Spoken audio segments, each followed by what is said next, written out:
What's going on, my peoples? It's your boy, Mr. OBF, back one time for your mind. Welcome to the OBF the Network, people. Make sure you guys hit the like button, hit the subscribe button, hit the bell button so you guys get the live streams when we go live, people. And if you can, donate to the channel.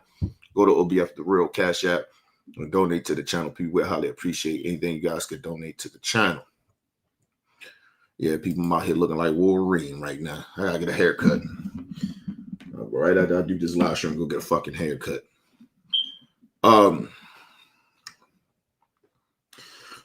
People, I didn't really even want to talk about this shit again, but it came on my radar that Marcellus Wiley must have forgot who the fuck he is.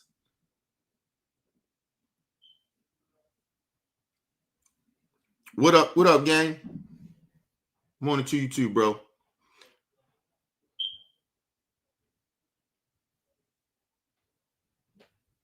No, it's all good. I wanted to see if y'all wanted to do a live stream together yesterday. That was it. I'll probably try to hook that up again, probably Saturday. Yeah, shout out to Bro Bell in the building. What up, Bro Bell? Yeah, that's all that was, yo. That's all that was, Bro Bell. I just called to see if anybody want to do it. Oh shit. Call everybody to see if they wanted to do a live stream, talk about a lot of issues or whatever the fuck was going on in the world. Y'all, I'm trying to do one of those shows, but we'll try to get something popping probably this Saturday. I gotta fucking work tomorrow, and I wasn't gonna work on fucking Saturday. I was wishing I would have went. I mean Friday. I wish I'd have went to work today, because I may not get off early enough to take my daughter I can't even speak this morning. It's early, people. Trick or treating.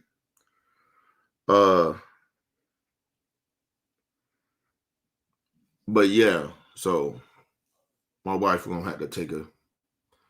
Plus, I don't know if she gonna go because she don't feel well. My wife feel like she getting sick and shit, so it may not happen. My daughter 10 and shit, so I don't know. She didn't go to school today because she ain't feel well. Then my wife told me she's sick, and anytime any of them get sick, I wind up getting sick. So I'm kind of glad I'm going to fuck to work tomorrow. Seriously, bro. I don't like being sick, man. But anyway, people, I did not want to talk about this shit again. But it came to my attention that Marcellus Wiley forgot who the fuck he was. And I guess he forgot who he was associated with. I guess he forgot the shit that he has said and has done of what. Listen, I told you, I don't agree with everything DL Hughley says, right? I get out on DL sometimes, right? But I can't knock his cause of how he's trying to help black folks, right? That's one thing that black people, we need to realize. We're not all going to agree of how everybody does a movement or try to move in a way in their position, right? Because everybody's in different fucking positions. Everybody ain't here. So some people are here, some people are up here. Okay? So, and everybody got different occupations and different ways of how they can do it in the positions that they in.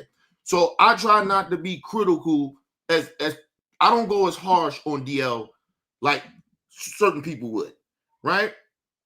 Now, I don't agree with everything DL does and says, but I'm not going to stand in his way and shit on him while he's trying to move to help black people in his own way, right? So it's like Willie D. I don't agree with everything the big homie says, but hey, man, they may not agree the way my tactics is. A lot of people may not agree. It's understandable, right? But what we won't do is sit here and pretend Marcellus Wiley is for black folks. No. Marcellus Wiley is for Marcellus Wiley. Marcellus Wiley must have forgot who the fuck he is. But I'm going to remind everybody, and hopefully he see this video so we can remind him who the fuck Marcellus Wiley really is. A very highly educated black man that came from Compton. We understand that. Graduated from Columbia, a real big school, college school. Condolences. We take nothing away from you, black man. But what we're not going to do is pretend that you ride with us. You don't ride with us. Nobody's, and I don't want to make this very clear. Nobody's saying you ain't black. Yes, we have different types of black people, but you are a special, different type of black Negro. You a house nigga. So it is a difference, nigga, to all of us. And then it's you and them. Because it ain't just you. It's a couple of you niggas over there. And my whole thing is, nigga, stay over there. But don't lie. And don't pretend you about our people. Because it's bullshit. But we're going to break this down because Marcellus Wiley still in his feelings about what D.L. Hughley said that he despised him. What the fuck you getting your panties in a bunch for? Motherfucker don't like you. Get over it, nigga. Okay? But I guarantee you, if the president of the United States, not my president, shouldn't be your president, but he the president. If one of them right-wing motherfuckers say they despise you, you wouldn't take this type of energy that you're trying to put on another black man and how you attacking DL. You can criticize his politics. You can say he's bought and paid for by the Democrat Party. There's so many ways you could attack him, but you attacked him personally. And what we're not going to do is let you lie and forget who you are. But let's get into this, people. Your negative issues you haven't gotten over yet. Yeah, I'm gonna be your therapist, partner. Here's your bad life lesson that you still living under. When you join a gang, what happens to you? You feel tougher because it's a bunch of y'all. Mob mentality. And here's another thing. You also are part of a pack. You gotta live on code. Oh, don't. I lived in it. Right there. I was right there. Yeah, you gotta be on code. You gotta walk a certain way, act a certain way, dress a certain way, be a certain way in the group. Familiar? Now you're 60 and now your gang is Democrats. Now your gang is the DNC. Now, understand, all DL said, he despised Marcellus Wiley for who he is. Basically called him a sellout. Right? And what he stands for. He didn't say nothing about Marcellus Wiley past. He didn't bring it up.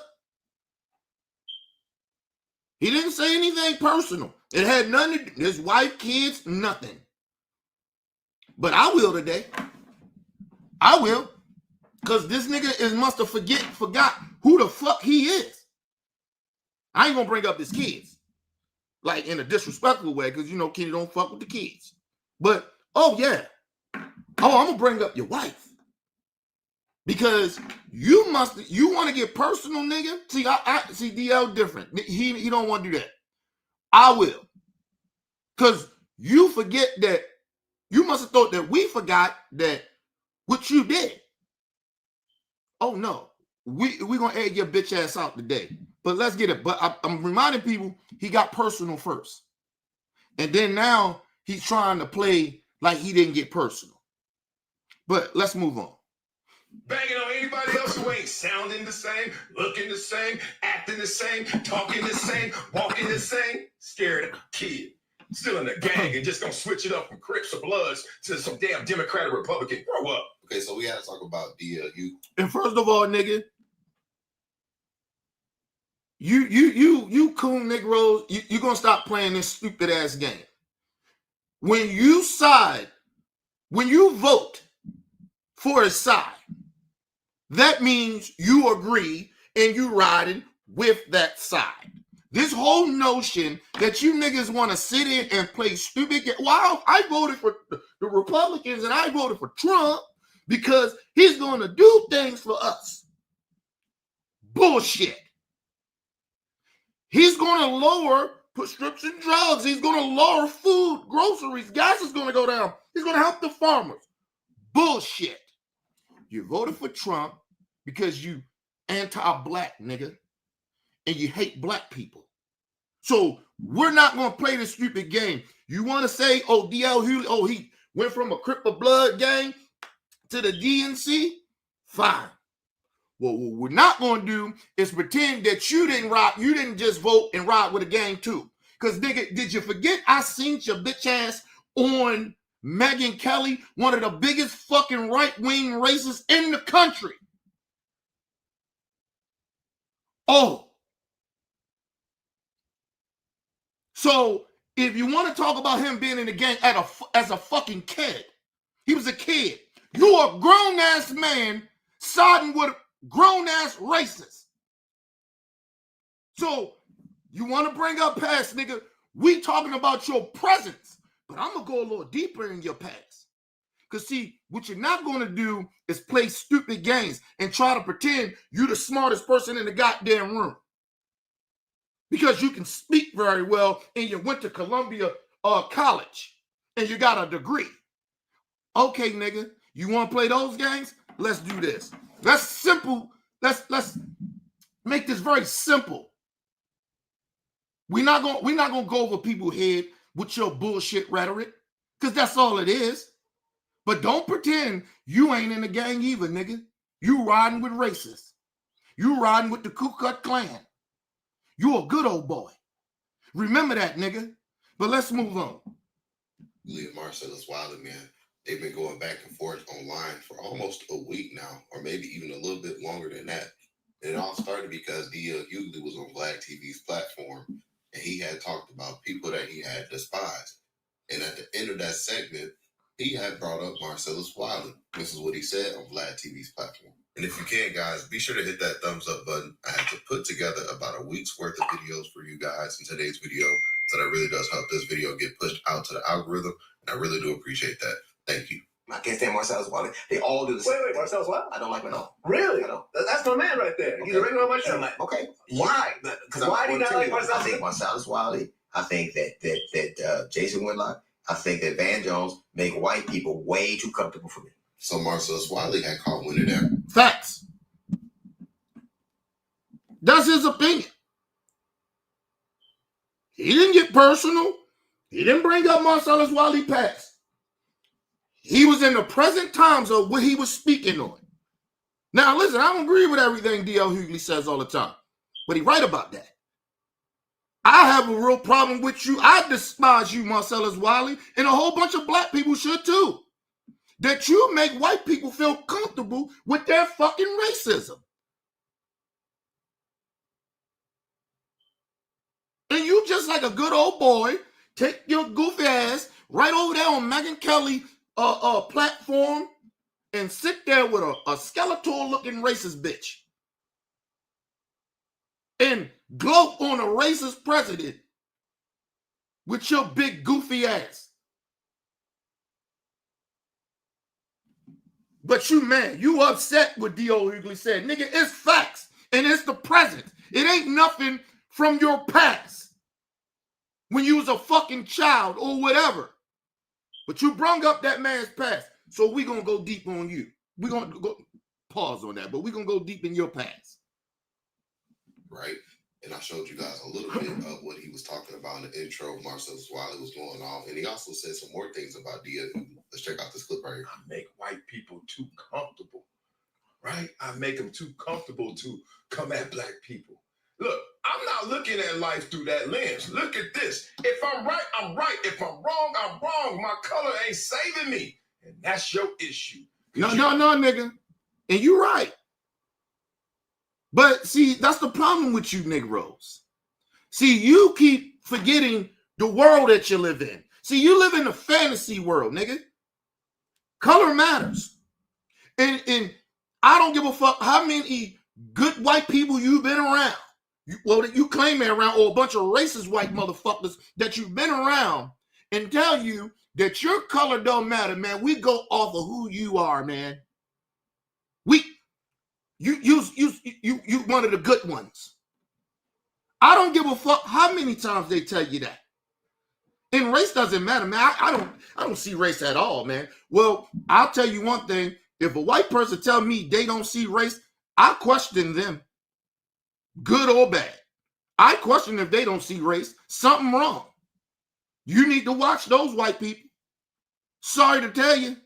So, nigga, you could keep on moving around in your little fantasy world, your little bubble and pretend that I don't see out my lens that way. I don't see color. Basically what you're saying. Like I said, I'm a patient motherfucker. Well, I'm starting to get patient. See, especially when it comes to karma. See, you niggas gonna get your nigga wake-up call very, very soon. And let me just tell you something. You see Candace on, she gonna do it. Her black ass sat out here for almost a decade, hopping on white racist dicks all her fucking adult life. And now she caught up. And she's still getting, they trying to kill that black bitch. They trying to kill her. This bitch talking about going into hiding. I can't make this shit up. Listen, Jason Whitlock, you coons, y'all don't learn, do you? You just don't get it. But I'm patient when it comes to this karma shit. Oh, you'll get yours, nigga. You'll get that nigga call. Ring, ring, ring. Hey, nigga, we don't need you no more. Fuck out of here. That's what happened to Candace. And then, nigga, you pretend that you this freedom thinker. You sound like Candace Owens. Soon that black bitch step out of line with them racists. That bitch is going into hiding. She's getting sued by a fucking another president and his wife. MAGA, the whole black MAGA shit. Them motherfuckers all turning on her. Even the black MAGA's turning on the bitch. Now she pro-Palestine and shit. Get the fuck out of here, bitch. Marcellus Wiley. You ain't watching this shit? Huh, nigga? You don't see color, huh? Okay. Well, hey, them racists gonna make you see color very soon, you ignorant black motherfucker. Let's move on. You want a little bit of help.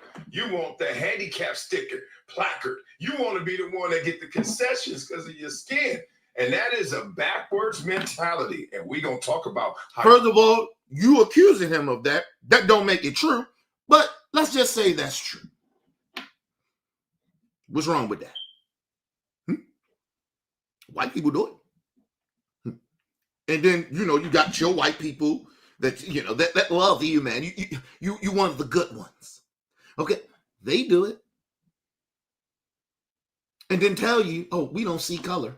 But they do everything on the color of the skin of a person. Any decisions that they make. Okay? So if what you're saying is true, I highly doubt it, but because you're a liar. But let's just say it's true. So, but he black and he trying to get events because he's black. What's wrong with that? Huh, nigga? Oh, I'm sorry. You mad because he said he despised you. Oh, okay, I see. So, everything wrong. Everything DL he stands for is all fucked up. But you a good nigga. You one of the good ones. Okay, cool. Let's move on. You still got the chains on in your head, bro. Yeah, okay. But I just want to let y'all know that this man is hating. And listen, and then he's talking about this man is hating on. He said, "Oh, he's got the chains on in his mind." No, nigga, you do. You yes a massa nigga. Remember that. You hang with racists. Remember that. You go on racist platforms. Remember that.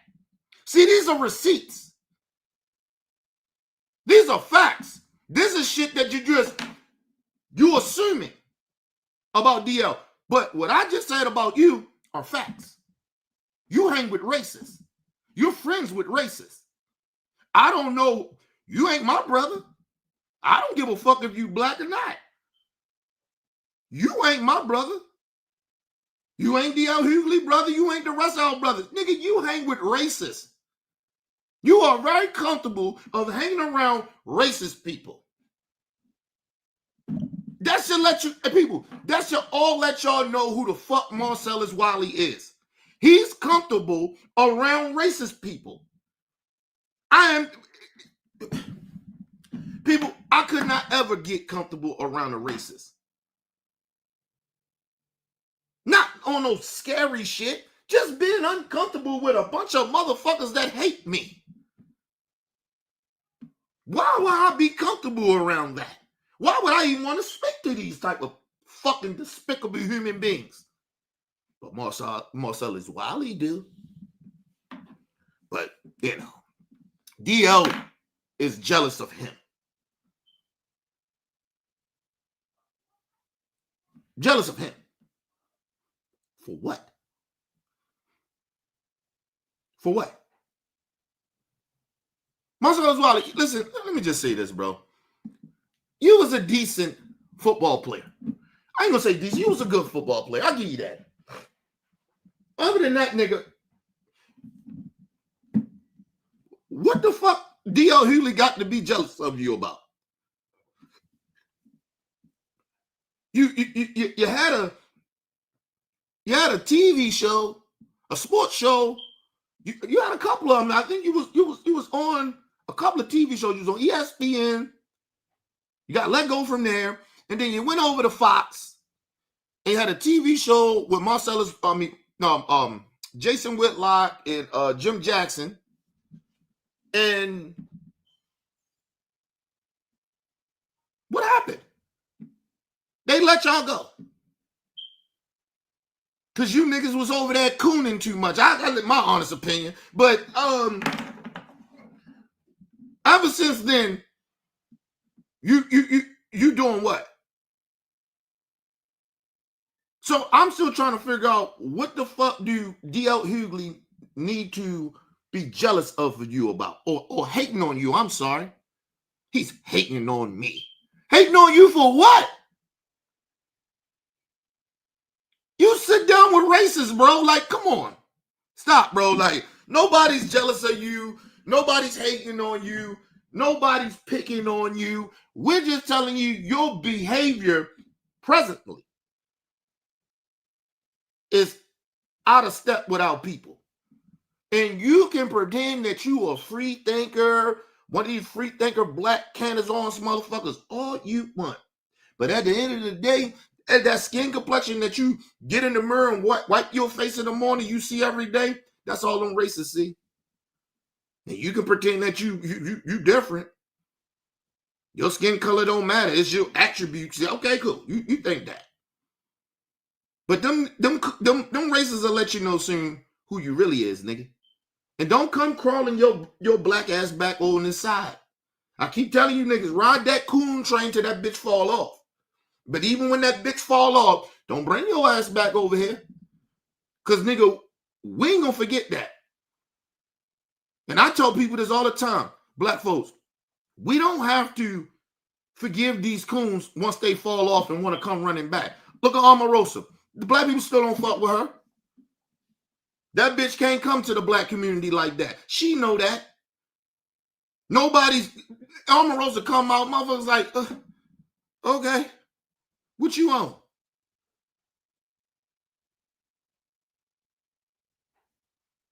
That's my new shit now. Shout out to Mount Sharper.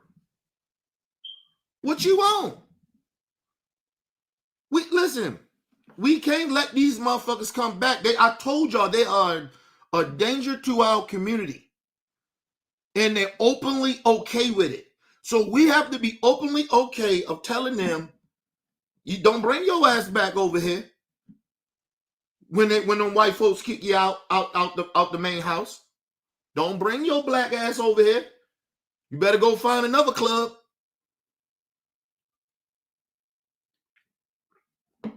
But that coon train, it all runs out for all of them. But let's move on. Because I was right about a white man and I joined a all-black show. And he's supposed to be blackity black, black, black, black. All right, let's get into it. You was right about a white man. What the fuck? Okay, I'm lost. Yeah. He said that he's hating because he was right about a white man and he joined the all-black podcast. So what? What that mean? And see, these coons think they can get away with that shit. Oh, I'm with a lot of some black folks. They sellouts too. If they associate themselves with you, nigga, that don't mean shit to the real black folks. Marcellus Wiley, it's a difference, nigga. You ain't one of us. And remember that. I'll be the first to tell your black ass that you ain't one of us. You a distant cousin, nigga. We don't fuck with you.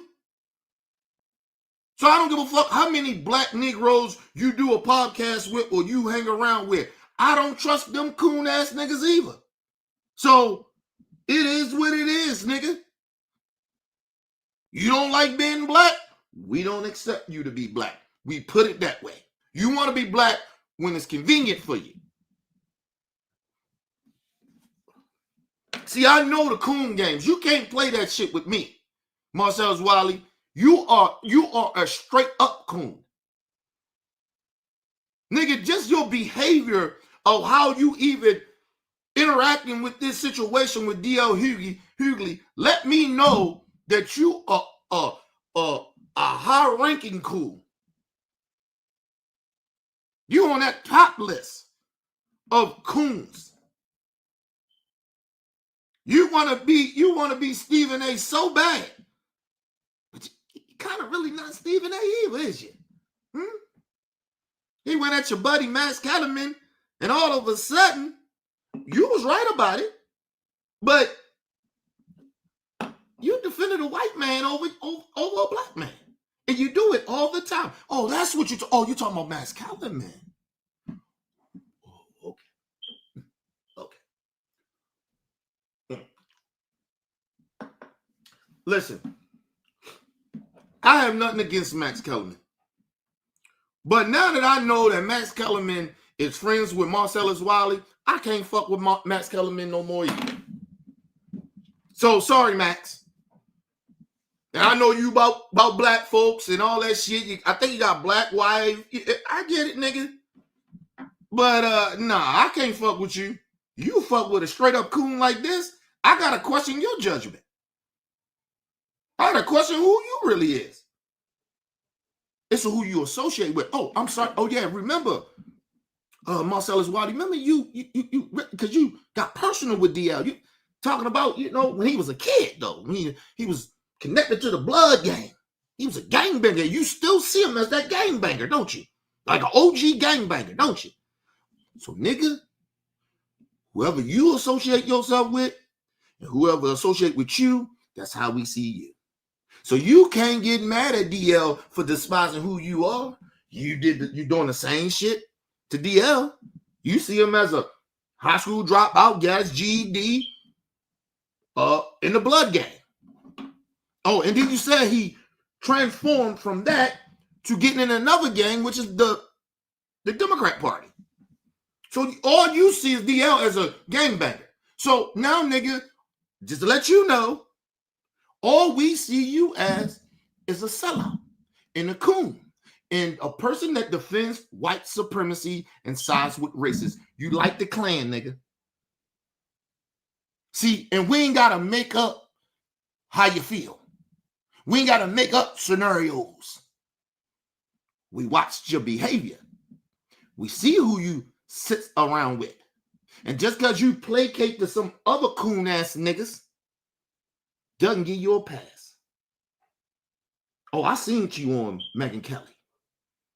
I seen you. I seen your buck dancing ass. You think I forgot about that, huh? Oh, nah, nigga. You was set down one of the biggest racists in America, but you want to sit here and question D.L. Hughley about when he was a kid in a gang that he admitted himself. I didn't even know D.L. Hughley was in a gang until he brung it up. My hand to God. I did not know that D.L. Hughley was in the game until he brung it up. At least he was honest about it. At least he admit the same shit I admit, being in the streets, being in the gang. You did horrible shit to your people. You know that now. So you know what happens when people like that knows that? They try to do shit to make up for how they hurt and harmed their community. But not you. You can see, you already admitted too, nigga. You admitted, I just tried to keep my head down. like a good boy. I don't want none part of that street shit. And that's good. That's okay. Nobody knocking you for that. And you went off and you went to college and got all this good shit. And the first thing you did, and all that shit, you come from the community because you hated the community so much because all that shit you seen that was fucked up. You hated it. And you didn't want to get jumped. You got jumped by a lot of black people. See, this is what them coons did. This is in their head. And then he made it. You know the first thing he did? Got him a white girl. Got him a white girl. And there's no disrespect to the brothers that ain't on this type of coon, ain't on this coon shit, that got them a white girl. Your white woman might be great. She might be the love. I'm not knocking that. But I gotta question coons niggas that go get them a white girl or a white man. I gotta question it. That's the first thing you did, didn't it? Didn't you? You got your white girl. And through the years, we came to present times. You wound up being that coon that we always talk about. That motherfucker that make it out the hood and turn his back on his own people. They the motherfuckers I'm talking about. I ain't talking about a nigga that made it and then like, yo, man, I ain't trying to go back to no hood, man. That shit crazy there, man. But I love my people, though. You know what I'm saying? I'm going to do what I can when I can help. But I ain't going back to that shit. That's a different nigga. You a different special nigga. You hated your people because your people harmed you. And you didn't understand them niggas just was as ignorant as your ignorant ass is right now. You actually worse because you know better. And you held all that hate for those niggas that you admitted that tried to jump you in the hood and all that shit. They was black. And you hold on to that pain and that anger. And that shit balled up to you all the way till you got to that white girl. And you shot out and said, yeah, I hate them niggas too. See, that's a coon. See, your whole life speaks of selloutness. We applaud you for making it out the hood, helping your family, friends, whatever. We're not knocking getting a college education. We're not knocking you, brother. Well, I'm sorry, you ain't my brother. This black dude, we're not knocking you for that. Having a good career in football, the NFL. Got your couple of sports shows, makes you a couple of $1 million. We ain't knocking that because we can't hate on that. But what we ain't gonna allow is you to try to pretend and play in our face that you running around, circling yourself around and siding with racists and trying to play in our face until talking about brother this and brother that. I come from Compton. I don't give a fuck. Just like when Stephen A. Smith, I'm from Queens. I don't give a fuck where you from, bitch. You could have been raised in the suburbs. If you a coon, you a coon.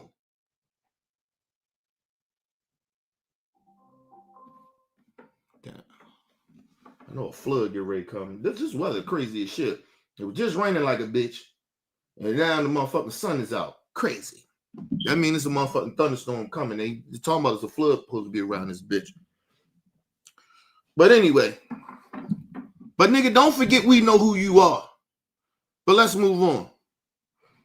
I just had to listen to you first. That was your issues. Now, what do I want? You were talking about, oh, Marcellus, Wiley. I don't like people that don't like the same things that I like, right? I make it too easy for white people to hate on us. And you said that, oh, you don't want what I want. Really? You know what I want? I want health, wealth, happiness, and peace for mine and yours. Do you want the same thing? And if you do, what you mad at me for? We mad at you because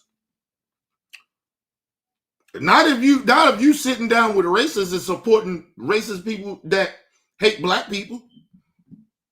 I don't see how you want good for the rest of us. That's bullshit. That's bullshit. Because like I said, Marcellus Wiley, he want to sit up here and try to play like he ain't political. If you ain't political, don't talk about politics. Vote for whoever you want to vote for, but don't talk about politics. Don't get involved in it. Okay? And don't tell us about the person that you voted for. if you ain't into politics. See, these niggas, they like to play in our face. You tell us one thing, but you do the opposite. You know Megyn Kelly's show is a political show, but you ain't into politics. So what the fuck you was doing there? If you ain't into politics, why you take your black, mild green ass up there to the White House to Trump? Don't do the Nelly, because Nelly Coon ass said that bullshit too, and we don't believe you. You need more people, Nelly. Oh, it's the president. You know, it could have been any president up there. If any president would invite me, they'd let me come. They weren't bringing your country ass up there. I'm glad Vice President Harris ain't reached out to your country ass. No disrespect to the people in the country. Some people think my accent is country. So, like, there's no disrespect. I'm talking about this country ass nigga. So don't use that shit.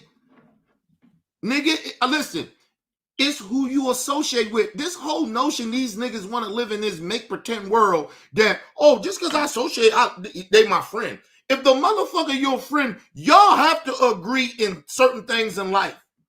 Listen, I got plenty of homeboys. We ain't friends no more. Like, real friends. Like, we're not friends. We used to be. They my homeboys, but we're not friends. Like, these niggas still out in the street. What the fuck? I'm not on that type of time. We're not friends. We don't hang. I don't call these niggas like, yo, come on over. I'm throwing something on the grill. No. Yo, come on, yo, let's go out. Let's go to the mall. No. So Marcellus, Wiley, don't play in our face. Your bitch ass. So, DL, I got a couple of things I want to get off my chest with you because you represent an intolerant mindset that I've always had an issue with growing up, right?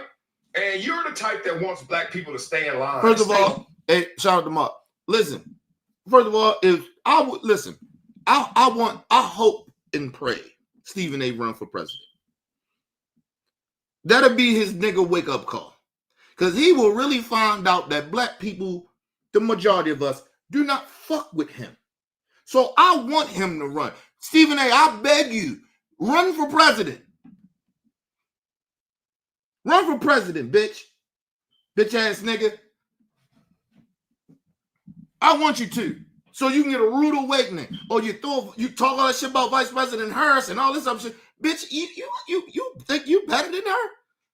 Oh, we'll see. Go ahead and run. And you're a black mega? Because that's what you are to me at this point. You try and play both sides. You want Stephen A. Smith is an informant to the black.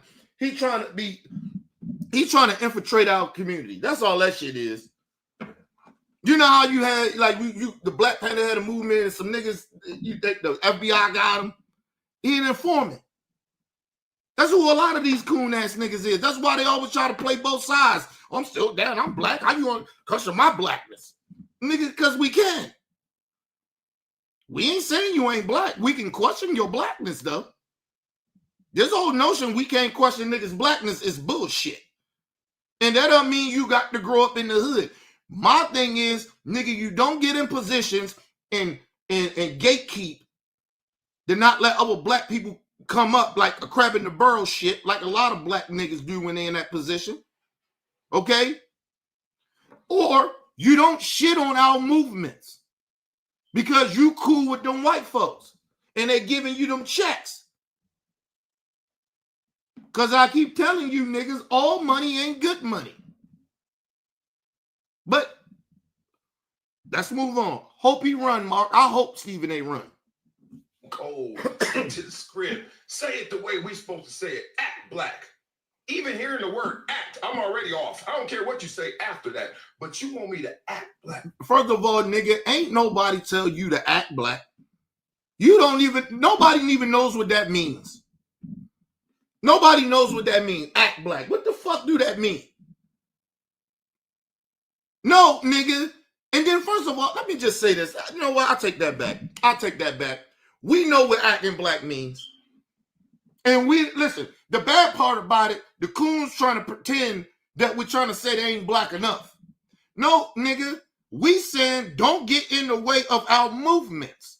And don't pretend that you cool with us, but you siding with niggas that's standing in our way. Oh, I got receipts on that too, Marcellus. So that's what we mean. Act black. Act like you're black, nigga. Real black people don't do that. And for generations, it been some of these niggas like Marcellus Wiley in every movement we have. That's why I call them informants. They have always gotten away of what the fuck we're doing to work for that white man, work for that racist, to infiltrate our shit. So Marcellus Wiley, you know what acting black means, nigga. You know exactly what black people are talking about. But you mad because we questioning your blackness. See, nobody's knocking you for having a Columbia education. Nobody's mad at you or angry at you or hating on you because you made it out the hood and you became a good football player and you was somewhat, I guess, good as a sports analyst. I don't know, because I didn't watch your bitch ass. So nobody's questioning that. We're questioning your behavior presently. And we can go, like I said, I'm going to go deep in your past a little bit so people won't think, oh, like he say, Kenny just hating on Marcellus Wiley, another black man hating on the black man. Oh, no, I don't hate. No one, I don't hate people. And first of all, why would I hate on another motherfucker? For what? Marcellus Wiley ain't got shit I want. He may got way more money than me. I don't want his life. Congratulations to him. I don't want his wife. Love his kids. Never disrespect the children. Can he love the kids? I don't want his white wife. I don't want his life. I don't want to be looking at... Yo, you know how much energy you got to put in to be a sellout? Do you understand the energy of that? That you trying to be something that you really not, and then try to pretend that you're not that? You know how much energy you got? Listen, I live free. I know who the fuck I am, and I love me. I love me some me. And I rarely give a fuck about what people think about me. You can't fuck my self-esteem up.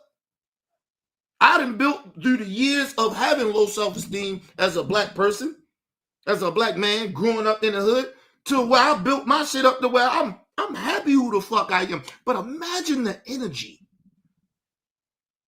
to try to be something and act and put on this performance every day of pretending that you're not who a lot of black people think you are. Well, we know you are. Well, I'm not that. No. You're just hating. And then go right over there and do the same shit we just said that you do. That's too much energy for me, people. I like a simple life. You get what I mean? I like to live stress-free as much as I can. I don't need all that energy, man. That's why I hang around a lot of fucking people. Listen, a lot of times people bring bad energy, bad juju, man. That's what we call it from Baltimore. That bad juju, nigga. Like, don't be just bringing that shit over here, man. Fucking up the vibe, nigga. That's why I don't be fucking with people. You fucking up my vibe. I could be in a good mood, yo, and somebody come and do some dumb shit. And you be like, yo, who the fuck, what you on? Why you on that? But a lot of people always do that shit. And it can fuck up my whole day, people. I swear to God, if people piss me off so bad sometimes. Because the people do stupid shit. Like, you be looking at them like, yo, you ain't even got to act like that or do that. Like, you too grown for that shit. Why you bringing that shit to work? Like seriously, bringing that around me. Like, I'll be, yo, that's why I don't fuck with people like that, man. But anyway, let's move on. Like I'm not black because of the way I act. The way I am. If I do it. No, nigga. It's not how you, listen. It's your actions. It's who you associate with. And like I said, I don't know what fantasy land you living in, nigga, when you acting like nobody can question that. And you know what we mean about you acting black. See, that's that white supremacy bullshit. It's not one way to be black or act black. What's acting black? But you know what we mean by that. Especially black folks, we got our own code, nigga. You know what we talking about.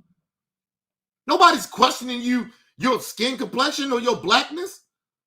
Well, I ain't gonna say that. I am. I ain't questioning this. I ain't questioning that he ain't black, but I'm questioning his blackness. See, being black is more than just a nigga sitting up here pretending that, oh, I'm cool with, I just did a black podcast with a whole bunch of black people. That don't mean shit. Nigga, you gotta walk the walk and talk the talk. You gotta stand on business. You can't on one hand sit over there and I'm sitting with a whole bunch of racists and pretend that they got a great point about racism. No, they don't. You actually set your black ass over there with Megyn Kelly and was over there siding with this racist bitch. I got a problem with that, bro. You sit with you friends with one of the biggest coons in the country, Jason Whitlock, and we can't question that. Nobody's saying you gotta go hang out with the most pro-black people. Ain't nobody saying that. But what we won't accept is that your black ass go side with racists. So yes, nigga, we question your blackness. Sorry. And that goes to any of you coon ass niggas, or any of you niggas want to get to stepping out of line of doing that coon shit. Yes, we questioning your blackness. And I'm sick of some of these black niggas thinking that they can just cross over there to them white folks, them racist white people, get that check, and then try to pretend that they still about our people. Oh no, I'm just trying to be the person in the room. Well, how are you acting when you in the room? Is you making any moves? I mean, we need to see this shit. I just gotta get my foot in the door. I'd rather be inside than to be outside. First of all, listen, nigga, to do that, you know that comes with a lot of criticism. You wanting to be in the room. Just a nigga telling you that I'd rather be in the room than to be outside the room. You questioning that nigga right away. But who the fuck says that? But coon niggas. And they wind up turning out to be coon niggas. 95% of the time. It's just that 5% we may get some good niggas that actually do right by the people. And then they see they even still got some flaws. You start questioning certain shit. But anyway, let's move on. It's done. If I am, it is. And I want y'all to remember this too. Remember how, like, because he's actually hurt. He's trying to pretend that he ain't, but he hurt. He hurt that people are questioning his blackness, DL, right? Remember he told you that. Remember. And remember what he said about DL Hughley's past. Of him being in the gang and him basically trying to call him dumb because he didn't graduate high school. Okay, cool. Nigga, we know the tropes that, you know, we know what you coon niggas tropes is too when it comes to your own, your anti-blackness. We know the code words, nigga. So I want y'all all remember that when I play this clip. Right after this bullshit. Let's move on. That's black.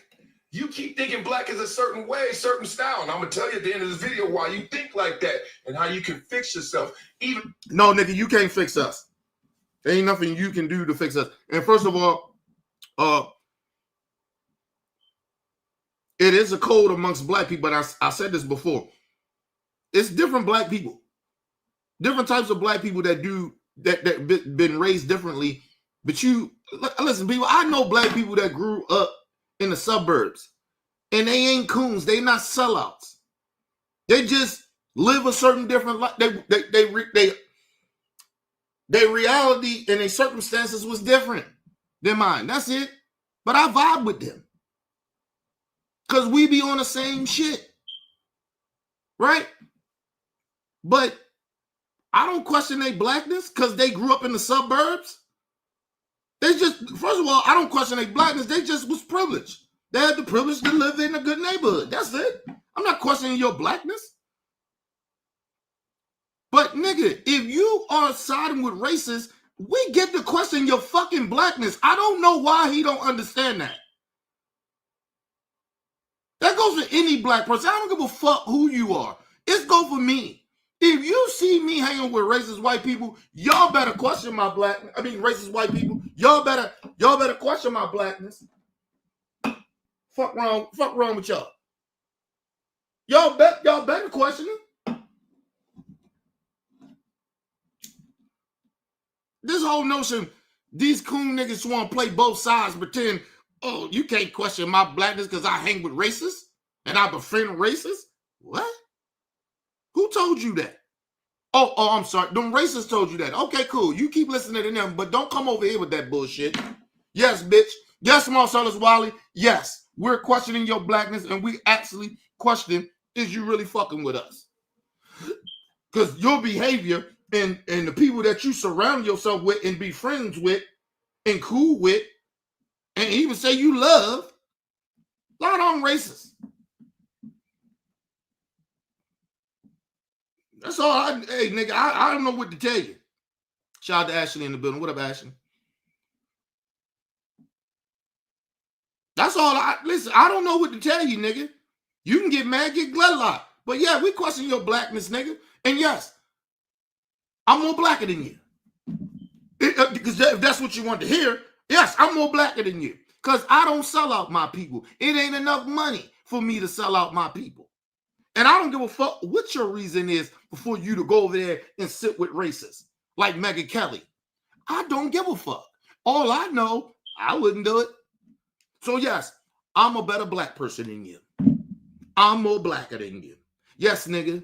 See, I'll tell you what you want to hear, you bitch ass nigga, because I guess that'll make you feel good about yourself, but I hope it make you feel bad about yourself. Either way, I don't give a fuck, but I'm better than you. And yes, I'm more blacker than you. Yes. No, you're darker than me. So it ain't got nothing to do with the skin. You know what I'm talking about, nigga. Yes. I'm more about my people than you are. Yes. Feel better? Any of you coons, y'all feel better about yourselves now? I said it. See, I'll say what some black people won't say to you motherfuckers. Yes, I'm better than you as a black person. Yes. Race matters. Yes.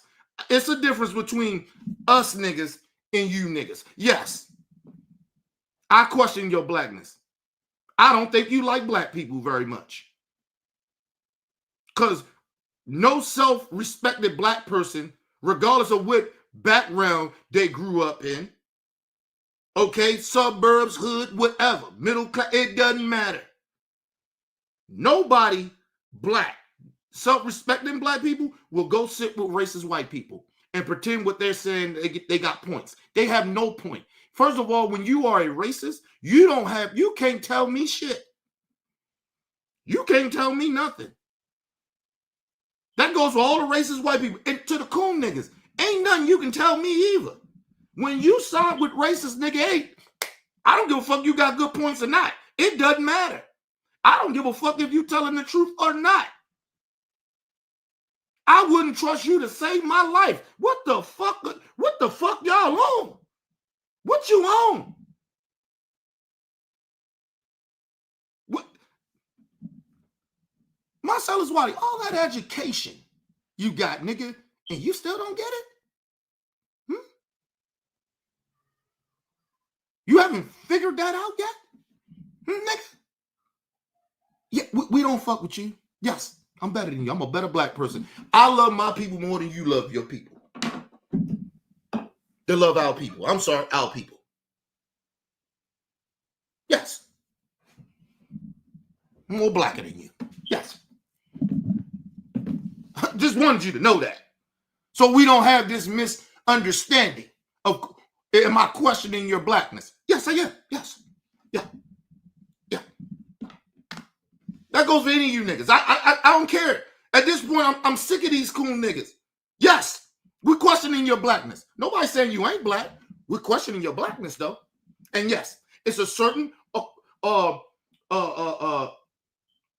acquirement.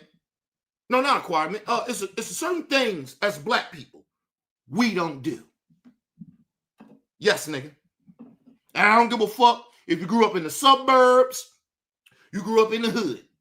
It is certain shit black people don't do. And that's blackness. It's certain shit. We don't fuck with racists. Sorry. We don't befriend them. We don't sit down and have conversations with them. It ain't nothing that we can agree on. I don't give a fuck what it is. I don't give a fuck if they right about it. I don't care. I despise, when D.L. Hughley said he despised you, nigga, that's what he mean. He despised racists. You don't get it now? All that education, you ain't figured it out. Oh, I'm sorry, you just in your feelings because of another black man questioning your blackness. Which he should have. Listen, I don't agree with everything D.O. does. Because I'm still trying to understand why you still friends with Stephen A. That sellout piece of shit. So this is not really about D.L. It's about Marcellus Wiley. But I didn't see Marcellus Wiley go and defend white supremacy, regardless of his relationship with Stephen A. Smith. But I've never seen him do that. But you have. So, nigga, listen. You think you better? You're actually worse than DL. Because I got a problem with DL still friends with Stephen A. Smith. I still got a problem with Willie D being friends with DL when it comes to Steve Harvey and Stephen A. Smith. Because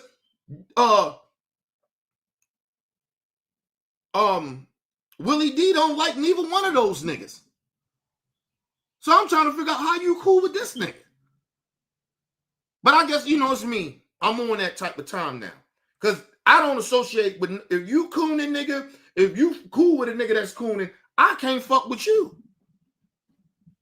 That shit look bad on me. That's how I look at it. And I don't want to be around, listen, man, I don't want to be associated with none of you coon ass niggas. I don't want to be associated with nothing got anything to do with white supremacy. I just don't. I try to stay far, far away from that shit. But give me 1 second, y'all.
I'm back, people.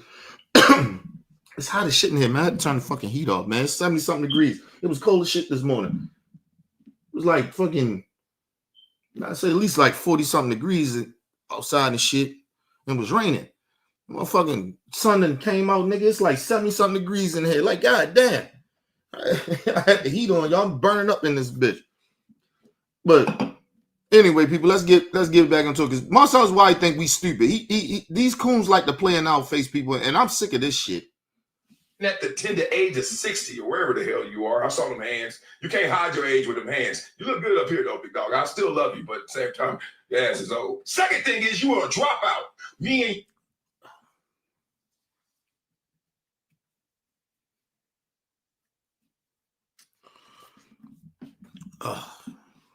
I'm a excuse that old shit that he just said.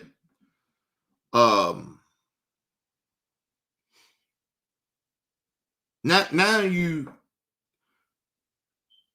what they call that shit? Now you, what they call it? Age hating? Okay, bro. Then he gets right back to getting personal. Well, getting personal. Then he went right back to getting even more personal. You a dropout. What the fuck that got to do with anything? What that got to do with your present behavior? With D.L. Hughley dropping out of high school, at least he got his goddamn GED. What is you talking about, bro? What you own? What this got to do with anything you... Let's move on. But I'm going to show y'all why he does this. Because he has done it before. This is what he's here for. He's an agent. He's a plant. Him, Jason Whitlock, Stephen, they all on plants, nigga. This is what they here for. And I'm going to show y'all how all three of them I just named got one thing in common that they did. They all did it. But let's move on. And how you can fix yourself, even at the tender age of 60 or wherever the hell you are. I saw them hands. You can't hide your age with them hands. You look good up here, though, big dog. I still love you, but at the same time, your ass is old. Second thing is you are a dropout. Me and you ain't the same. I'm not acting out those traumas. I ain't acting out like I got to be a part of a gang or a pack or act a certain way. I ain't on code. What the fuck that got to do with anything?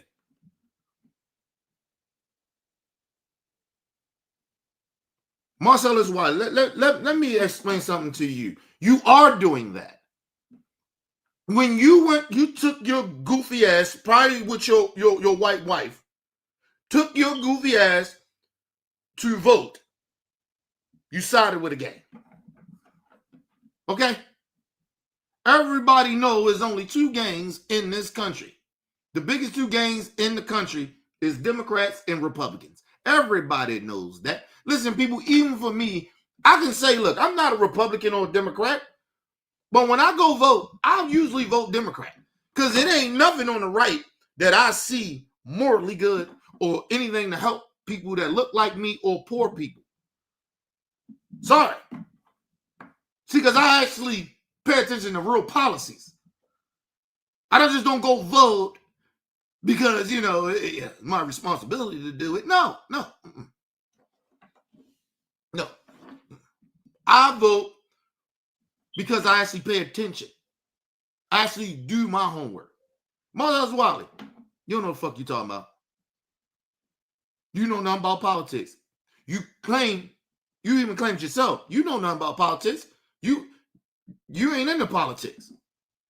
So, nigga, how you gonna tell him what gang he's in? Huh? And all you doing is reflecting what you're doing. If D.L. Hughley is doing it, so is you. The difference is you on the opposite side of him. Shit, you on the opposite side as me. Because I wouldn't vote for no motherfucking Republican. And I'm not a Democrat.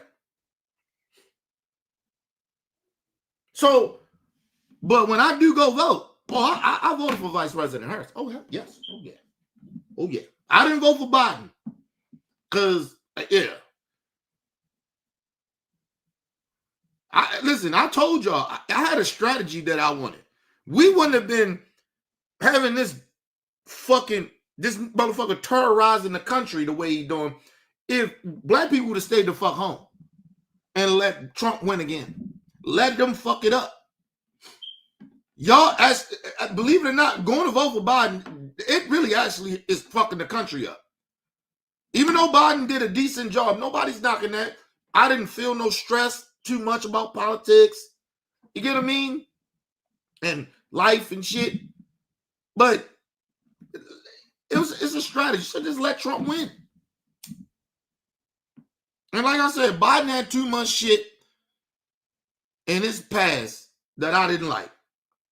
That's why I didn't vote for Biden. But if Biden, this time around, I'd have voted for Biden. Oh, yeah. Trump way too dangerous. And I knew that shit. He's more dangerous now, and I knew it. Than he would have been the last 4 years if he'd have been in office.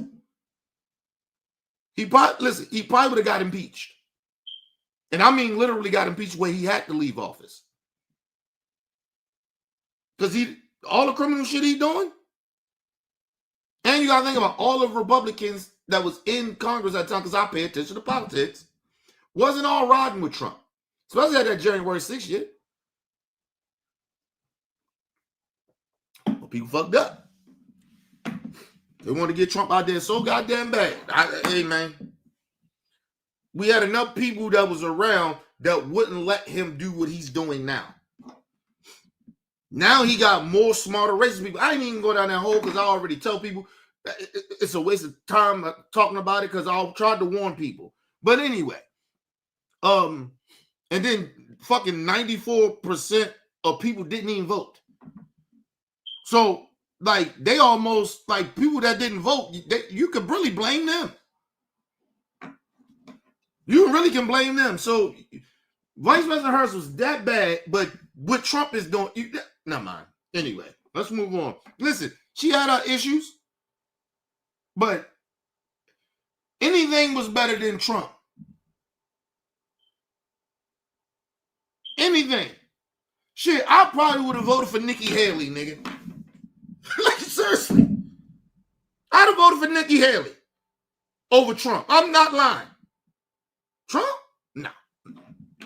Let's move on. Do the code. I write my own code, damn it. Talking about drop out. And look, me, while you doing all that growing up in the same neighborhood as me, still a little older, in the same neighborhood as me, guess what I'm doing? Putting my head down, looking at them damn books, going to practice, avoiding the gangs, not trying to get jumped every other day so I can become who I want to be. What is that, Marcellus? Where the hell I wanted to be? First of all, listen, the bad part about it, he's bringing up all this personal shit. D.L. Hughley didn't talk about none of that shit. But I told you, he's upset because we question his blackness. But that's okay. Because like I said, I'm going to prove to you why we can question your blackness, Marcellus Wiley. And it got nothing to do with when you was in the past, all that shit you was saying, you grew up in the hood and all that. D.L. Hughley is down there maybe 10 or 15 years older than Marcellus Wiley. Because I think D.L. Hughley is 60 years old. At least in his late 50s. Okay, so you're talking about, hold up, people. How old is Marcellus Wiley, y'all? Hold on, let me see. Marcellus Wiley is probably around my age.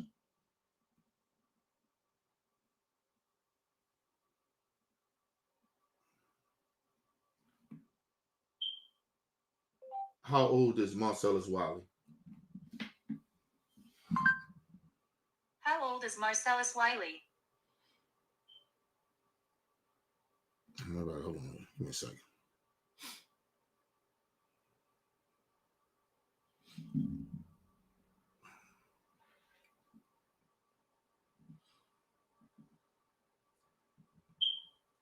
How old is Marcellus Wiley?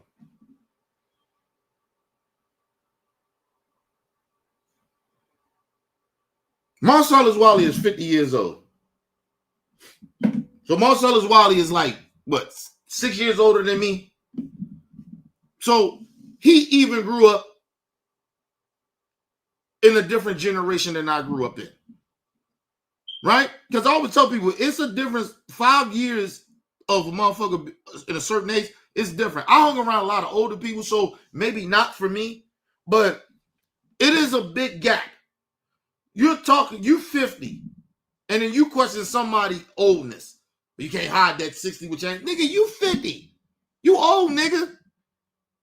Okay? You got gray hairs like the rest of us, motherfucker. What the fuck are you talking about? Okay? But D.L. Hughley comes from two different generations. Two difference.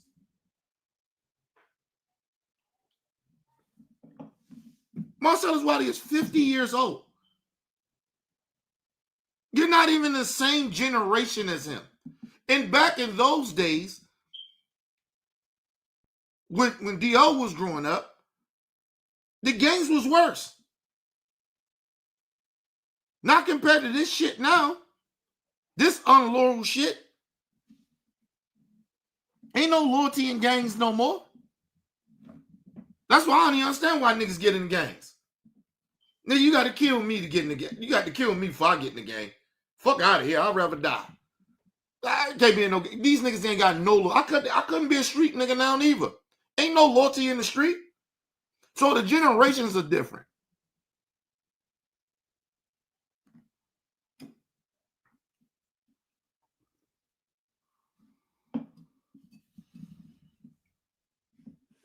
Marcellus Wiley, you act like you grew up with with D.L. Hughley. Because y'all from, I guess, the same neighborhoods.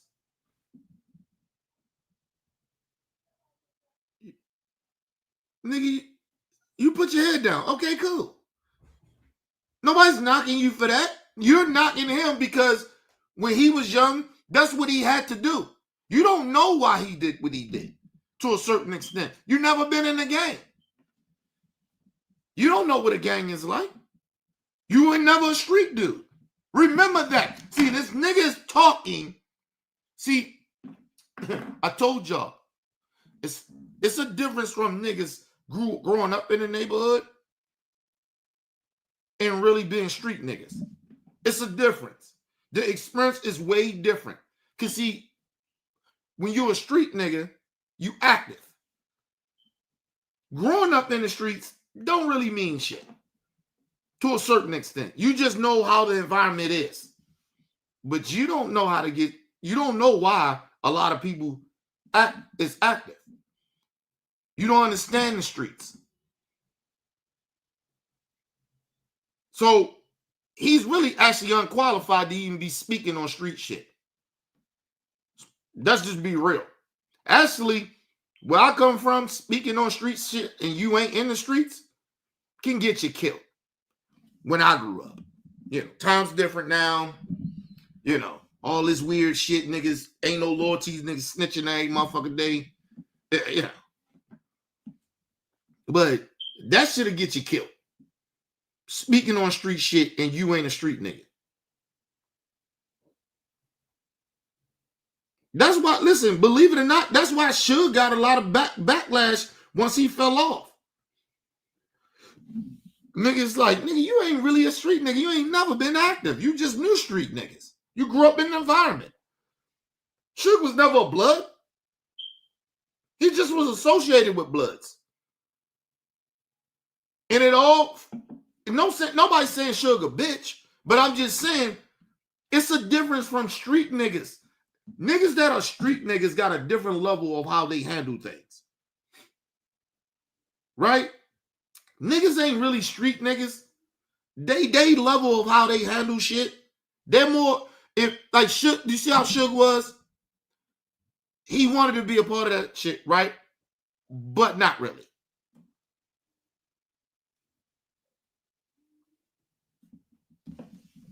Not really. And it's a difference when you in the game. It's different when you in them streets or you part of a clique. It's different than a nigga in the neighborhood you know that ain't really like that. Right? Like he's not really, not saying he pussy, it's just he ain't in the street game. What's up, Talk? He's not a part of that shit. But he associates, right? Like he's associated. He like, motherfuckers know who he is. He ain't a part of the street shit. Niggas be like, yo, when some shit pop up, nigga, go home.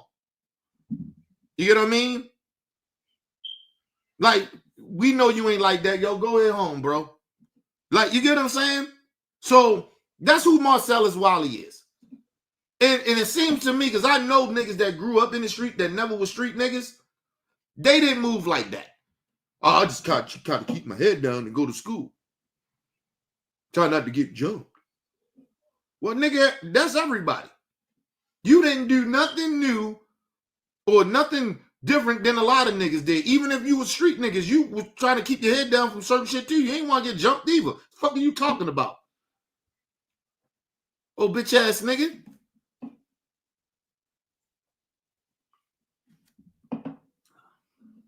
Let's move on. Responded in a video, and this is what he said right here. This is the first video he had put out on his IG page. Spreadsheets killed my sales. Wait, just try Pipedrive. Discover Pipedrive Sales CRM.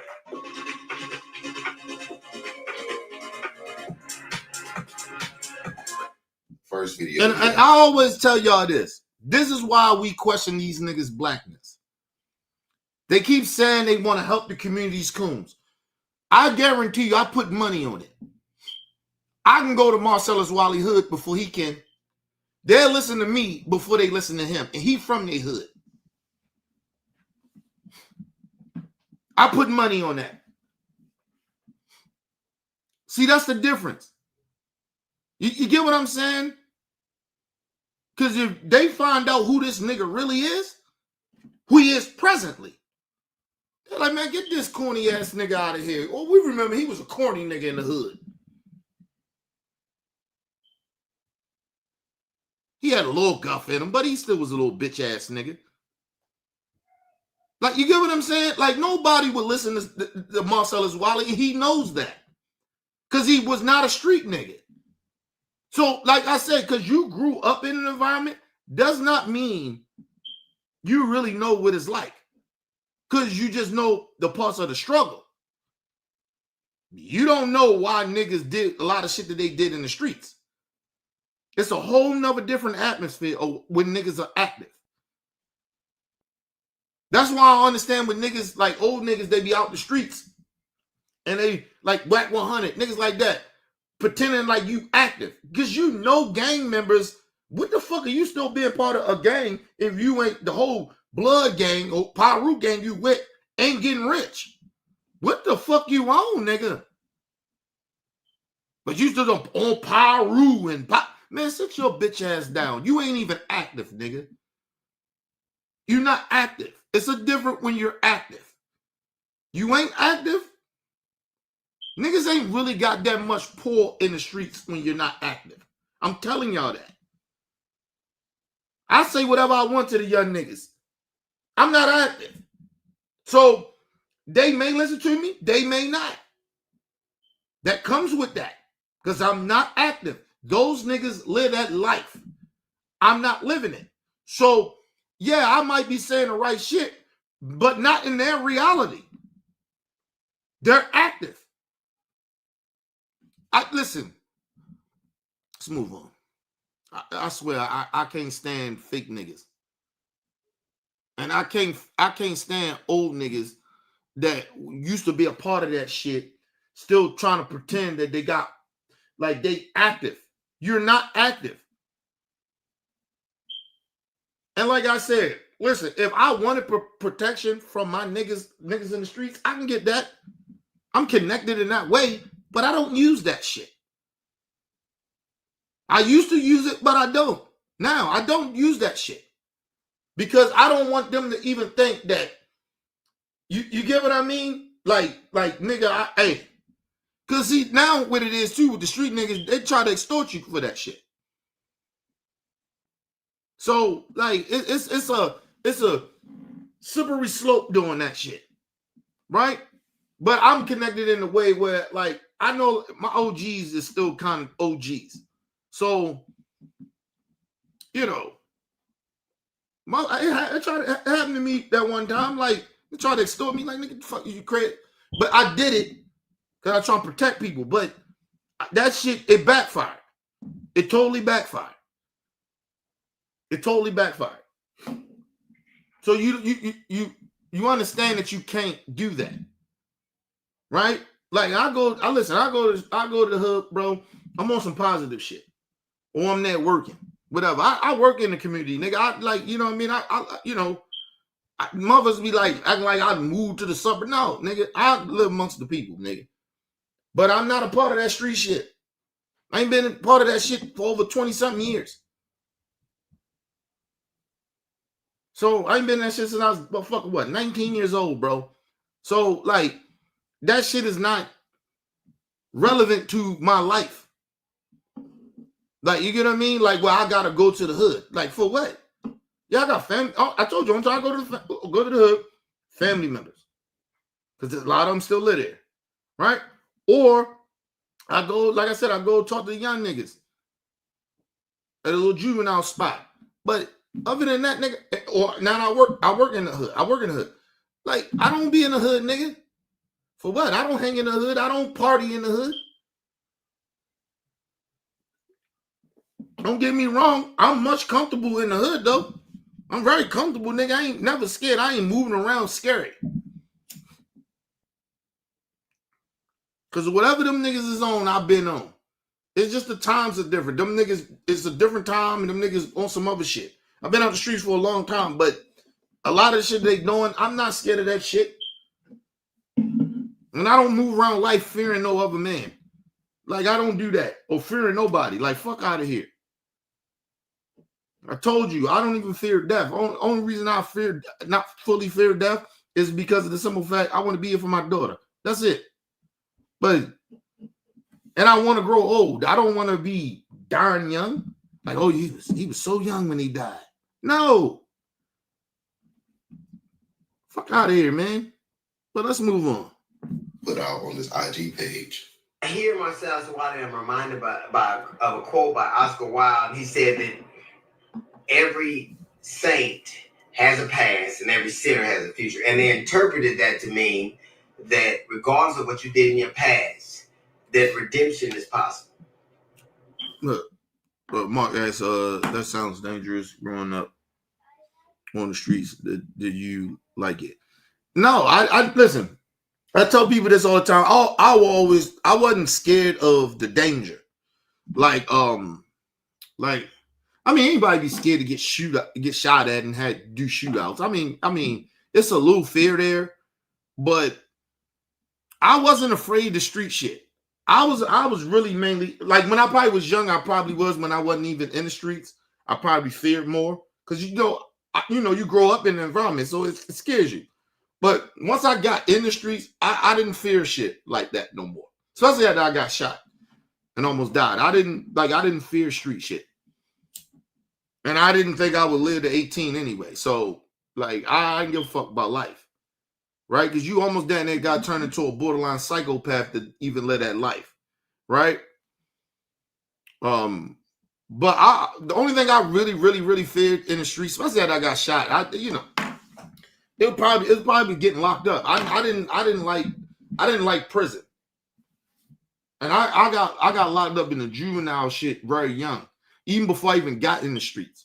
My dad did some bitch ass shit and I never forgave that nigga for that. Something that wasn't even my fault, but and I wound up being because I was like fucking 13, maybe. Was I 13?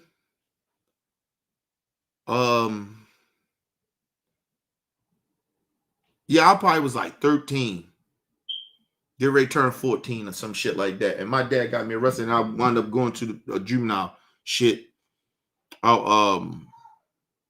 was one of the most dangerous juvenile detention centers in Maryland. And I wound up going. I was locked up with a young nigga I was locked up with killers. These niggas killed niggas, little young niggas, and they were street niggas. He was around my age, but one nigga was younger than me. He killed the motherfucker. This nigga was a murderer. He didn't mean, I didn't say he didn't mean to. He killed a nigga for the one nigga I'm talking about, he killed somebody trying to protect him and his brother. Niggas trying to break into his house, so he had to kill a nigga. But this nigga was a killer. And then there was a couple of niggas in there that was just killers. They just, they killed niggas. They, you niggas talk, right? But by me getting locked up that young like that, I didn't like jail. Right? Like, Like, it's even with me now. Like, that's the only thing I fear. I fear jail. Like, I don't want to go to fucking jail, bro. Like, yo, when I call my tip murder and shit like that, like, going to jail, yo, motherfuckers, you know, you hear niggas getting raped and shit. Like, nah, nigga, because nigga, you rape me, I ain't never coming home. I'm killing whoever had anything to do with it. I'm killing the motherfuckers. So, like, but I never liked the shit. It's just the environment you grew up in, and sometimes you make stupid decisions and choices and shit because you think that's going to, it's survival. You think that's going to protect you if you be a part of that street shit, to be a part of it. So, because like I told you, I got bullied by the street niggas. So, you know, you growing up, probably a lot of niggas got bullied, but niggas, it's like that shit King Von said. He said, I got tired of niggas whooping my ass. So you wind up fighting back. And next thing you know, you wind up in the streets. You're a part of a gang. Like, this shit happens so fast. Because life is fast when you live in them streets. Life is so fast. Time passes so fast. Like, one minute it'd be wintertime, then next thing you know it's summer. Like, it was like times move fast when you're in the streets because everything's moving like this. So yeah, it's just I never liked the streets. I never liked that shit. I think the only thing that I probably liked in the streets was probably getting pussy. That was it.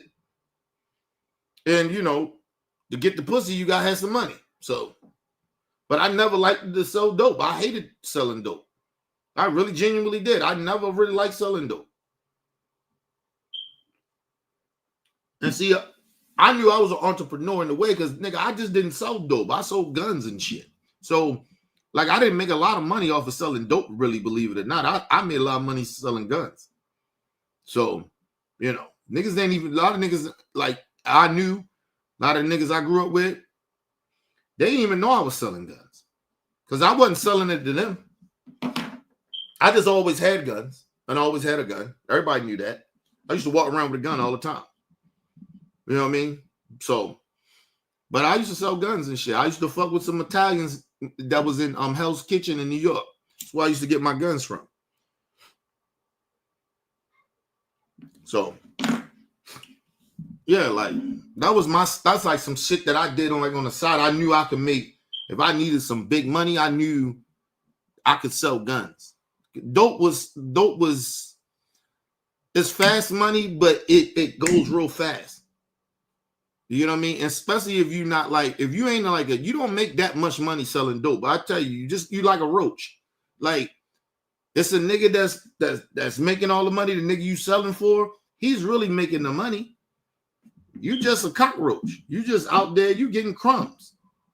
So, I don't know. I never liked a lot of the street shit. I wasn't a violent dude like that. It just, you know, you get fucked with enough, you wind up turning violent. So that was my thing. So, and I didn't really get I didn't get in a lot of fights and shit. Cause like I said, I was on some other shit. I was on like getting money and fucking chicks. I wasn't on that violent shit. Like a lot of my niggas was on. Some of my niggas was robbing niggas. That brings beef. You know, it brings a lot of fuck shit. You know, when you go out and do shit to other niggas. I wasn't never on that. So, I used to, get money and fuck chicks. You know what I mean? That was my thing. You smoke your weed, whatever, drink or whatever. But I wasn't really on that street shit like out here trying to kill niggas and shit. But sometimes you might have to cross that line because the nigga overstep. Nigga may cross that line. Like, you can't let a nigga disrespect you either. So, that's when you got to get violent. So, but I never liked that shit. I didn't like the violent part of it. I didn't mind getting the money. The money was fine. I'm just talking about how my thought process was at the time. The money was fine. I didn't like the violent shit that came with it. You know what I mean? I lost a lot of homies to a lot of that shit.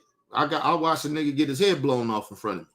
So, One of my niggas I used to be out there really out there in them streets with.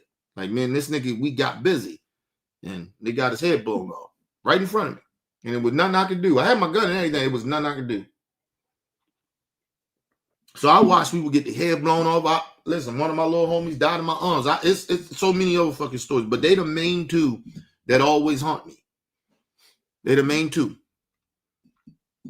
Right? A lot of my other homies and shit, they died and shit. I can see how that happened. Right? Some of them got caught slipping. Some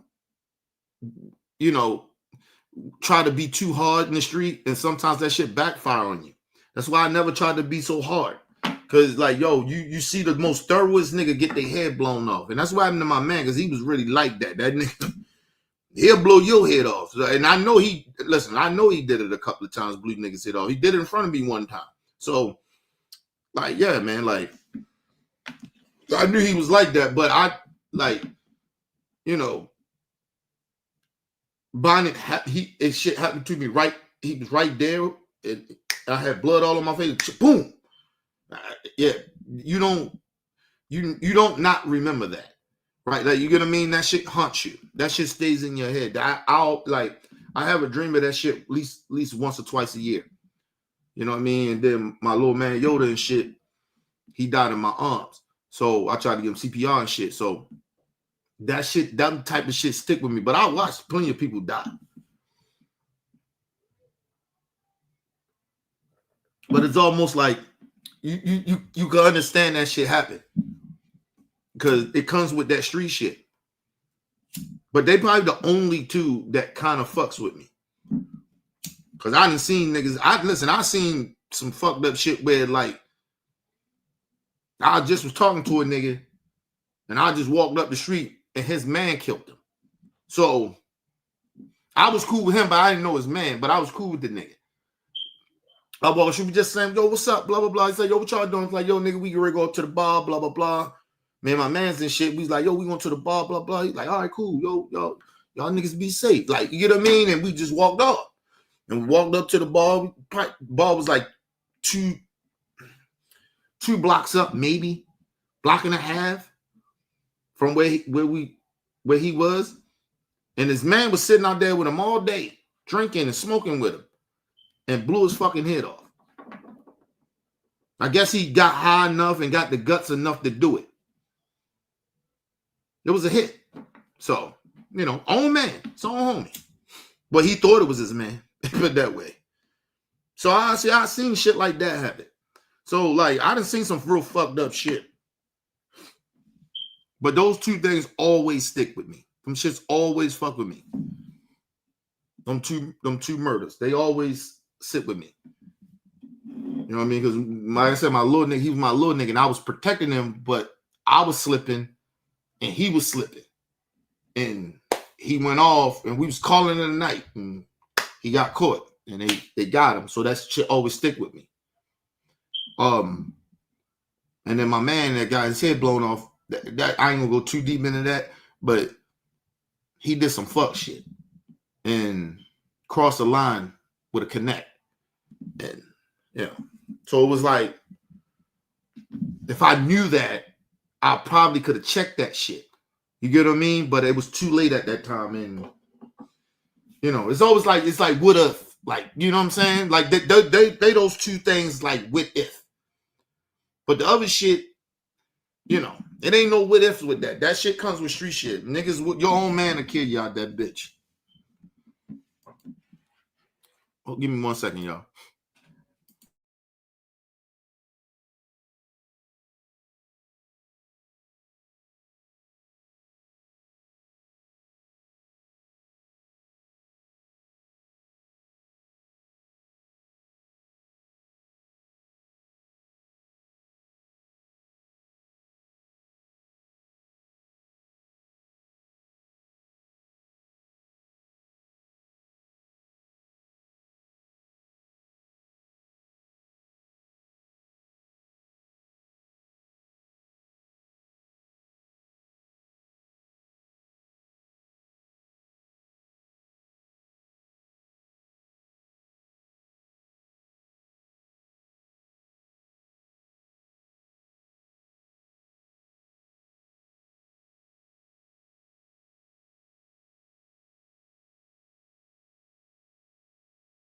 My bad, people. I'm back. Yeah, but I always tell people I never was scared. I just never was comfortable with a lot of shit. I wasn't comfortable doing a lot of that shit and being in the hood. I just was never comfortable because it was always some fuck shit happening, or you knew could happen, right? But like I said, I basically only feared like police and shit. Like I didn't even fear the police. I just feared going to jail. That was it. But I never was comfortable of a lot of the shit in the hood and shit. I just wasn't scared because I was born in that shit. Both of my parents was gangsters. You know what I mean? I got family members that's gangsters. I got uncles and shit. I got an uncle now locked up. He's a hitman. He locked up for jail for the rest of his life. So like I grew up with gangsters and shit. So like a lot of the street shit didn't scare me. It's just you uncomfortable with it because is it who you kind of really is at your core? Who you is? That was the one thing I didn't lose. I still had a little bit more of humanity.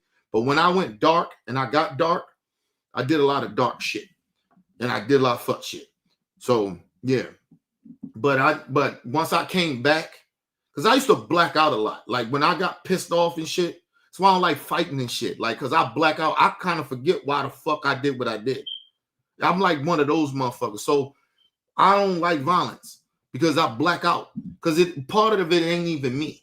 It's not who I am at my core. So when I have to get to that level or cross that line, I black out.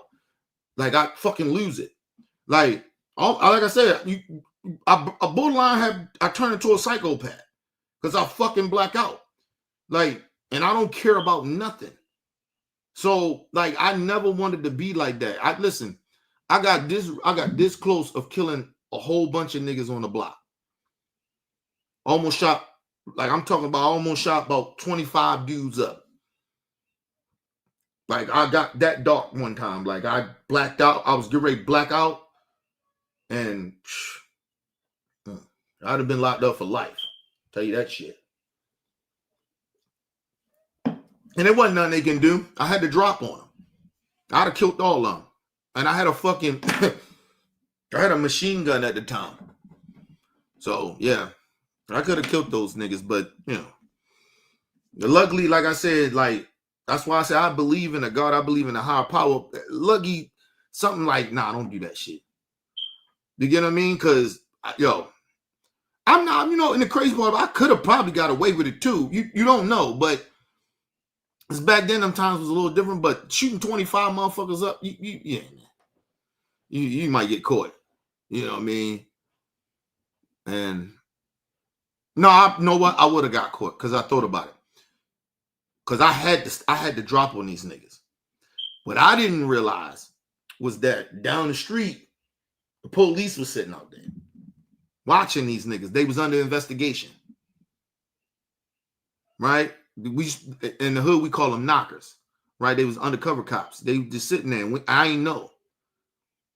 But when I walked through or walked around or whatever, because you don't walk through no nigga block, they 25 deep like that. No. Especially if you ain't from there. Don't walk around. You go around the corner. You walk around a block. You go around the whole other block. Just a good round to the store or whatever the fuck you going. And when I walked around, I seen the fucking knockers. And I didn't know they was. I seen them before, but I didn't know they was cops. But so imagine I'd have shot them niggas up. The cops probably came and shot and killed me. I probably could have died. Fuck arresting me. They probably came and shot me. So no, that was a bad idea. And I'm glad I didn't do that shit. And because even now and I'm older, I like that's killing a whole bunch of black men and shit, black people and shit. Like, yeah, man, I'm glad I didn't do that shit. I don't give a fuck. I know why I was mad at him, and I know why I wanted to do it. But I'm older, and there wasn't no reason to kill them niggas. You know what I mean? At that time in the street, yeah. But I look back at that shit like, nah, I'm glad I didn't do that shit. Now, don't get me wrong. A lot of them niggas probably dead now. Ain't got nothing to do with me. But I'm just saying, a lot of them niggas dead now. I know, first of all, I know a lot of them niggas is dead now. I know that for a fact. But a lot of them niggas locked up in jails. A couple of them made it out. I seen a nigga a while ago. Maybe like 2-3 years ago. Seen a nigga. Yeah. You'll recognize me. I ain't even recognize him. That's why I said that doing dirt in the street, like people do a lot of dirt. That's why they can't go back to the hood or they get killed when they go back to the hood because they did so much dirt to the hood. Because niggas don't forget faces. And sometimes, nigga, you might get killed or get pressed because you look like a motherfucker. You know what I mean? I know I had a couple of double niggas in the hood that looked like me. Like, seriously, we looked alike. So, the couple nigga pulled him. Nigga, I don't know who the fuck you talking about. Nigga, I'm not him. Nigga, who? I ain't never been around there. Like, you get what I mean? Like, but niggas, you know, when they in that street mode, like, they don't give a fuck. And one for my homie, nigga probably shot me. I remember nigga pressed me on. I'm like, nigga, I don't know who the fuck you talking about. I don't know that nigga. I never hung around there. And mind you, I don't know this nigga. My man knows him. So, you know, I ain't in the streets like that. So I don't know what the fuck. That's why I don't go around the hood like that. Because you never know what the fuck gonna happen. But anyway, let's move on. Oh, shit. God damn it.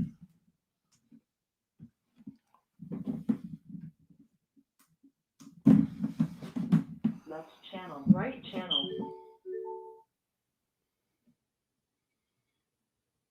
And they interpreted that to mean that regardless of what you did in your past, that redemption is possible.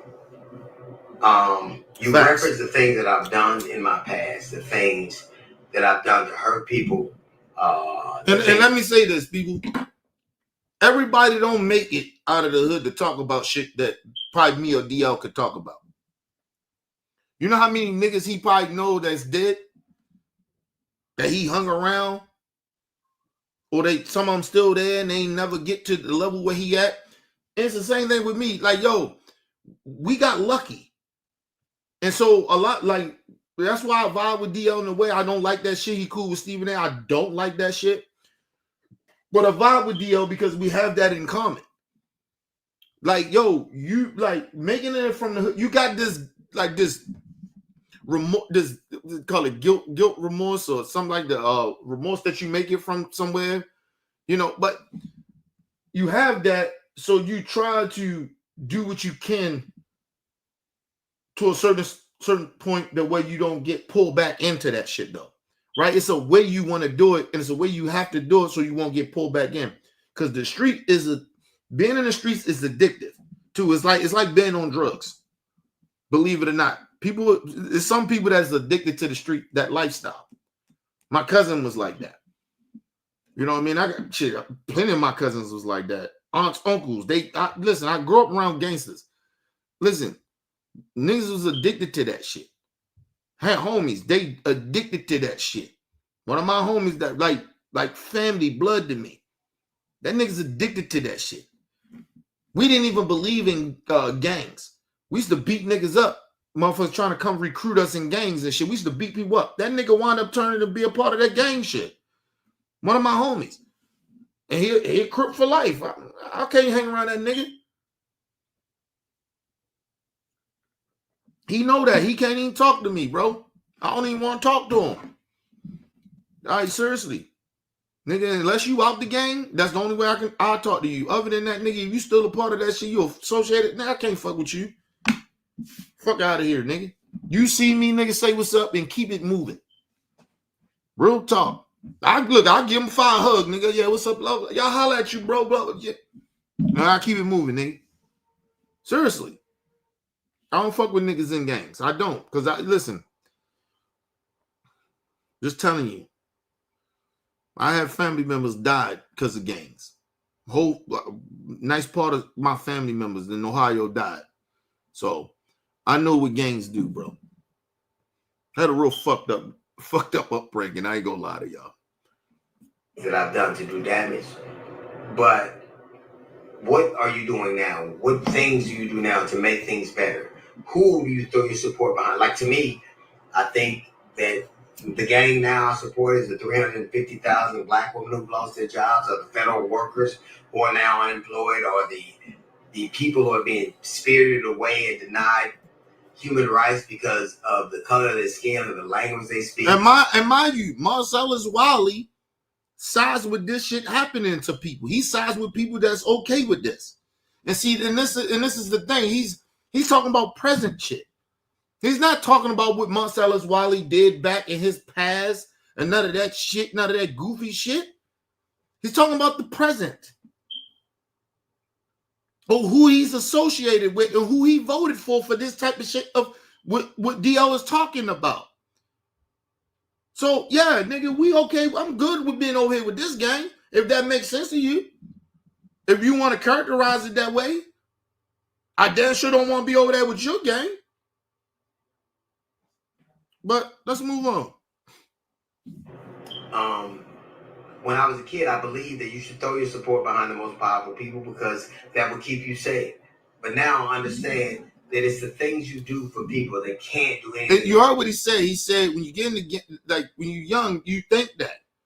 It's like you almost understanding that you getting fucked up out here. You want to be safe. You want to survive. That's why niggas get in gangs. That's why niggas be a part of street shit. A lot of niggas be the most thoroughest nigga. It doesn't matter. And then, like I said, some people grow up in it. Like you can't escape it. If your whole fucking family is gangsters, nigga, what the fuck do you expect them to be? They are raising you to be an up and coming gangster. Like seriously, I knew plenty of niggas like that. Shit, I grew up around like a lot of my family was gangsters and shit. Like so, it wasn't. But one thing about them, they didn't want me to be a part of that shit. Like you get what I mean? It was a difference with that. But I wound up picking up bad behaviors, picking up bad shit, bad behaviors because of them. And thinking like this shit, I can do it better than they can do it. Like real shit. I told people I didn't sell dope because nigga, I had to. I sold dope because my mom cut me off. When she finally got clean and shit, my mom was working 9 to 5. She found out that we was skipping school. Me and my homies and shit, all our moms, they found out the nigga, they was giving us allowance every week. In the hood. Nigga. Our moms cut our shit off. Now and all we was doing with the fucking money was drinking and smoking. You get what I mean? But that's bad at the age we was, but that's normal. You know, going over girls' houses, fucking and shit. Like, you get what I mean? Buy clothes and shit. Like, you get what I'm saying? But but when we got in the street shit, that comes with a whole nother element of making that street money. So beef comes. Niggas don't like that you making money. Jealousy happen. Like, it's a whole bunch of another shit comes with that. And we got in the game. A lot of me and my niggas, we got in the game. I can speak for me and my niggas. We got in the game because our parents cut us off. We didn't have to sell dope. But listen, I'll tell you one thing. My homie, one of my homies and shit, I told you that's in the Crip game. That nigga was addicted to street shit though, from early age. So he already wanted to be a part of that life. That shit to him was exciting. To him, he was addicted to it. You got in mind, all our uncles and aunts and shit was gangsters, drug dealers, hitmen. So like we grew up in an environment, so somebody in the clique gonna get sparked to be addicted to that shit. So he was just that nigga. Everybody else we was on something different, but we wound up riding because we family. You know what I mean? We ride like. These niggas was more my blood than my own blood. So, like, we treat each other that way. So, yeah, like, I had homies, like my homie and shit, he was addicted to that street life. I knew he was never going to get out the game. I knew it. I'm surprised he even lived this long. But he wasn't a stupid nigga either. He was very smart. He was like a smart street nigga. And he was quiet. So you never knew a lot what he was thinking unless he told you. So it made him smart. It's a survival tactic that he had, but it's his personality. It was who he was too, as well. He didn't speak a lot. So that's probably why he survived in the game so long. I couldn't help but speak my feelings and shit. I'm a Cancer. I used to get offended when people like, you emotional. I was an emotional motherfucker. I'm always emotional. And when you lose your emotional part of who you are, because I know how dark I can get, right? So me being emotional, I'm okay with that. But I was a very emotional nigga. but I was smart. I knew how to move. Right? I could read rooms. I told you I used to predict when niggas gonna die. I was like, if a nigga was like acting way too hard, so let's say if I ain't like him either, right? I'm like, yo, somebody gonna kill his ass. Because this nigga acting way too tough. Like, and seriously, and the nigga be dead by summertime. Seriously. I used to predict that shit because you can watch niggas' behavior. How they acting, like somebody gonna fucking clap you, bro. It may not be me, but it's gonna be somebody gonna clap you, bro. Because there's certain niggas ain't gonna allow you to get away with that tough shit like that. That was one thing in the streets. The toughest nigga in the street that they got the name, he's a target. Automatically. If he the biggest drug, it's a target on him. And I learned that from my OGs too. My OG, well, one of my OGs. I learned that from him. He told me that. He's like, yo, niggas, the biggest mouth be running around flossing and all that shit. Niggas watching him. You want to be the cool nigga. You don't want to be the toughest nigga. Because when you the toughest nigga, niggas, it's some niggas out there like, why are we letting this nigga run around like he punking niggas? It's almost like the bully, right? And niggas, and they plotting, right? But that's how a lot of street shit is, though. Anyway, let's move on. You that matters. I'm proud of what I'm trying to become. I'm proud of the things I believe now. Listen, hold on. Mark, I appreciate that, bro. Listen, the thing is, it kind of made me who I am, right?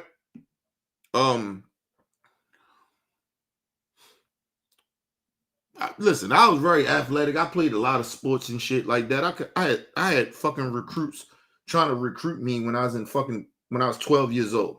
So like, I just think a lot of that shit wasn't my path. My path was supposed to go the way it went, right?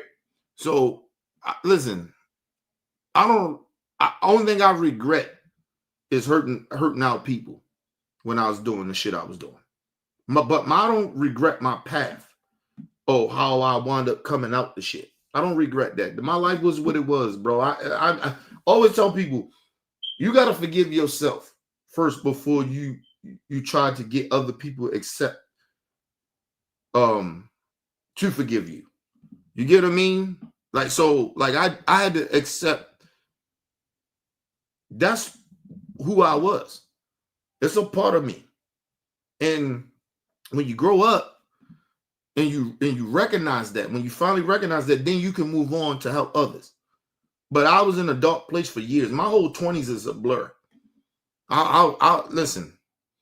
That probably was the darkest time, like, even for the street shit. Like, the street shit, I can remember vividly. Like, I can remember every fucking thing. But my 20s, I don't remember my 20s like that. Because I was drunk all the time. And it was like a blur. Like my 20s wasn't good for me. I never enjoyed my 20s at all. I look back at that shit now, never enjoyed that shit. And I was out the game. But it was so much trauma and shit that I had in me that I was drinking away. So I wouldn't think about all the deaths, all the shit that happened. Like, you get what I mean? Family issues. Like, it was like my 20s was the worst time in my life ever. Like, even when I was growing up in the streets, that wasn't the worst time. The worst time was when I got out the streets and them 9 to 10 years. Shit, even my 30s. No, it was my early 30s. Like, I had a midlife crisis when I was 30 or 31. So it was like a 10 years spree where, like, I was fucked up, suicidal in a way, especially in my 31. I'm suicidal. And so, like, yo, because you deal with a whole lot of that shit, and you don't deal with it in the hood. You don't like, you know, Ain't no fucking therapists around. Ain't nobody to talk to you. Niggas telling you, nigga, get over that shit, nigga. Everybody lost people, B. Everybody did some fucked up shit, nigga. It's the hood. Like, that's how that shit runs. So, you know, my old 20s was fucked up.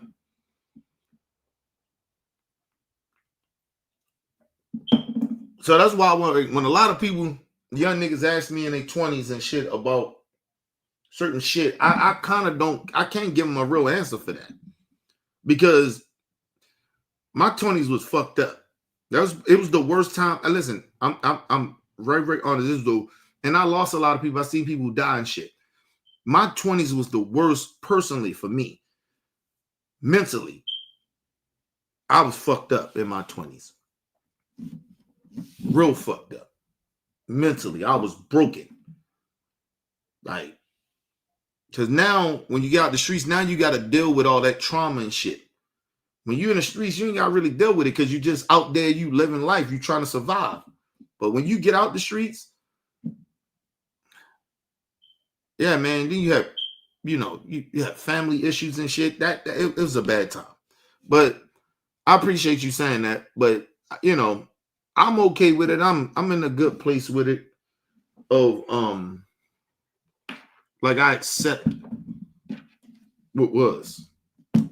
You know what I mean? It made me who I was. It made me who I am now. So I'm good with it. You know what I mean? I don't have nightmares like that no more. I said that once my daughter was born, I didn't have nightmares like that. I told you once in a blue moon I get one, but I used to have them shits every night. And I think that was part of my 20s too. I used to have nightmares all the time. And my wife would tell you that. Like, I used to had to be touching her to sleep. That's why I don't sleep very good now. You know what I mean? Because not like now, I always feel like I'm gonna miss something. Because I didn't enjoy my 20s. That shit is a blur. So I didn't really live. Right? You just live in this dark place. Right? You get what I mean? And you just dealing with dark shit. So I didn't really get to enjoy my 20s. And then when I was to go do, you know, some good shit, I couldn't enjoy it because I was fucking drunk, making an ass of myself. Do you know what I mean? So, yeah, let's move on. I'm proud of the ways I want to be and the people I want to stand for. Can you say the same? And then D.L. Hughley. And listen, and that's real shit with DL. Listen to what DL said. This is why I fuck with DL. That's why I vibe with him in a way. Now I understand that it's the things you do for people that can't do anything for you that matters. Facts. I'm proud of what I'm trying to become. I'm proud of the things I believe now. I'm proud of the ways I want to be and the people I want to stand for. Can you say the same? Right. And that's my thing. Listen, shout out to DL, man. Listen, I don't like that he cool with Stephen A. Y'all know I don't like that shit. Or Steve Harvey. And I get it. But in a way, because it's friends and I get that shit, but nah, nigga. But that's real shit he said. I'm proud of who the fuck I am now.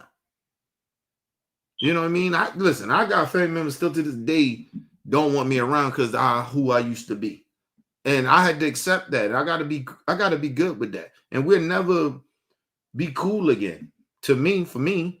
Because like for me, listen, I can hold a grudge, but I could forgive you too. Like I'm very quick to forgive people. You know what I mean? But I can hold a grudge. I can hold a grudge as long as you can. You get what I mean? I don't like to, but I can hold a grudge. And you know, some family members, they can't forgive me. Or they just look at me this way and they can't see outside of who I used to be. And I get that. That's okay. And I think for me, that's why I got a problem with Marcellus Wiley bringing up DL past. Like, nigga, that's who he used to be. And you can't look past that. That means you the judgmental motherfucker. You the one ain't right. You didn't even grow up with DL. That's the crazy shit about it. But anyway, Let's move on. And we're talking about the present shit you're doing. And then DL Hughley had doubled down. Don't make me bring up your past. Let's not go there. Let's not do that, right? So this is what DL Hughley was saying. Marcellus Wiley, I know something you don't want to do for sure is to go back and forth about people's past, your past or mine. I can guarantee you there are things that you've been accused of in your past you don't want to talk about. So let's keep it off past. Because suffice it to say, both of us have done things we're not proud of. Both of us have done. And mind you, I want y'all to remember what DL is saying. He's, because you're going to hear Marcellus Wiley response to this. He just saying, DL saying, look, bro, we ain't got to talk about each other's past. We're talking about right now. And that's what he was talking about in the beginning when he first criticized Marcellus Wiley. His present behavior, not his past. Marcellus Wiley brought up this man's past. And so he's still now saying, look, bro, we really don't want to be talking about each other's past. We shouldn't even be doing that. And you don't really want to do that. But I will. Because I ain't DL. So I will bring up his past. Give me 1 second, y'all. Okay, fuck it. I gotta let the dog out. He been in here. Now it ain't raining. Now that nigga probably gotta go to the bathroom. Give me 1 second. Let me let him out.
All right, my bad, people.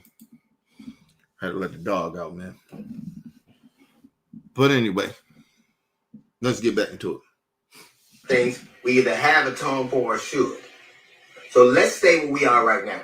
I'm no more a gang member and a dropout than you are a football player. But where I am now, yeah, you graduated from Columbia. But do you think you're that much more intelligent than me? We both do the same things. Well, you're a podcaster, I'm a broadcaster. We both say things. You see things and you say them. I see things and I say them. I don't got to go back to your past. I go by what you're doing right now. Right now. And what you are doing right now is helping a man who decided to make the world a darker place for people that look like me and you.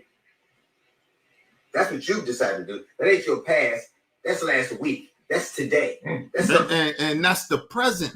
That's what I'm saying. See, the problem with Marcellus Wiley is that he's very hurt that DL called him out. And I'm gonna tell you something. You know why Marcellus Wiley is so upset? And because you notice when DL speaks, he's got the same energy.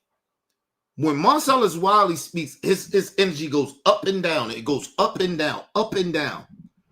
Because this shit really bothers him.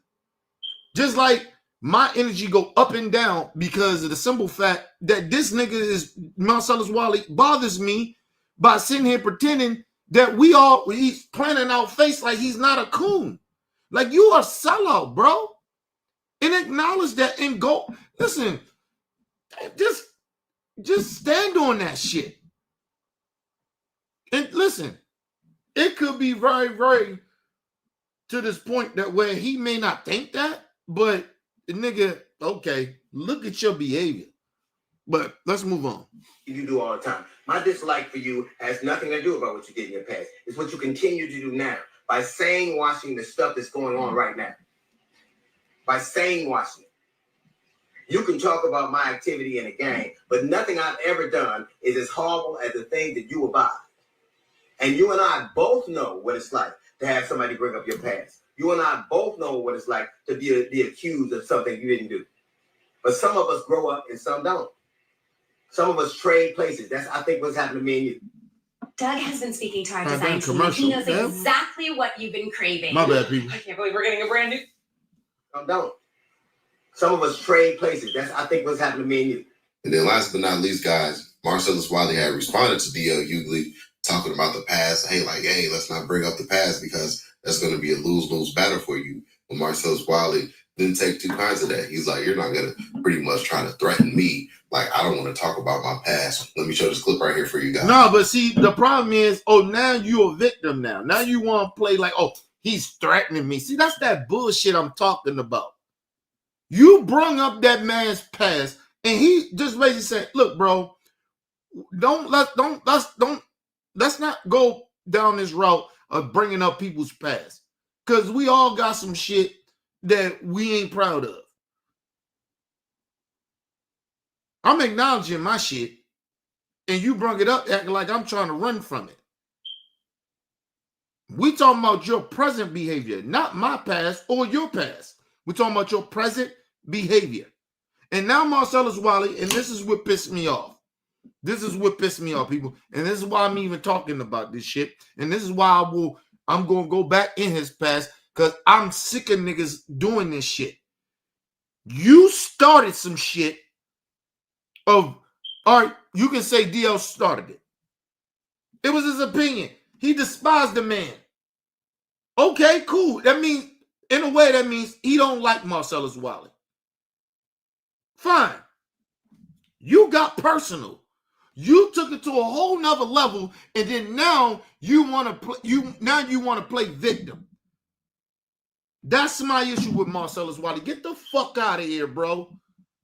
But let's move on. Let's listen to this coward. Oh, damn, DL. I didn't know you had it this bad. I didn't know you were this scared.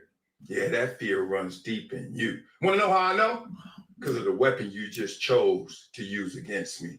Yeah, that scare tactic, that fear tactic. Oh, we don't want to go there. Marcellus Wiley. Nobody's scared of you. You brung up his, like, what he scared of? You brung up his past.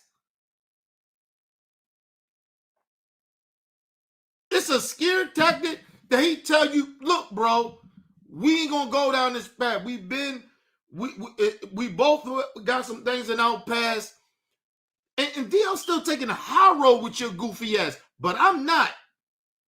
Because I'm sick of your bitch ass. Somebody's scared of you. Nobody's scared of you, bro. Or nobody's scared what you gonna say. You're a clown.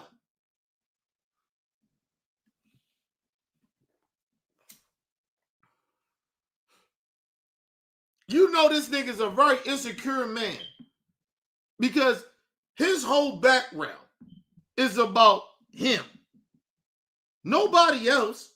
He ain't got a family. He ain't got, people that he idolized. Anything in the background. It's all his jerseys and bullshit. Listen, y'all know when I do my studio, I have a whole bunch of other people on the wall. Right? You see even this right here. That's from my daughter uncle. He made for her. You understand what I'm saying? It ain't a whole bunch of shit about me. Cause I ain't an insecure nigga like that. You know an insecure nigga when everything in your background is about you. You got this whole room that you got about you. You got to be insecure, or you one of them niggas that really think way too highly of yourself. One or the other, but either way, nigga, it's not a good look. But anyway, let's move on. Let's go back. You were this scared. Yeah, that fear runs deep in you. Want to know how I know? Because of the weapon you just chose to use against me. Yeah, that scare tactic, that fear tactic. Oh, we don't want to go there. Oh, we don't go there all day, any day. You try to use a weapon against me because that weapon works against you. You know how they say hurt people, and the weapons that they choose, the ammunition that they use. Marcellus Wiley, you a hurt person. That's why you brung up that man's past of him being a gang member, because you was scared in the hood, and it was black people that you say you was trying to not get jumped and all that shit. You was running around scared. Nigga, it's you. I told you, it's all the deflection. Everything he's saying, this them things about them coons and sellouts and these racist white people, they are reflecting their own insecurities on you. Nobody's worrying about none of this shit he's talking about. Nobody's giving a fuck about D.L. Hughley past of being a fucking gang member. We looking at who the man is now. I can't judge this man off his past if he's admitted it and said he's sorry, he's ashamed of it, he regrets it. Who the fuck is any of us to judge DL? But you are, because no, nigga, you talking about scared. You scared because you can't stand on the shit that you have done present. So you brung up his past. And then you try to act like he threatened you. You don't want to really talk about it. You don't. But I will. DL is better than me. But I will. I will. Because I don't have no fucking respect or love for sellout ass black people, regardless if they're black. If you sell out people out, you are an enemy to me. Just like a racist. So fuck you and fuck anything you stand for. Marcellus Wiley, I stand on that shit. Let's move on, because I'm going to break this bitch down. I'm going to break this whore ass nigga down. You a whore. You want to talk about people selling out. You talking about he's sold out, he's in another gang. Bitch, you sold out to a racist. The fuck you, somehow you think you better, nigga? Please. Are the ones that work against them. So you scared. You in fear. Wonder if you got scared into the positions that you're in right now. Because you are trying to say, my past, I'm not proud of. Oh, wrong dude. I'm proud of my past, good, bad, and ugly. Yes, I was accused 30, 40 years later of some BS. Someone came out of nowhere and lied about me. Yes, they did. And it's eerily familiar because somebody right. It wasn't black. It wasn't a black woman. And he's still a sellout. This lady, whoever she was, she tried to ruin this black his life. But some shit happened a long time ago. And do we know it's true or not? We don't know. He could have did it, he couldn't have did it. But I'm going to give him the benefit of the doubt he didn't do it. Not because he's a black man, because, like I said, it came out that she wanted something. So I get it, but it could be true. We don't know. Basically, she accused him of rape. Sexually assaulting her.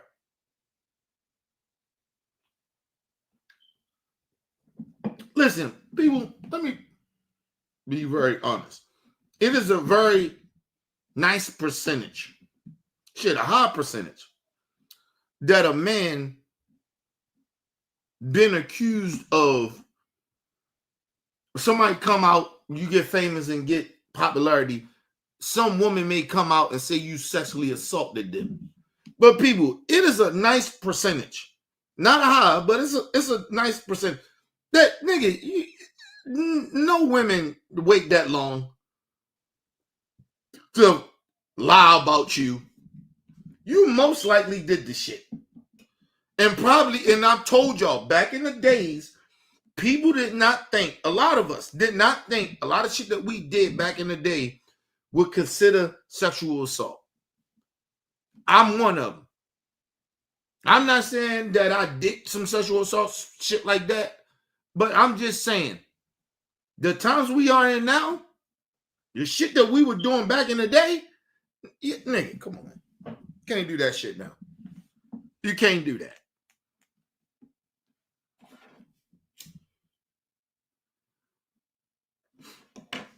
You can't do that shit. You can't do that. And listen, and I'm gonna tell y'all something. And this is why you see a lot of women, regardless what color skin they are, you see a lot of women. Like, we don't like it almost come off the women as arrogant. It's not that. It's you don't know these women past that where men has mistreated women in the past. I'm telling you. We did this shit. And at least I can acknowledge that I mistreated women.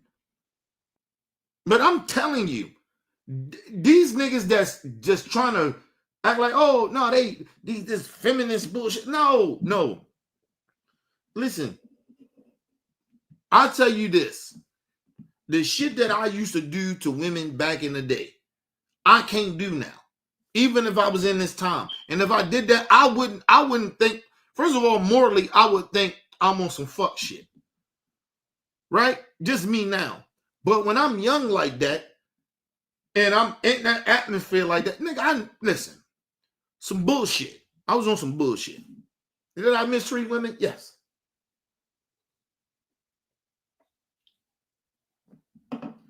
Did I take advantage of women? Yes, I did. Not in the way of like raping them or no shit like that. But yo, nigga, you know you playing a game on a woman. The shit that we did a lot, men did a lot back in the day when I was growing up. You can't do that shit now to play a woman like that. That shit is almost like, it's sexual assault. It's fucked up morally. You can't do that to women unless a woman is okay with it. That's fine. But no, it was times people, because I used to throw before, I ain't say before Diddy, but I was throwing fucking Diddy parties back then in the hood. And I'm telling you, we used to pick chicks up off the street randomly. Didn't know who they were. Told them, hey, look, fuck that club. Come over here. We doing a house party. And we get fucked up, get drunk, get high,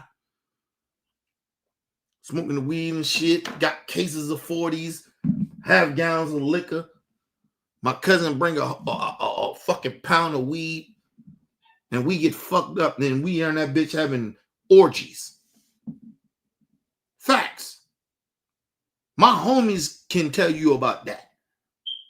Now, they might not be proud of it now. Yeah, I get it. Because, you know, some of the niggas that did a lot of that shit, it was married. Now married. But, nigga, we used to do that.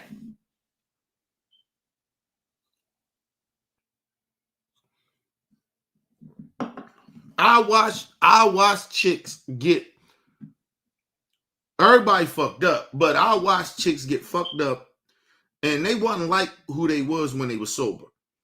And they get that drink up in them, get high, and they freaking. They let niggas run trains on them. In my crib. So, nah, bro. Like, Marcellus, you know, people need to chill the fuck out, man. But anyway, let's move on. L named D.L. Hughley is coming out and lying about me as well, accusing me of some BS. Oh, DL, yeah. You went on Vlad and said you despise me. Hold on.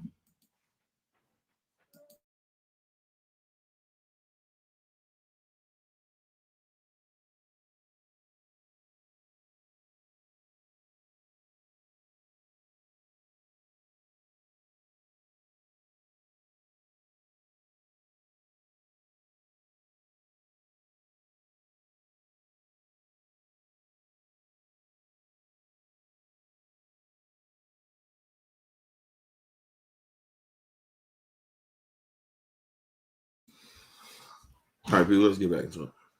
No, go back. Familiar because somebody right now named D.L. Hughley is coming out and lying about me as well, accusing me of some BS. Ain't nobody lying about you, bro. What did DL lie about? Listen, and the bad part about it, he's not telling you what DL lied about. He's just going off on a rant and trying to go after DL because DL said what he said about him. He didn't dispute anything that DL said. So how is DL lying on you? You got to tell people how he's lying. But anyway, let's move on. But I told you these coons, they know what they doing. DL, yeah. You went on Vlad and said you despise me. Out of nowhere, despise me? And then you lied about it. That ain't the reason you despise me. No damn 9-year-old reasons you gave on that show. Nah, the real issue, the real core of the problem is... What is that? Is because I won't let your ass control me. I won't let you control my thought. First of all, nigga, don't listen. You already in the cult.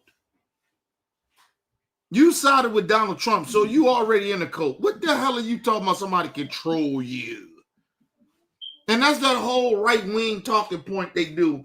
Oh, the Democrats try to control black people. Listen, like I said, people, did I wake up to the Democrat Party on some bullshit? They find out they on some bullshit? Yes.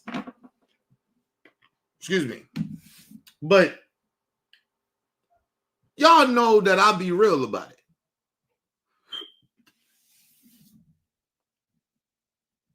I'll probably agree with Democrats probably about, and we're just talking about policies, probably about 75%. The other 25, I don't. But it ain't nothing. I ain't gonna say that. It's probably about 5 or 10% of shit on the right that I actually agree with. The other 90, you get what I mean? You weigh that out when you vote. And a lot of that shit is moral shit too. How can you have policies like that on some moral shit? Politics ain't just about policies. It's about moral shit. You don't pass policies and not think about nobody else. My issue with the Democrat Party got nothing to do with the Republicans. My issue with the Democrat Party is that you keep thinking black people are fools. Where's our shit? Y'all okay to defend other countries. You okay of defending Israel, the Jewish community. They got reparations, but when we bring it up, you know what? We gotta have a what they say that we gotta. What's the word they use? I'm sorry, with the Democrats. They've been using for a couple of years. They say, we got to do a study on it. Did you do the study with the Jews?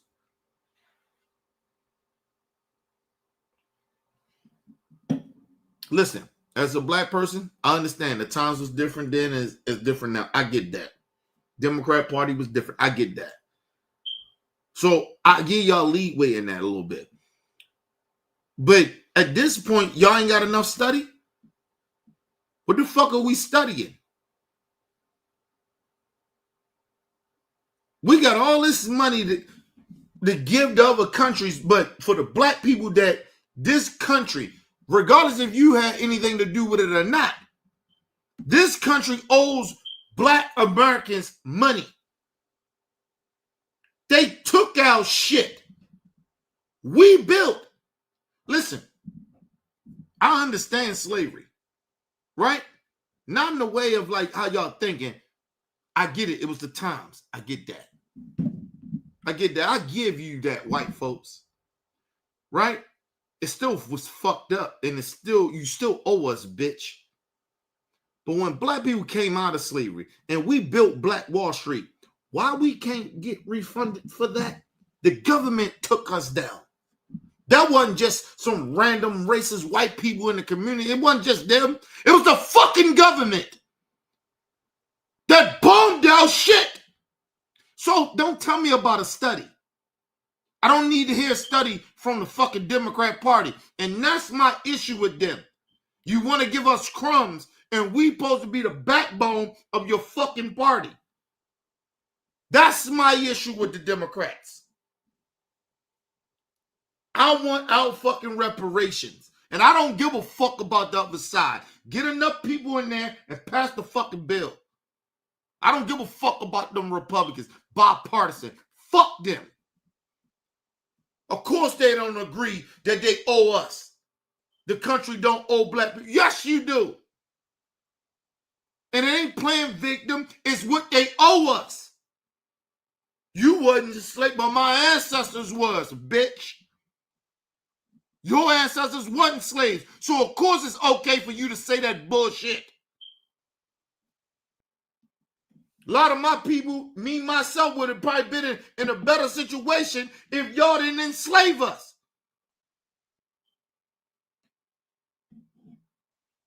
And then you did it, your ancestors did it knowing it was cruel. The racism from that slavery shit is still happening now. So how the fuck you think you don't owe us? Same cruelty. Just in a different way. The same fucking cruelty. Unarmed black people, men and women, getting killed under y'all justice system. We didn't create that justice system. We didn't create shit. As far as y'all little, I'm talking about the systemic shit. We didn't create that. We didn't create the Constitution. We was nobodies. We was less than a human being. Fuck are you talking about? And now you want black people in 2025 to, hey, you know what? Believe in the Constitution. For what? Then you got a nigga, you want black people to believe in the justice system and the Constitution, and you got this racist piece of shit in office breaking all the constitutions. All of it. But that's bye-bye. You got all the megas. A lot of them talking about civil war. For what? The system already helps you. And you vote against your own fucking livelihood. Don't blame the rest of us.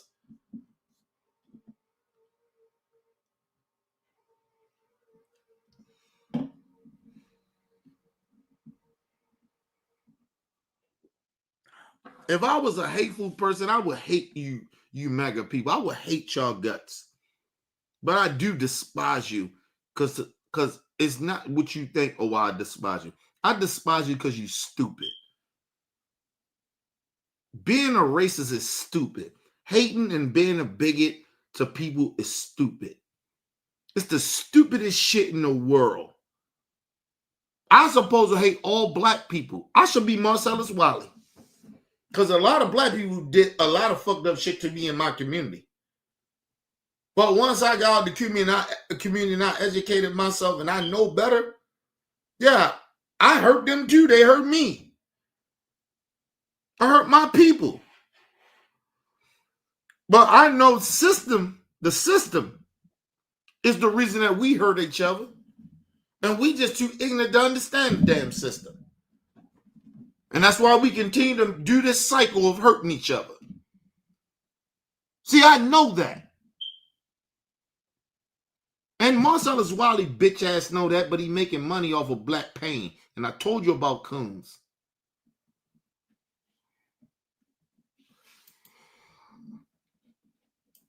Oh, shit. Oh, y'all. I gotta find a damn charger for my mouse. Oh, what is it? Hopefully I didn't put it in the bag. Shit. I think I did. Fuck me. Fuck. Give me a second.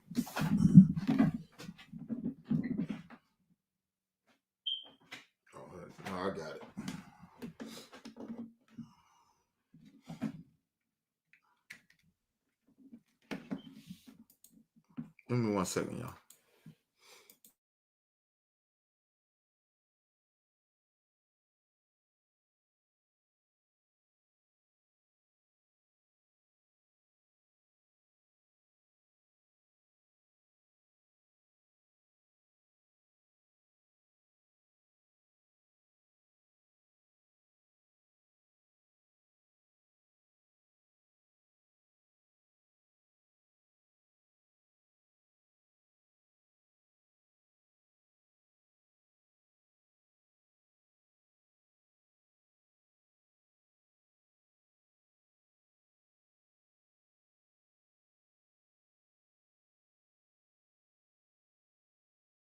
All right, my bad, people. My bad. Yeah, I'm like,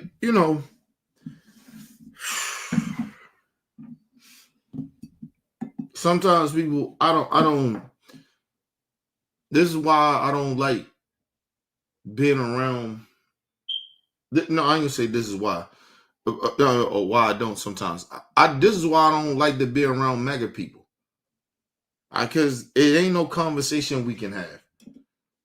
It's just stupid to have conversations with them about black people. It's just, you ain't qualified to be even speaking on us. But anyway, let's move on. And I won't let you control my vote. I won't let you do anything of influence to me. And you hate somebody who's thinking freely. No, nigga, you ain't no thing. He sound like Candace Owens, don't he? You mad at somebody thinking freely, right? But he side with racists. What's freely about you siding with racists? No, nigga, I'm free because if a Democrat Party is that bad, they ain't no better than Trump. Like, I mean, ain't no better. I'm not voting. I didn't vote for Biden.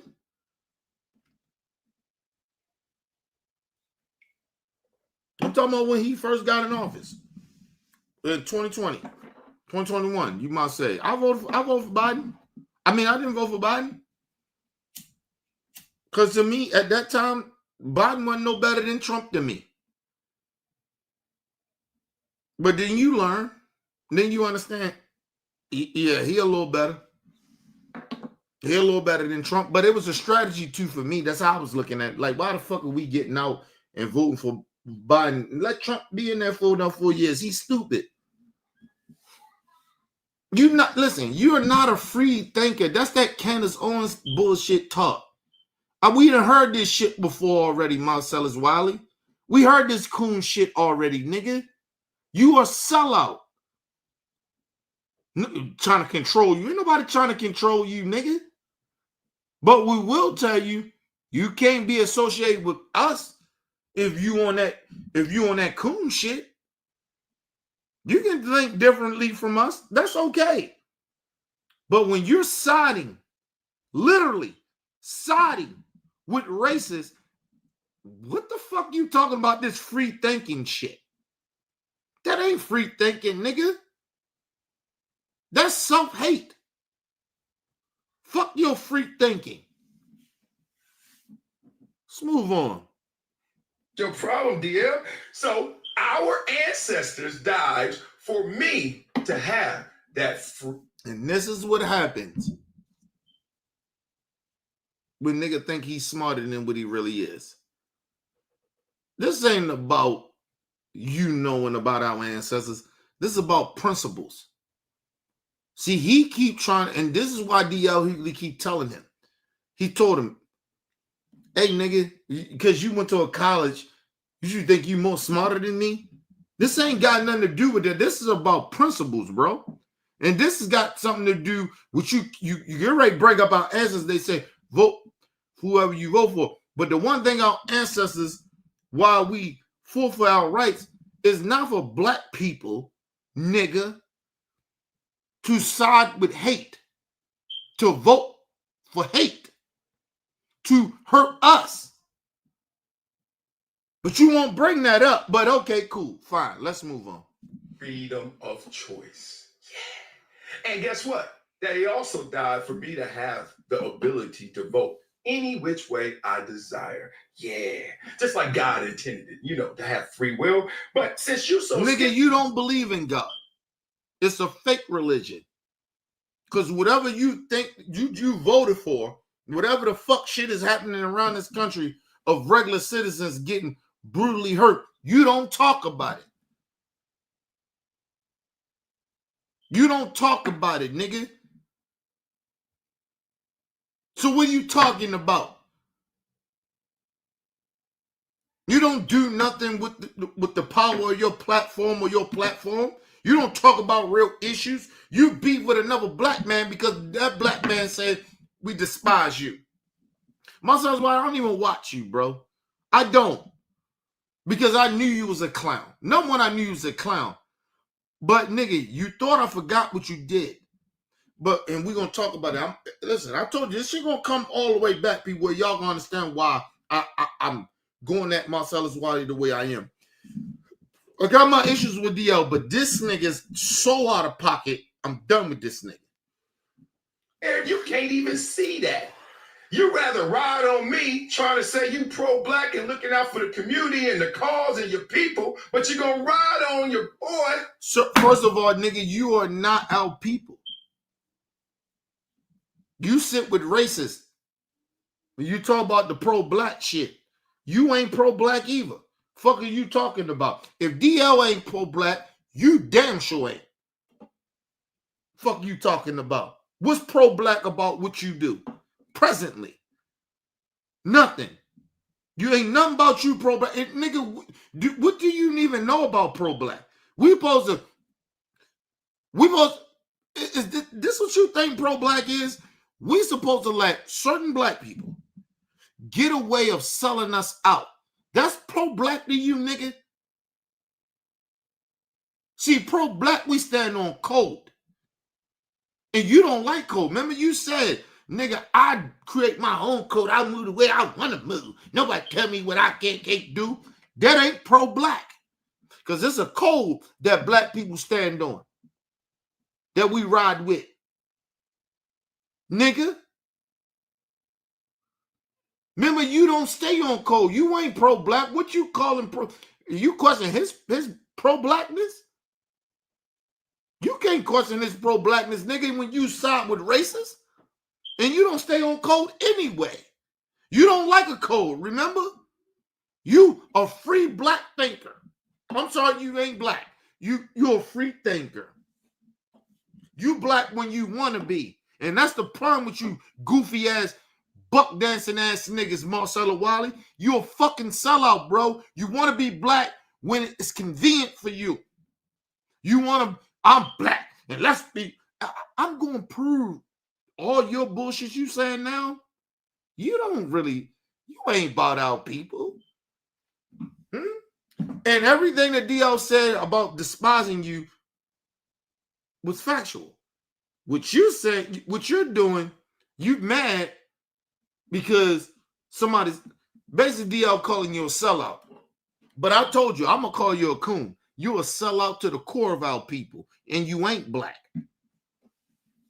I'm sorry. Let me take that back. I question your blackness. You're damn right. You black, but I question your blackness. And I ain't scared to say it. I know some black people, Roland Martin, a lot of them, they don't want to do it, but I will.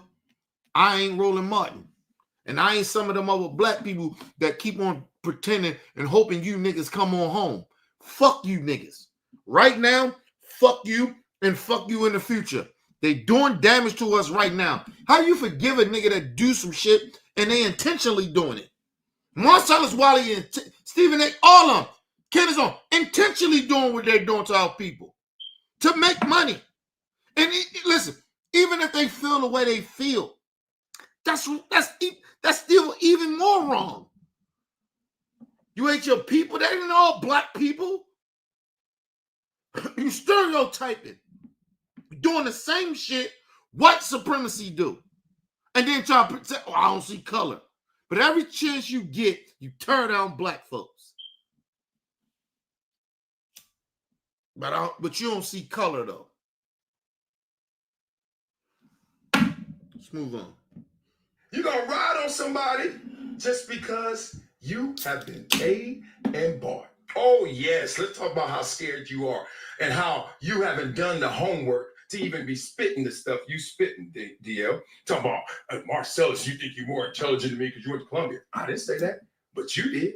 So maybe you actually think that. Or more importantly, maybe you actually know that coming at me like that. First of all, nigga, you brought up his education. You said he's a dropout. So that's why he brung it up. Because you got a college degree, you think you're more smarter than him. Because you brung it up that he did not graduate high school, he got a GED. He's a dropout. You brung it up. See, this is what I mean. So none of his shit makes any sense. Of him attacking DL. Trying to, DL said this. Oh, nigga, that's what you think. No, nigga. You accused the man basically of being dumb. Because you brought up him, his education, for him dropping out of high school. You brought that up. DL didn't bring that up. He just responded to your dumb shit. Because you think you're more smarter than him. You see how a fucking coon do? They learn from the best. They learn from racists. Racist does this shit. That's mega. That's what they do. They try to deflect everything. They done did some fuck shit, and then they try to deflect that you said this shit, and they said it. You brung it up. Dio didn't bring up your education or his education. You did. All the man said, I despise you. He ain't said nothing about him in the blood gang and him being him dropping out of high school. He didn't bring none of that up. You did, to clap back. And now you want to sit here and act like he's insecure. No, bro. You brung it up. Let's move on. Oh, I'm accusing you of something. I'm not accusing you of anything. We can stay in the past, present, or we can go future. But I'm never accusing you of anything, DL. You actually did these things. You are going off of accusations with me, but I'm going off of an account of you. And that's where it goes. Now, mind you, he never talked about none of the positive shit DL did. Since getting out, what he's talking about, DL was a fucking kid, man. This man is 60-something years old. He wasn't the head of the fucking blood gang or no shit. He was a part of the gang. You brought up a low point in his career, in his life, when he was a part of a gang, when he was a kid. That's what you went back on? This nigga's unbelievable. And this is when a coon think they more intelligent than you. When they play in your face because they think, I got a college degree. I speak very, very proper. I can use big words. And he think we don't catch this bullshit he doing. I'm catching it, nigga. You brung up that man. You brung up that man's past when he was a kid. We're talking about your grown ass. Shit that you do as a grown ass man. Not when DL was a kid. And he admitted to it. And he said, I'm trying to be better every day. To be a better person. I respect that more than a grown ass man sitting there bringing up that man's past. And then try to pretend he care about black people in the same motion of it. See, I know the white supremacy gang, nigga. I know the coon gang too. I know the coon gang. You do what white supremacists do. What they try to do. And you try to be more out there with it. You the motherfucker that say it. Which what they really want to say. Fully. And they use niggas like you. But okay, let's move on. Because like I said, I got receipts on Marcellus Wiley. And Marcellus Wiley keep talking about D.L. Hughley past. We're talking about your presence.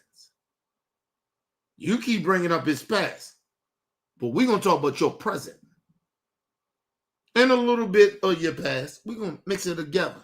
But it's more what your present is. But let's move on. Don't like your record? Oh, let's talk about it. I ain't accuse you of being a dropout. I ain't accuse you of getting a GED. I ain't accusing you of harming. Yes, you did. Yes, you did. Yes, you did.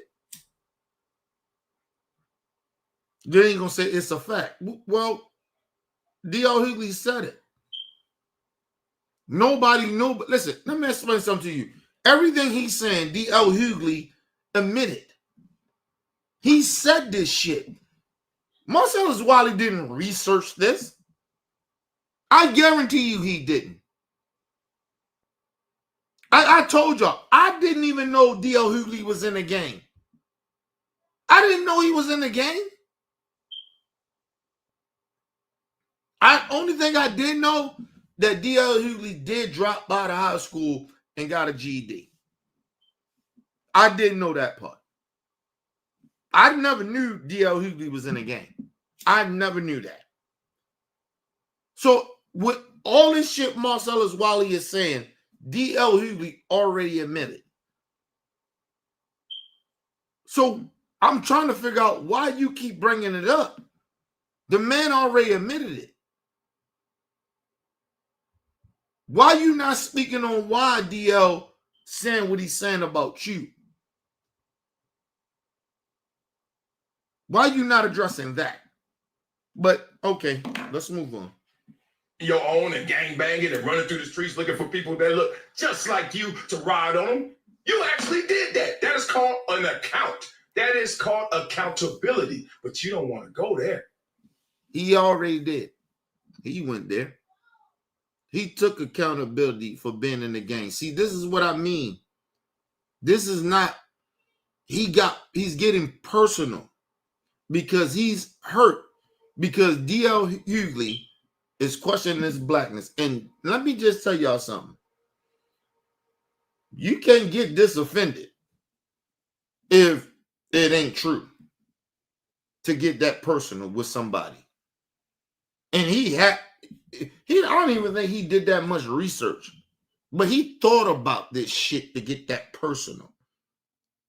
If it ain't true, I'm not getting personal with it. If a nigga tell me, hey man, they question my blackness, or no black person tell me they question my blackness.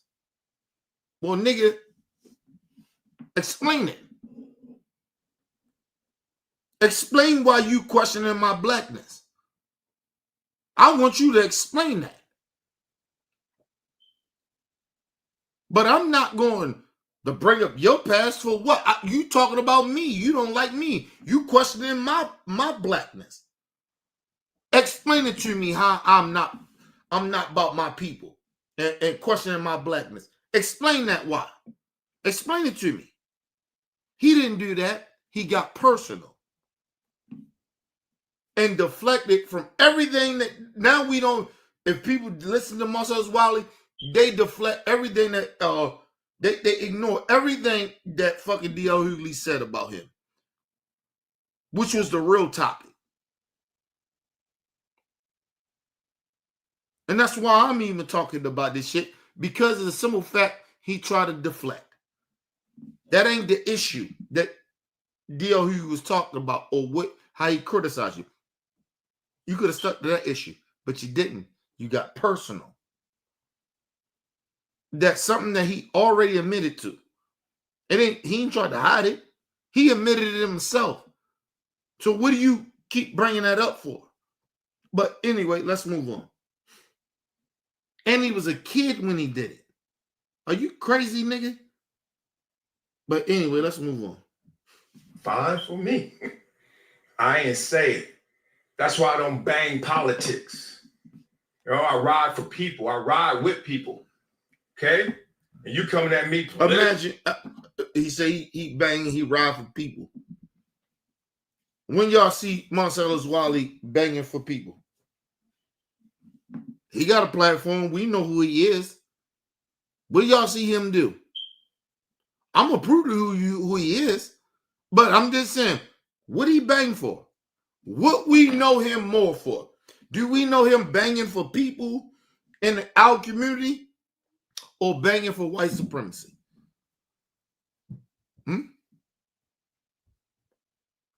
I'll wait.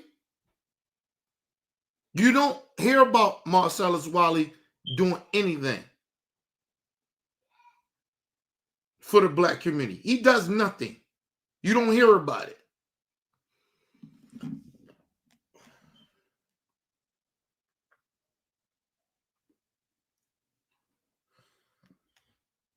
I do know, and you can check this, researcher, motherfucking D.L. Hughley got an organization to help his community, that what he grew up at. I know that.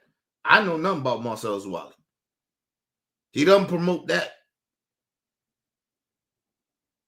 He doesn't promote that. I don't know nothing about Marcellus Wiley. All I know is him selling out. Now, he may have something, I don't know, but he don't promote it that well. The shit that he promote more is the shitting on his own people.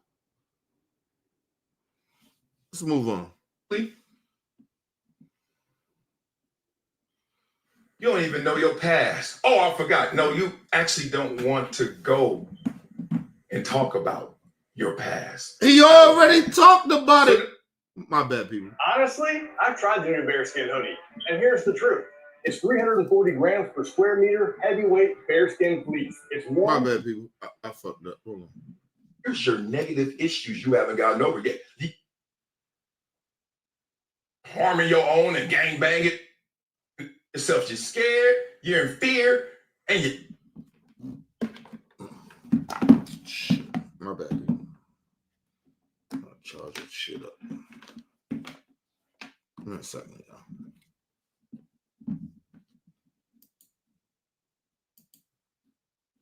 Give me a second. God damn it. I fucked it up. There we go.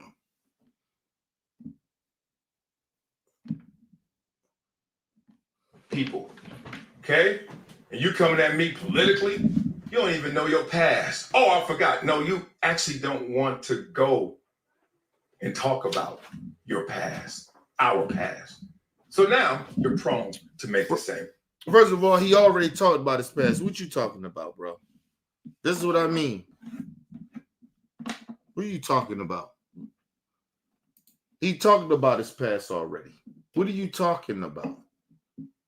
This dude is like, he's sitting there, it's all a reflection of, he's mad. I told y'all he's mad because of the simple fact that D.L. Hughley called him out as being a sellout.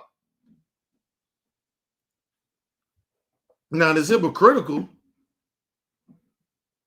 that D.L. is friends with Stephen A. Smith, that's a sellout.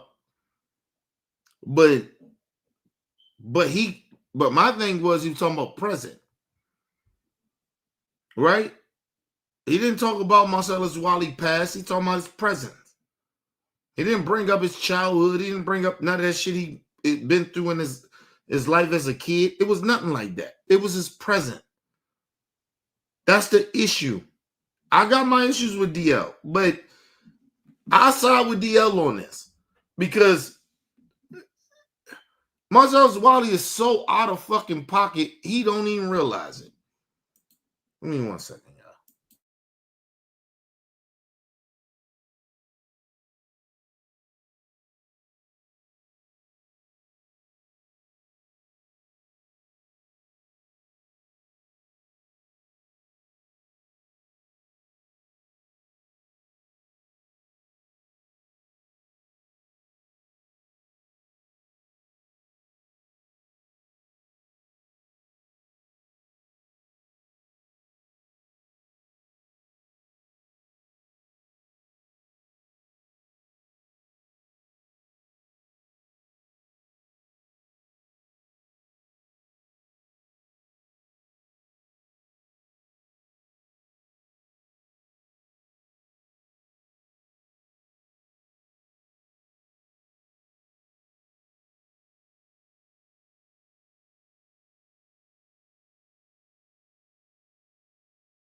All right, people, I'm back. My bad. Let's get back into it. Mistakes. DL, you told on yourself. You're scared, you're in fear, and you're just ignorant. Leave me alone, big dog. I'm not built for this. This is underneath me. But like I always say, I love and live on the high road, but I rent on the low road. We can go low. First bro. of all, nigga, that's that he thinks he's smarter than everybody in the room. This is beneath me. Of what? What's beneath you? Explain. Because, see, I can explain why you beneath me. Number one, as a man on a moral level, you ain't no man. You ain't morally better than me. And then you, as a black person, you beneath me as well on some black shit. So, yes, I can explain it why. I can explain why I feel that you beneath me. Because I know that you don't stand for shit. You side with racists. I can explain it. He never explains how somebody DL's beneath him. This is beneath him. But if it was so beneath you, you shouldn't have been speaking about it. That's number one. But like I said, I get down in the gutter with motherfuckers.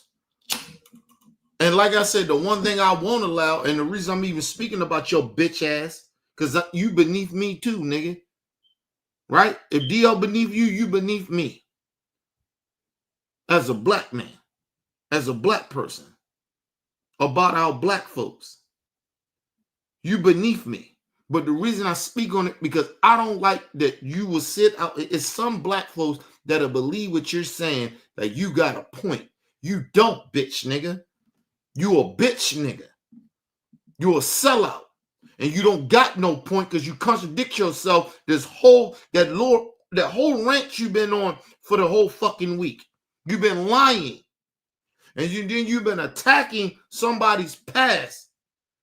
And then tried to play the victim card. Oh, I know you ain't threatening me about my past. Nigga, you brought up his past. So you already out of pocket. Your bitch ass. But you bought out people though. So I'm about our people, but I ain't about your black ass. And any of you coon niggas. So I'll make that very clear. I ain't about you. And I don't give a fuck you black. So let's bring up his past. Let me get the clip. Let me show you who this fake ass nigga is. Trying to pretend to bring up niggas' past. Let's bring up your past then, nigga. Bring your past up. Sick of these coon ass niggas, man. Give me a second. I got the clip coming, people. Remind you, this is why I don't fuck with Jay-Z either, bitch ass nigga. Sick of them coon ass niggas. Okay. I think we passed kneeling. It was something that was really just a personal decision where, I didn't agree with. And we're agreeing. Y'all forgot about what he did to Colin Kaepernick? Okay. Only now. Gigantic, enormous mistake. They've elected themselves the gatekeepers of what is and isn't black, and they're just not qualified. We have cops that are murdering. Now, mind you, they tell you that black people that disagree with them ain't qualified about black people, right? But they mad at black people telling them that they're not qualified to talk about black shit. What's the odds in that? But anyway, let's move on. That's Jason Whitlock for you. Gigantic, enormous mistake. They've elected themselves the gatekeepers of what is and isn't black, and they're just not qualified. We have cops that are murdering people. Jay-Z is guilty of giving Kaepernick a pass the same way I was guilty of giving him a pass. I was conflicted. From day one, I was against him kneeling. Okay. I think we passed kneeling. So, if day one, you remember him, was what? He said from day one, I was against him kneeling. Now, let me get y'all to understand this. I'm not saying it's all military people, but it's a military man that's very proud of his service. He goes to Colin Kaepernick and he says, I don't like you sitting in the national anthem. Let's talk about it. And they talk. And he said, can there be another way that you can express yourself? Them two came up with a way that where it didn't feel so disrespectful to the military. In his opinion, this white military man, Colin Kaepernick said, all right, because I'm not going to stop my protest. Now stop my movement. But, all right, I get what you're saying. What you think? And they came up with, and Colin Kaepernick didn't even come up with it. It was the military man. Just take a knee. So they all mad at Colin Kaepernick, but they ain't mad at the white military man that had a problem with him sitting. That came up with, like, hey, I get your plot. I understand what you're saying, but it's a little disrespectful to us. We had a conversation about it. Let's have a conversation about it. The white man came up with Colin Kaepernick. So it still was wrong. So you was against that. So you against that white military man that came up with it. You ain't really mad. Are you really mad at Colin Kaepernick? Or you mad at the white man that came up with it?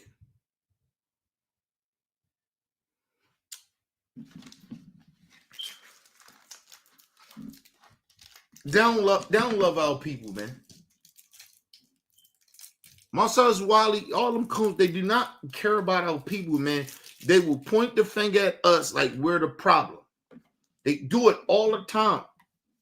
It's that stereotyping shit that they get from white supremacy. They're part of that white supremacy gang.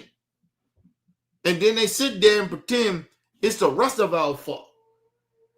Colin Kaepernick didn't even come up with the kneeling. He didn't even come up with it. He just agreed to it because he didn't want to disrespect the military. And the military man, I ain't saying he spoke for all the military, but he was a military man and he came up with it. And he said, okay, I understand. Because I ain't trying to disrespect the military.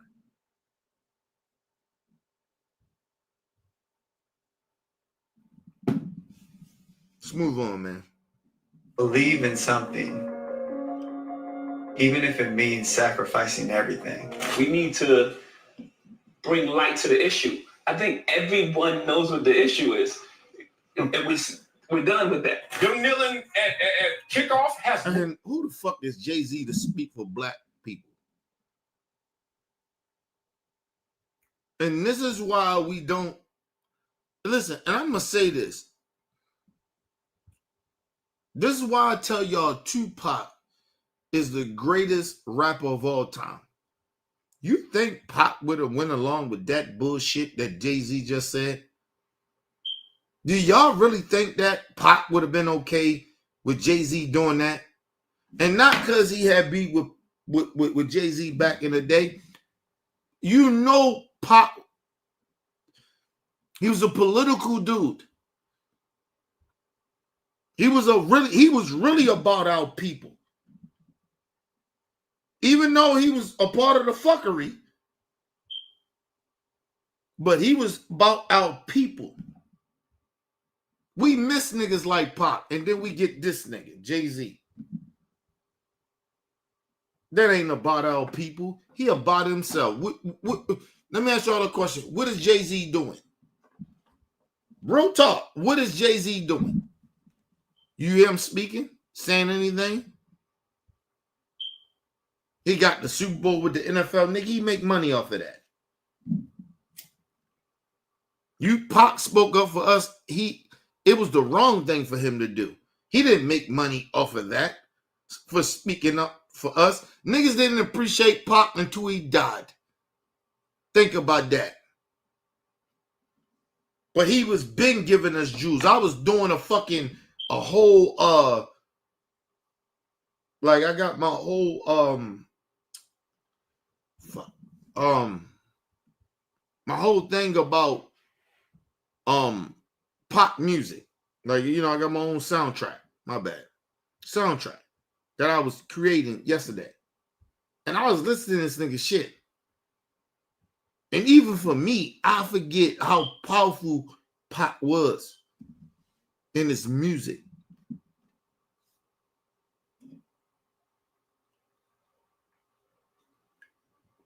And I ain't trying to disrespect all New York niggas, but I'm just telling you, a lot of them niggas in New York just biased.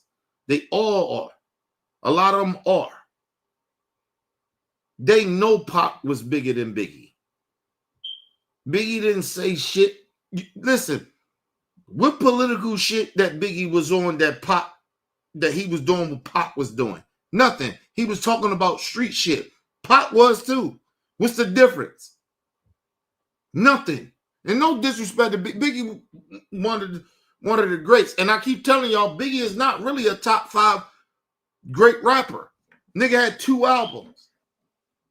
He only affected one coast. One. Pop affected the world. That's a difference. That's a great. That's a GOAT. So this, I tell New York niggas all this time. I get it. Y'all biased, nigga. Y'all like Biggie. I get that. Pop bigger than him. Nobody knows about Biggie now.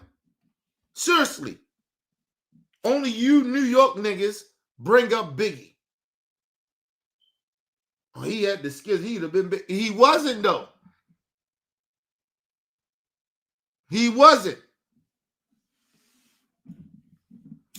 Motherfucker, listen, you can even say niggas knew who Tupac was before Biggie. Get that.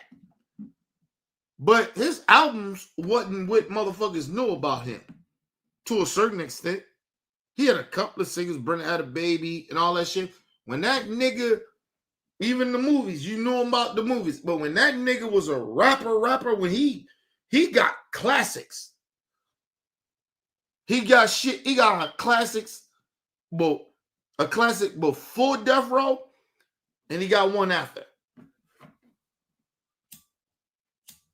Go listen to Me Against the World, nigga, and tell me that ain't a classic, and tell me that ain't one of the greatest rap albums you would ever hear in your fucking life. I'm sorry to get off subject a little bit, but I'm sick of motherfuckers telling me who our leaders are. Because niggas get money in their position or they could rap. They got talent. So what? What you doing with the motherfucking, the money and the position and the talent? You ain't doing shit.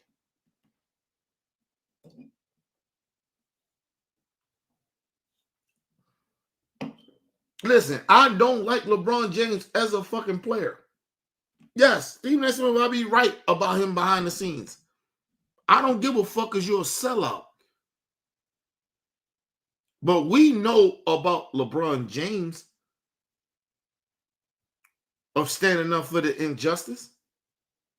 You went against it. So I don't give a fuck what LeBron did to you behind the scenes of getting you fired. Bitch, you supposed to be fired. And I'm good with it right now that we need to cancel this nigga and get him fired. So, nigga, I'm on LeBron James side with that. Think about that. Then you try to lie and turn a narrative.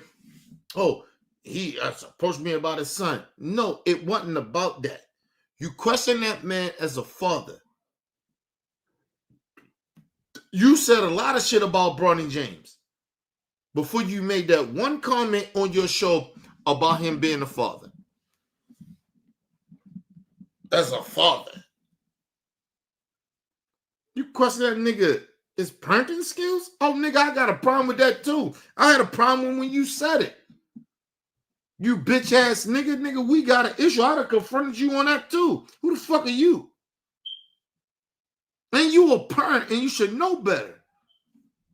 Bitch ass nigga.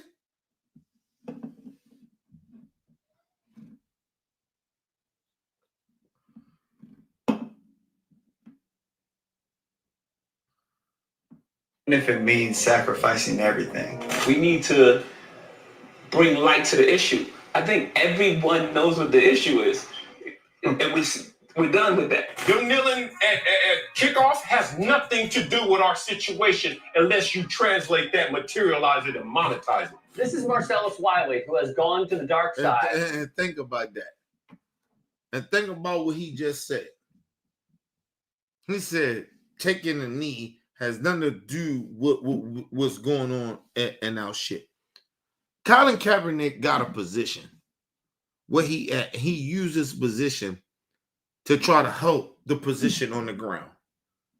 But that had nothing to do with it. That's what he said. Okay? No, man. Colin Kaepernick in the streets, or he a football player, he an athlete, he's famous. He got to do his part. He in a position. Of course, he ain't in the streets. We want people. They always tell these schools always tell. We want somebody in the room. He was in the room. He was on the stage to do what he's supposed to do, and you ain't like that because he ain't do it the way you wanted to do it. And you was just like I told y'all. Remember what he said about DL? DL, he didn't like DL. You don't get to control me with my opinion, but you try to do that with Colin Kaepernick. See, we're gonna bring up your past, nigga, and I'm telling you, you don't really want to go there. That's why DL said that. But I'm gonna do it, bitch ass nigga. With this clown, Jason Whitlock, who once said, Kaepernick is a world-class Twitter troll or a world-class attention holder. I go back and forth. Wiley proclaims Cap is nothing because no dollars were put to the cause, essentially calling him attention holder. The Olympian Mark Spitz once said, if you fail to prepare, you're prepared to fail. Marcellus failed in the unprepared category. Kaepernick not only sacrifices game checks to bring awareness to police brutality, Marcellus, he also started the $1 Million Pledge. You heard of it? Colin, what's up? And you get right here, one of the second greatest basketball player of all times. Back him up. And his motherfucking name is Kobe Bean Bryant. God rest the Mamba. These niggas talk about Colin like he didn't have the support like that. Like he ain't put his money up. He put his money up. And that's why I told you about them coons. The one thing about coons that I recognize, and Stephen A. Smith, he or sometimes say it and you don't catch it. They don't like the shake shit, right? Like they masses. They don't want to shake shit. They don't want to get their masses upset. Oh, Colin, oh man, you fucking it up for me. Nah, nigga, you got it. It's a time where you supposed to step up, not niggas trying to hurt you. And that's how coons look at it. Oh, you trying to fuck my money up? No, nigga. This is the time where you stand up, but you too scared to do it. And that's Marcellus Wiley. He say, oh, DL, you scared. No, nigga, you too scared. You scared. Ain't got nothing to do with DL, nigga, you scared. But anyway, but this is one of the greatest basketball players, God rest his soul, second greatest basketball player to ever walk the face of the fucking earth. Kobe Bean fucking Bryant. Show Colin, nigga, I'm with you. That's why I say y'all gotta remember that when we tell y'all about Kobe, it's deeper than some bullshit stats. Just all about the stats about LeBron. He's not on the same level as Kobe. That's why Kobe is beloved. That's why this is one of the reasons why Kobe is beloved. Understand who the fuck Kobe Bryant was. But listen. Category. Kaepernick not only sacrifices game checks to bring awareness to police brutality, Marcellus, he also started the $1 Million Pledge. You heard of it? Colin, what's up? I love everything that you're doing, and I'm happy to say that I'm on board. I think it's amazingly important and powerful. I'm all about. And you talking about millionaires. Kobe Bryant is, multi-million. Nigga, I'll throw $1 million. Hell yeah, nigga, I'm with the cause. I'm with our people. Steph Curry. Nick Cannon. Like, you understand what I'm saying? They doing it in their own way. Of course, you're going to see Kobe in the streets. Of course, you're going to see Steph Curry in the streets. Of course, you're going to see Nick Cannon in the streets. Like, nigga, the money, okay, I got you. And then they get out and they speak on it. That's enough for me. At least I know they on the right side. And they putting their money where their mouth is. Shout out to the second greatest basketball player of all time, Kobe Bing fucking Bryant. You my favorite basketball player of all time. Michael Jordan is not even my favorite. But Kobe Bryant is. Kobe Bryant is my favorite basketball player of all time. But I understand that, yeah. I'm not ignorant to, Michael Jordan is the greatest basketball player ever walked the face of the earth. But Kobe Bryant is right behind him, nigga. He's that nigga. LeBron James is not even in my top 5. It can't be. Not a stat packer. Sorry, and I love LeBron as a person. But basketball player, fuck out of here. There's a difference. Let's move on. The community, and then ultimately controlling our narrative. The previous $900K in donations, all from CAP, were earmarked for charities across the country addressing a broad range of social issues. But here's Marcellus clowning on FS1. This is an identity issue. You know why the identity of this movement has been lost? Because the identity of those who are leading it has always been in question. Let's keep it 1,000 up here, because my past, it's hot. My past has expired for this. The past has expired. Getting a laugh from Jason Whitlock on being... No, it's not even that. It's not about Jason Whitlock. Because Jason Whitlock, we know he's a sellout. The problem is what Marcellus Wiley said. He questioned Colin. You're going to hear it. He questions it. It's the dude that's leading this shit. Or so what the leaders of this shit. He was talking about Colin. He wasn't black enough. Because he's a mixed breed. Right? He looked more black than he looked white. But I'm just saying. But he questioned his blackness, right? And then question, did he grow up in the environment? Did he really know the environment? We can say the same about you, Marcellus Wiley. When you going at the DL. That's what I said. I'm bringing receipts. Nigga, you question DL Hughley. He too gangster. That's too gangster. Nigga, that ain't real blackness, right? Like you basically saying that. Colin Kaepernick didn't grow up in that type of environment. You still question him though. But somehow, some way, you the real blackness because you grew up in the neighborhood and you made it out. So you the real blackness? Nah, nigga. No. I lived the life, grew up in it.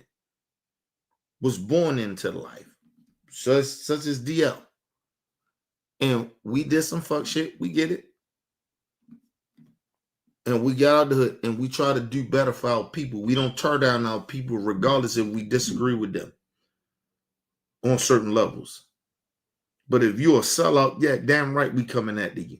And you mad about that. So I ain't black. You question me and DL blackness. And we actually more black than you.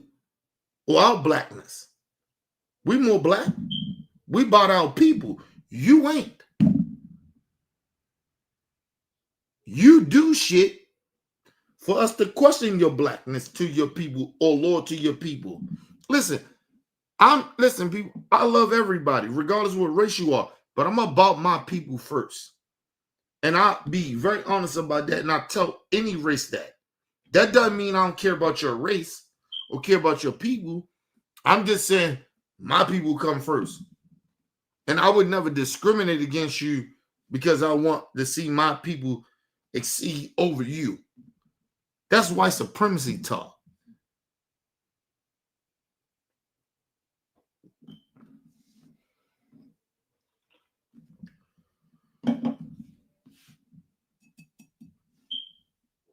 But like I said, I'm going to bring receipts on Marcellus Wiley. Nigga, you forgot you did what you did to Colin Kaepernick. And let's go deeper because you're going to hear him questioning. He has so much of a problem with D.L. Hughley questioning his blackness. But what did he do to Colin Kaepernick? Out racist is like Laura Ingraham getting endorsed by David Duke. Wait, that actually happened. Where have I heard Wiley's take before? Colin, how dare you sit there and blame white people for the problems of minority communities? After all, aren't you half white? Didn't 2 white parents adopt you after yours weren't willing? And I told you. And this is why mixed breed people, like people that are mixed with black and white, it's very hard for them to connect to black and white people. It's very hard.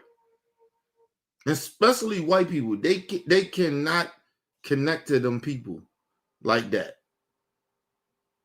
Because they're darker than them. So it's always that thing there, right? That black part of them. And you see how she came up. Ain't you part white? So she got to side with you? I mean, he got to side with you because you want some racist shit? No. Listen, people, this is the same tactics they used to do to white folks that sided with black people that went against their racism.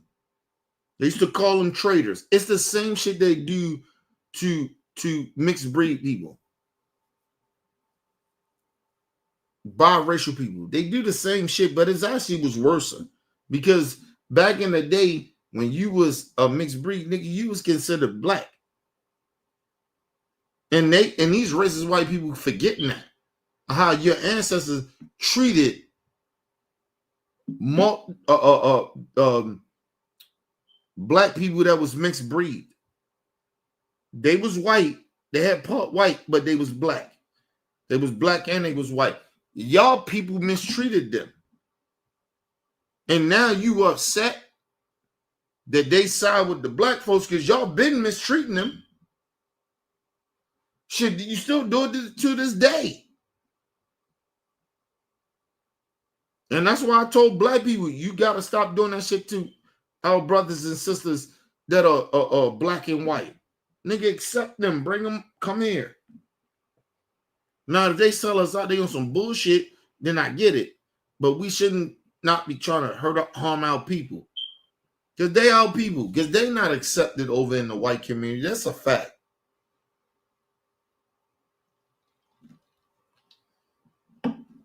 It's a very small percentage that they accepted over there.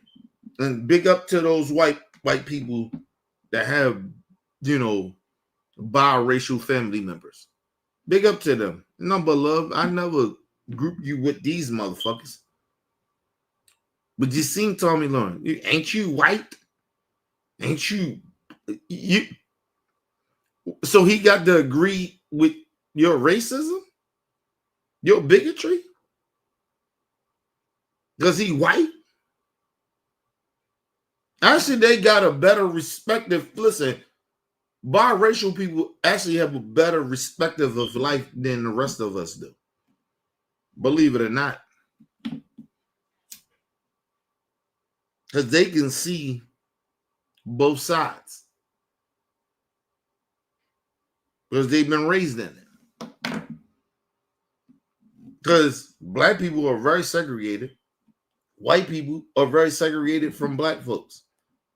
So, and of minority groups. So they can see shit that we can't see. So, imagine people telling you that. Just being real to y'all. Give me 1 second.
All right, I'm back. But yeah, I always want people to understand that, like, people that mix breed and shit like that, they understand the world a little better than we do, right? Regardless if you black or white or whatever, you know, any different race. But if they mix, they understand more of racism because they see it or bigotry from either side. Because black people are very on some colorism shit too. So we ain't no better. We would do some bigot shit. You know what I mean? That's real talk. See, I never lie about black folks. But or some black folks. I ain't gonna say all, but some black folks. Like, yeah, we bigots. Some of us be doing some colorism shit when we supposed to accept these motherfuckers. But I think what black people is too is that we've been so open to multicultural shit, and we done seen a lot of these people come in, and then they want to be black or want to be a part of what we want, what they, you know, what we about, and then, you know, when the other side come in, they act like, oh, I'm more that than this. And I think that's the issue with black people. That's where some black people, I ain't say all, some black people get a little frustrated with biracial people. You know what I mean? That's the whole thing. You know, that's something we gotta deal with. And like I said, I dealt with it, and I still deal with it. And I just, you know, I get it. You know.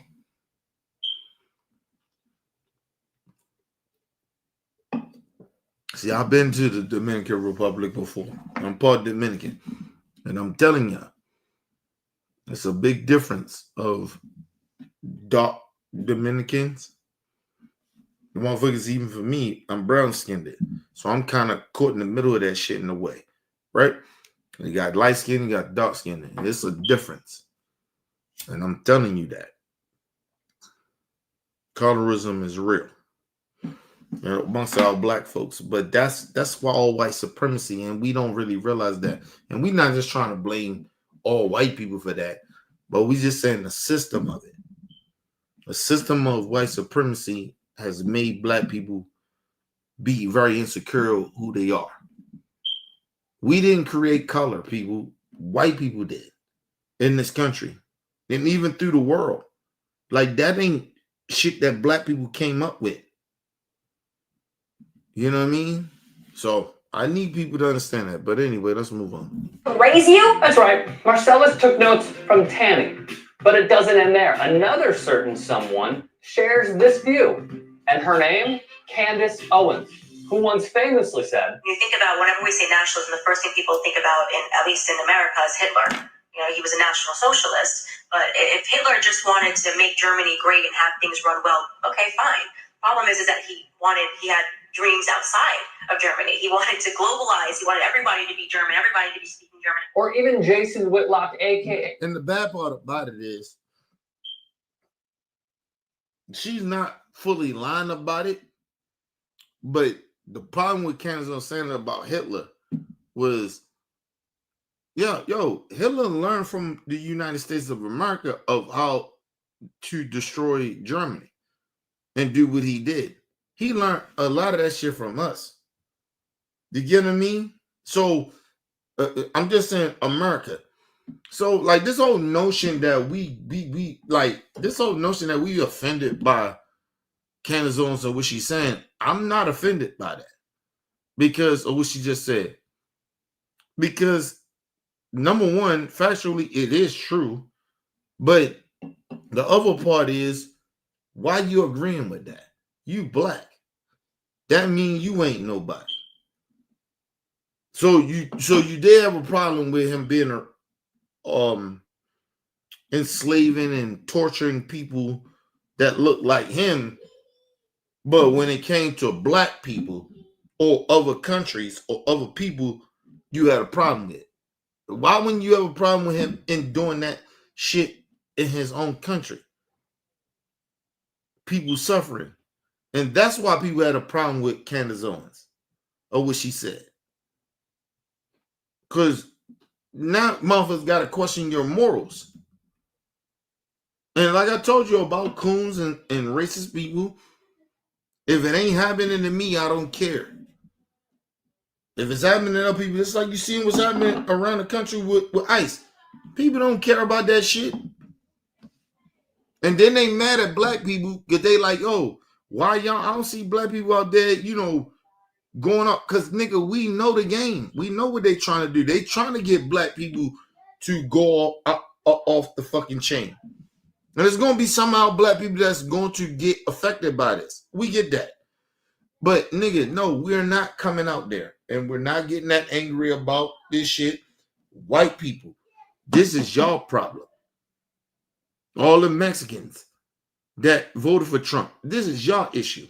You think you thought you was white. You thought, whatever the fuck you thought. But this ain't black people issue. It was some shit they said, oh, why you didn't see a whole bunch of black people out there in the No Kings rally? It was black people out there. But there weren't a lot of us. Because we was at work.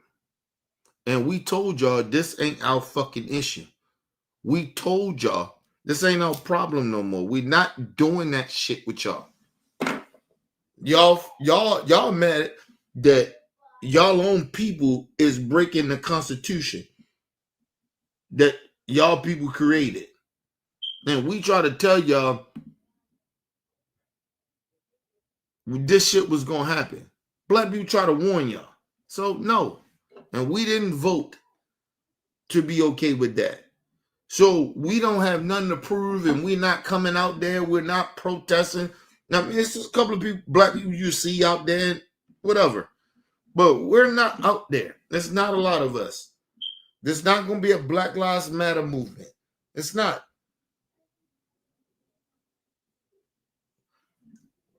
And I told y'all, the one thing about white people, they always protest at the wrong time. They protested now with no power. You have no power. When black people protest, we got power. And that's why our shit is effective. You protest, white people, no disrespect to the good white folks, y'all protest when y'all ain't got no power. When an issue is really happening and shit need to be protested, y'all don't bring y'all ass out there. But now shit affecting y'all. And when you ain't got no power, you supposed to be good white folks, then you get out there and you protest. Stop. Don't blame on black people. Don't ask why black people ain't out there. You got some of us, a few of us, but we're not coming out there. The majority of us, we're not. Sorry. And it's not that we don't care. We just saying, this is on y'all. Y'all got to fix this shit.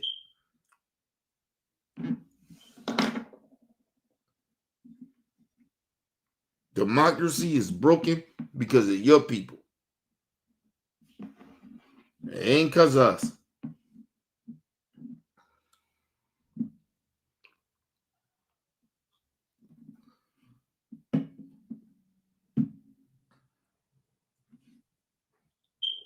You didn't see black people, the percentage of black people who voted for Trump. It was 20%. We don't fuck with them. They stupid. And they the same niggas, they like the racist stupid motherfuckers. Now shit affected them and now they upset. It'll come back around. And like I said, you got it. Listen, it's bigoted racist people. So the bigoted motherfuckers, black people that voted for Trump, they bigoted. They don't like Mexicans. They don't like other minority groups. They think that they so American. And that's why they voted for Trump. But I'm telling y'all, black people are not white folks. Love y'all. The good ones. I love y'all. Excuse me. Appreciate what y'all doing. But this ain't, we told y'all this shit. We tired. We tired of marching. We tired of being out there. This is on y'all, man. Y'all people fucked up the country, not us. We keep, even still in this shit, we still keep getting blamed for some shit that we ain't even a part of. So, like, that's what I said. It doesn't even matter that black people ain't even a part of this shit, but we still keep getting blamed. So we just sick and tired. We want to mind our business right now. We out of this shit. It's on white folks, the good ones. So all the different good minority people, this on y'all. This ain't got nothing to do with us. We tried to warn y'all that this shit was gonna happen, and like I said, you know.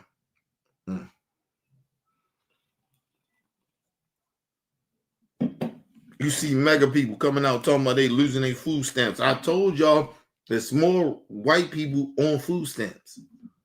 More of them megas on welfare. But, you know, them black people, they got to get up off their ass and work. Okay, well, get your ass off work. Now they're saying, oh, I work, but I still need help. Okay. We've been trying to tell y'all that. Because you thought that black people was just not working and getting money from the government. And it was a whole bunch of us, we the welfare queens. But, or you get what I mean? So now you starting to see, motherfucker, okay, we work. And y'all work. And y'all still getting cut off. And then these are the same people, I'm like, oh, ain't nobody working. But now your shit getting cut off. I told you they tried. Listen, Trump was the elite. You didn't want to believe that. Now he's a businessman. He can come fix everything. Okay, cool. Like I said, cool. Hey, Clayton Bigsby, who just must mention Colin Kaepernick's background, his mixed race, and the fact he was adopted by white parents to question his blackness, and Brian Kilmeade. Let's be honest. He was adopted by two white parents. First of all, you already know a motherfucker is racist. Questioning a multiracial person. He's mad because that multiracial person that is black and white, that half breed, is part black and he's side with black people. You already got to question the motherfucker to even think like that. You think he turned his back on a white race? You think that because he's siding with black people, that's the injustice that's happening to them, and somehow you think he turned his back on whiteness. Okay, cool. But anyway, let's move on. He was well supported. That is who Marcellus Wiley aligns with. Nice. Kaepernick comes from a situation where he's never felt the full weight of these injustices. This is a mixed race guy who was raised by a white family from Wisconsin to Central California. Then has the audacity to pull this. But that's now, mind you, that Marcellus Wiley, he spoke on. He kept his head down. He knew about the streets. He didn't, get caught up in the streets. And kudos to him. But he want to tell this multiracial black man in a position of power that he doesn't understand the struggle. Listen, Marcellus Wiley, you understand the struggle. It doesn't matter that he didn't grow up in the struggle that maybe you grew up in. And it wasn't even the struggle. He was talking about, nigga, you ain't black enough to understand the struggle. I know Latino motherfuckers that grow up in the hood. You gonna tell them they don't know about the struggle? You say that? Are you saying that? But this biracial brother that's in a position and he got two white parents that adopted him. So he already come from some traumatizing shit. And listen, he got adopted from two white parents. His black and his white parents,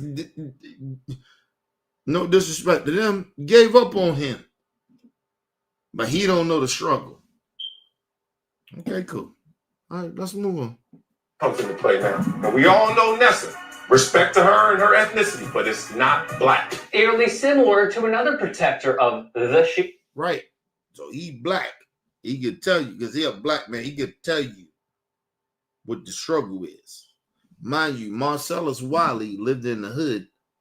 He did not get involved in none of that shit. He kept his head down. He told you that. I kept my head down. Because I was scared.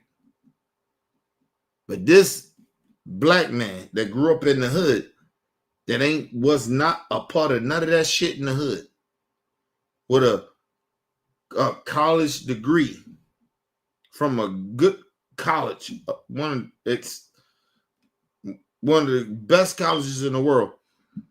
He want to tell other black people, you know, you ain't grow up in my struggle.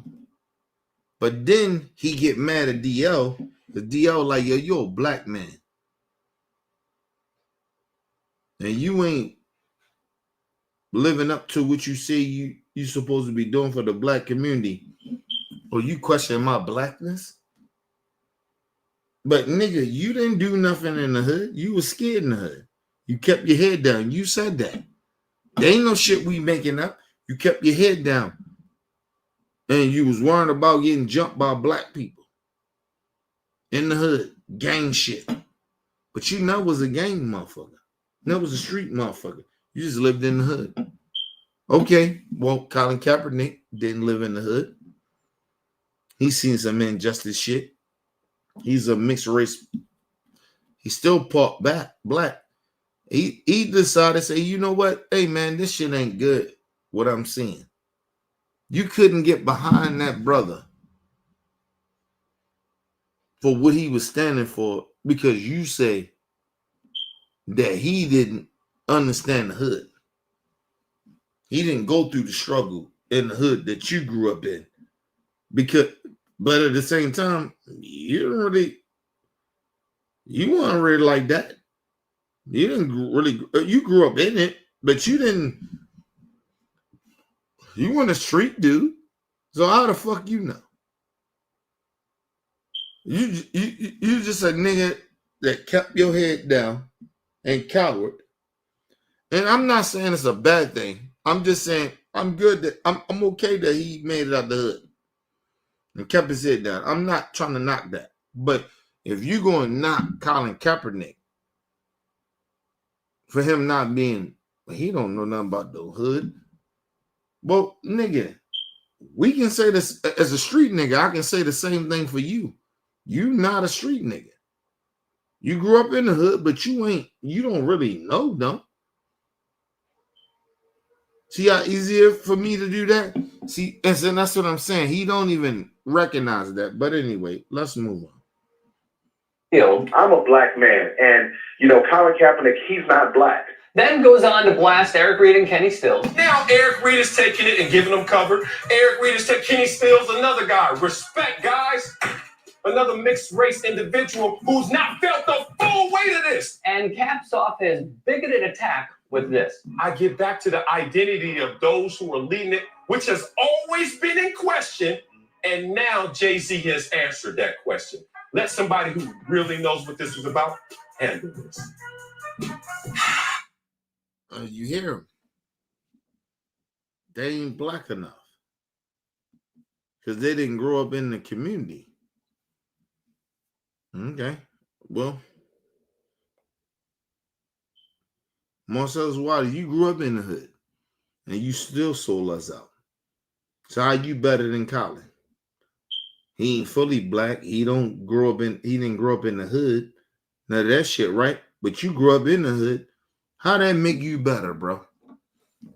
And you sell out people out the way you do. You understand what I'm saying? The hypocrisy of this nigga. The hypocrisy of him. And see, nigga, this is the receipts that I'm putting in y'all to let y'all know this nigga ain't what he say he is. He bought our people. No, you not. You come from where we come from, right? So why you don't stand up for us? Regardless, he say, oh, well, Colin was handled a way that we didn't. A lot of black people was okay with that. Why you wasn't? When you grew up in the neighborhood, why wasn't you okay with that? And this shit was happening in the community. Oh, you said I always was skeptical about him taking a knee and all that. I told y'all about the taking a knee shit. That Colin ain't come up with that. It was a white military man that said, "Of this, let's just show not the disrespect to that." Colin didn't come up with that, but your boy, he sit there and pretend he about black people. You can't be about us, nigga. You went against our movement. And this is why I say these type of coon ass niggas are dangerous. Nigga want to pretend, oh, I'm black. Colin Kaepernick ain't grew up in the hood. You grew up in the hood and you still turned out to be a sellout. Because you anti-black because what happened to you, because what you won't say, and you need to go get counseling for this. Real talk.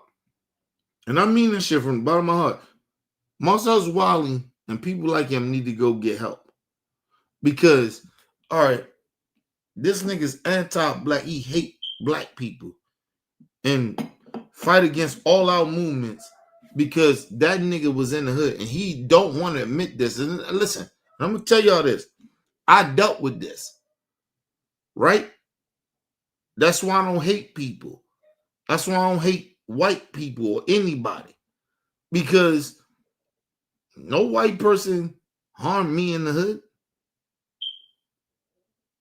Other than the police, some white police officers, but mainly I got harmed by black folks.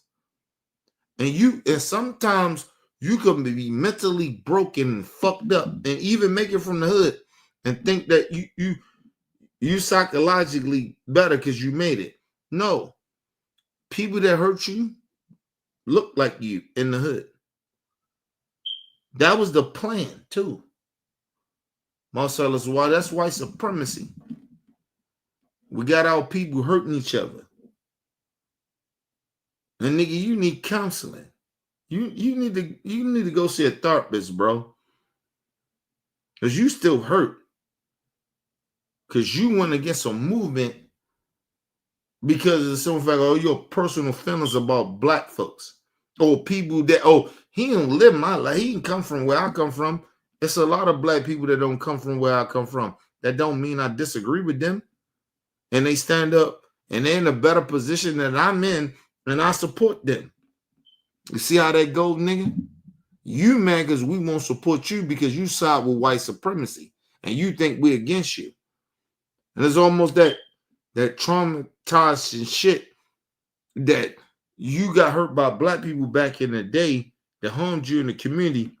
And now that black people telling you again, hey, nigga, you ain't black, nigga. We question your blackness. And you mad about that. And you think that somehow that justify your bullshit. I got hurt by black people, not white people like that. And I dealt with racism, but a lot of the violent shit that happened to me was from my own people. But I don't hate my people. I educate myself. I understand. I understand how I get my feelings. Like to understand what's going on. And when you know what's going on, you don't hate your people. You understand that some of these niggas did what they had to do. It's survival. And when you, especially when you was a part of it, you wasn't a part of it. You was a bitch nigga in the hood that was scared. You grew up around it. I get it. But you was scared. And you got your ass whipped. And you kept your head down and you did the right thing. And that's okay. Nobody knocking you for that. But you a bitch nigga though. I'm with you in this way. I got harmed by my own people more than white people. But I don't hate my people. I don't side against my people. I understand them more than some shit of, I don't side with white. I can't understand white supremacy more over it than my own people. I ride with my own people, man. Yeah, they did harm to me. More of my people did harm to me. Nigga, but I know why they did it. That's the difference, nigga. And that's why we call you a sellout. Remember that. So when you want to bring up D.L. Hughley past, nigga, I bring up your past. Or what you did to Colin Kaepernick. That's what you did. We got you on the record, and that's why we call you a sellout. That's why we call you a coon. You think we want to call you that? You think I want to call you that, Marcellus Wiley? No. You are a fucking sellout, bro, because of your behavior now. And then the shit that you was doing back then, you wanted to bring up past. I brought up your past, nigga. And that's why D.L. Hughley said he despised niggas like you. And I despise you. And nigga, yes, I'm a better black person than you are. Yes. And I lived in the community. I grew up in the street shit. I was a part of the street shit, and I'm better than you. Remember that, nigga. So you ain't gotta sit there and try to downplay, oh, you hurt your people. I know I hurt my people. But I didn't know that at the time as a kid. I didn't know that. And maybe you was a little bit more smarter. You got it. Maybe you had the right parents, the right people around you. But I didn't. But when I did find out that I was doing harm to my people, nigga, I changed my whole life and I'm about my people. But not you. You know, the first thing you did when you got out the hood, you know, the first thing you did, and I stand on that. And I'm not trying to knock a black man or a black woman for getting with the opposite race. But niggas like you, yes, I question that. First thing you did, got you a white woman. You think you better than niggas. You got your education. You think all that. You brung up people with education. You brung up D.L. Hughley education. Your bitch ass nigga. And then you try to sit there and act like you better than us. You ain't better than us, nigga. We better than you. Because you don't stand up for your people like you're supposed to. You are in a position. And we give you all the credit that you made it. Nobody hating on that. Nobody jealous of that. But what we ain't going to accept is that your bitch ass do not get to sit there and get in that position and turn on your people the way you do. We got a problem with that. No, and we ain't hating on you, nigga. Ain't no hate here.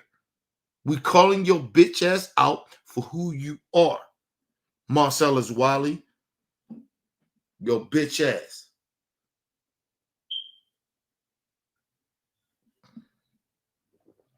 I called you out. I brung receipts to you of what you did. You did the Colin Kaepernick, nigga. You ain't had to do that, bro. But you did it because you wanted to fit in with them white folks and you thought it was going to make you more money. And then what happened? They fired your dumb ass.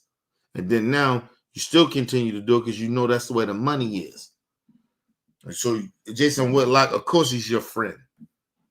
The biggest coon in America, one of the biggest coons in America, and you side with a coon. And then you try to act like, oh, we tripping. We trying to question what blackness is. Yes, we are. Does that make you feel bad about yourself? Yes, we question your blackness, bitch nigga. We do it with Jason Whitlock. We do it with all you coons. You cool with sellouts. That man, every chance he get, he talk down on black folks. And then you are friends with him. Nigga, yes, we got to question your blackness. Fuck out of here with that shit. You think you gonna make us feel bad about questioning your blackness? No, you ain't make them. Now, some black people that may feel that way, but I'm not feeling that way. I don't feel bad about questioning your blackness, nigga. Your bitch ass. Your bitch ass nigga, Marcellus Wiley. And I say that shit to your face. You big green giant coon nigga. You sell out, you house nigga. And I say all this shit that I'm saying to your face because you ain't shit. And I mean that. Bitch ass. Trying to sit there and act like you talk about niggas past and then try to be on the defense. Oh no, he threatened me about my past. Nigga, you brung up that man's past. Fuck wrong with you? One of the greatest things. Give me a second, people.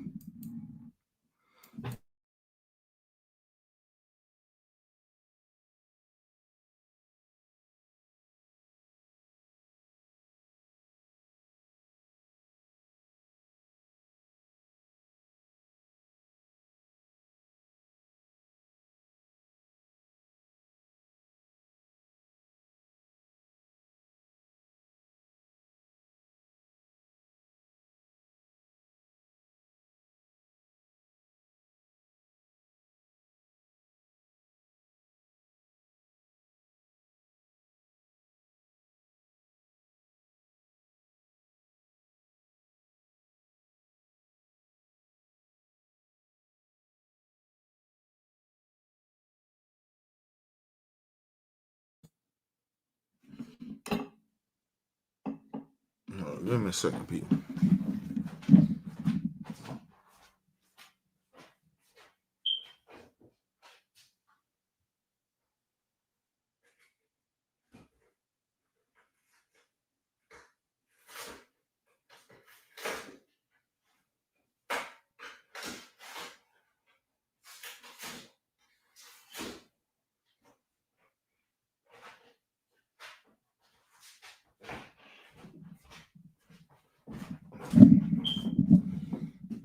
All right, people, I'm gonna leave with this. Like, I want people to understand this. I'm not mad at no black man that came from whatever circumstances they came from. If they come from the hood, they don't come from the hood, you know, but they made something about themselves. Right? It's like Jasmine Crockett. She don't come from the street shit, but I guarantee she knows street people. She grew up in the suburbs and she stand up for blackness. And then she might, sometimes people might be like, she acting a little too ghetto. I get that. But at least she ain't trying to fake who she is. Right? Because she kind of know who her people is. She grew up around them. She just grew up in a different, that doesn't mean because you grew up in the suburb, you don't know people from the hood, you ain't go to the hood. You know what I mean? Black people are different in different positions, and she is one of the smartest black people in the world. And shout out to Congresswoman Crockett. Right? So I never knock people from making it from the hood. I made it from the hood. So I don't want nobody knock me from it. Shit, I beat my family cousin. So I don't knock people from making it from the hood. It's what you do with when you make it. Is it about you? After a while, do you understand that it ain't about you? It's about you helping others to make it out of that shit. You don't forget where you come from. That's your responsibility as black people when you make it out of those circumstances. Y'all understand what I'm saying? I don't hate fucking Marcellus Wiley for making it from the hood and him being who he is. It's not about that. Oh, I'm sorry, him making it out the hood. I don't have no problem with that. I got a problem with you made it out the hood and nigga, you shit on your own people. It seemed like you anti-black. I don't got a problem with Marcellus Wiley at my core, partly because he married a white woman. I ain't got no issue with that, nigga. That's what you doing. I have no problem with none of that shit.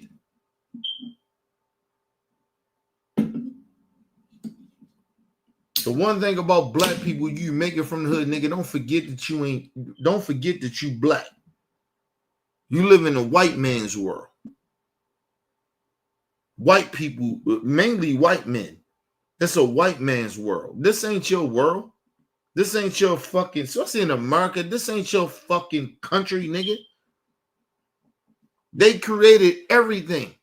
And then they want us to buy by it. And we've been doing it for hundreds of years now. And then black people, all of a sudden, our ancestors then fought for us to get rights. And then these niggas sitting there praising ancestors that didn't give these white so-called people that created America. They never gave a fuck about our ancestors and they ain't give a fuck about you. They ain't want you to have no future other than to be a slave. But our people fought for it, not them. Let's be real. Yeah, it was a couple of them here and there, but it wasn't a lot of them. Here and there was a couple of them. Fuck out of here, bro. And for you coon niggas to sit out here and on that slave mentality bullshit, you keep talking about we on the slave mentality, the slave shit with Democrats, nigga. What the fuck you think you doing? Let's just say you right. But what the fuck you doing? Ain't nothing independent but siding with racists and MAGA. What's wrong with you?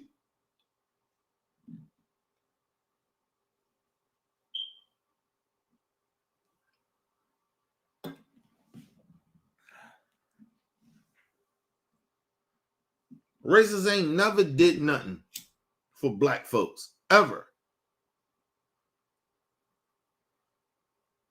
They ain't never give us our just due.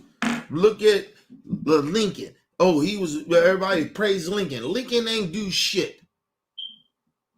At the end of the day, he still sided with white supremacy, nigga. And we didn't get our reparations. He promised us that. So we can't trust white folks to a certain level. Not, no disrespect to all good white folks, but we can't trust y'all like that.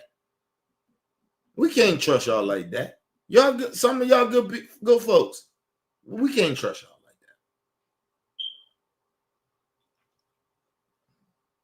like that.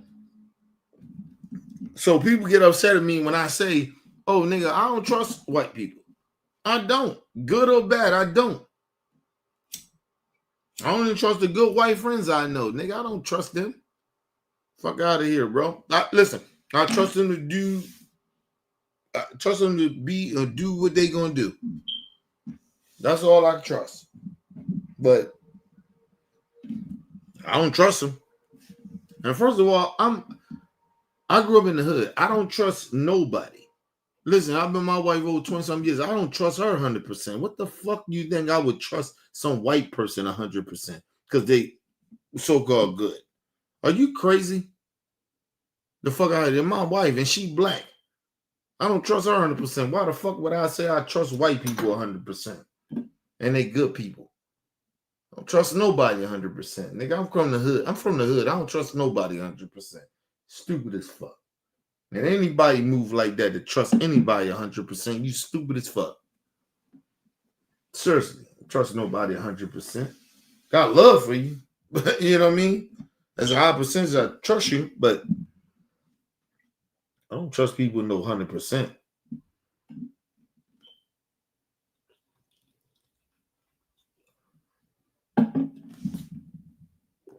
Listen, I seen OBM members. I ain't do shit to them. And they switched on me. They don't fuck with me no more. So, nigga, I don't trust nobody, bro.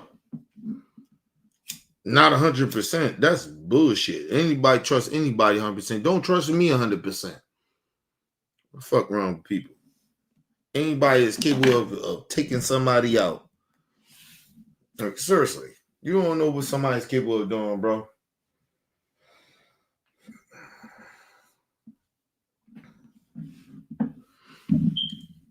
And then we get a troll come in. The troll come in. He don't bring nothing to the table. Just come in and troll. This is what I'm saying. This is what I deal with. Just come in trolling. Sad.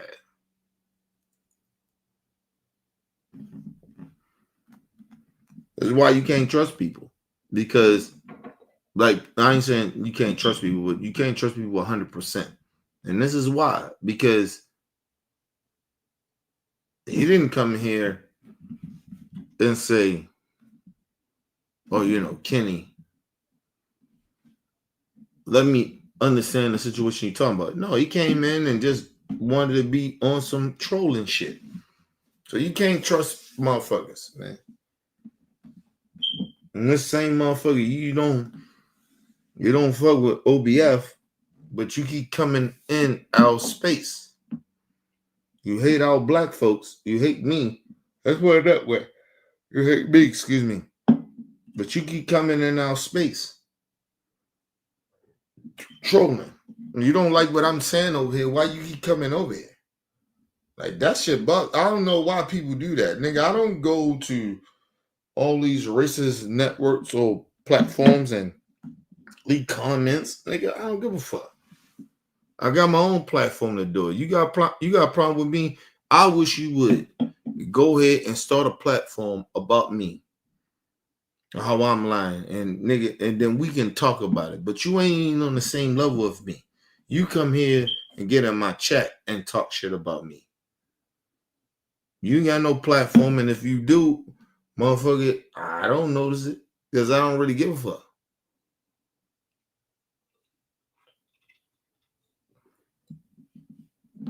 Go get a platform and talk to me about it.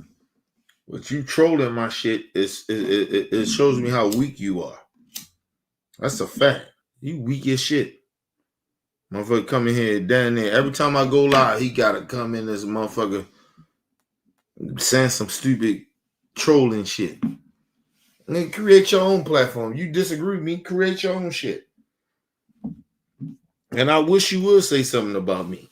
I guarantee you I'll roast your ass every day. And that's why you stay in the chat. You won't put yourself out there to be, speak on what you're speaking on, because you know better. Because if you put yourself out there, I'll fuck your ass up. You bitch ass. You come and been in this motherfucker. Go start your own channel and talk about me and see what happened to you. I'll roast the shit out you. I have your audience, and unless they stupid and ignorant, I have a lot of your audience don't even fuck with you. You probably try to, but you're just good as being a racist and a bigot. Talking about, I'm black. You ain't black, bitch. Because if you black, go put yourself out there like that. You won't do it because you're scared to lose your job. I'm scared to lose mine. I say what I say, bitch, and I still got my job. Fuck wrong with you motherfuckers. Stop coming to my channel with that dumb shit. You ain't really built like that, and stop. You want me to respond to you because it make you feel better about yourself. That's all it's about. You just a bitch ass motherfucker. That's all it is. We know you ain't built like that. We genuinely don't. But you keep coming over here because you want to prove. You want us to approve you. Bitch ass. Like we supposed to care about you. Nobody give a fuck about you, motherfuckers.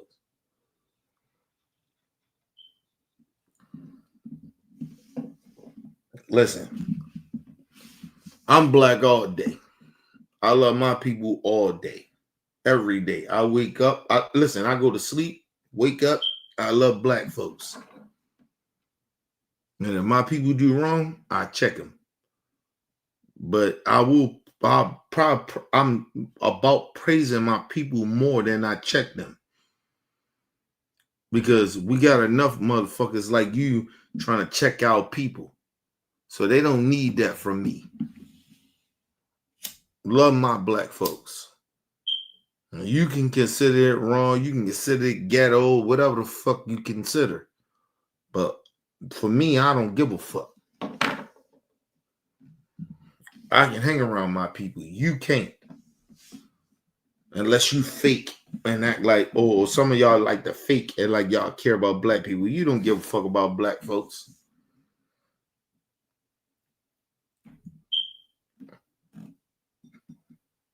And the reason I say that is because you won't even put your real face out. You won't put your real name out. I do this shit. You know who I am. I'm out here.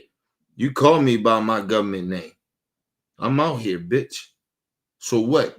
What you gonna do? You know my government name. You can't do shit to me. And if you try to do something to me, bitch, I'll listen. You don't know. Listen. I keep telling you, don't take my kindness for weakness. Hey, motherfucker, I'm far from a bitch nigga. I'm a former street nigga. I'm telling you that. I ain't saying I'm this toughest nigga in the world, but I'm telling you, you fuck with me and my family, nigga, I kill you. That's how it goes. So you talk all that tough shit, you get in here, you get in this space, and you keep talking. You know who I am. I'm okay. Put me out there, bitch. I'm okay. You act like I'm scared. I'm going to lose my job or some shit. Bitch, my boss know who I am. I ain't saying my boss, but, the motherfucker that I work for, he know who I am. I ain't never scared, bitch. Fuck wrong with you? Like, I'm out here.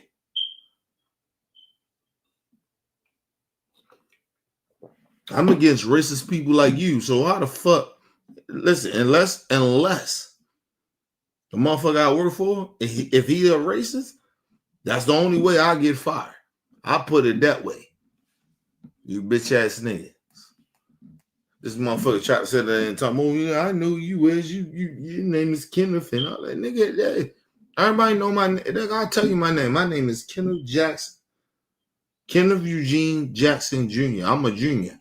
Bitch nigga. I ain't scared of nothing. You motherfuckers act like I'm supposed to be scared.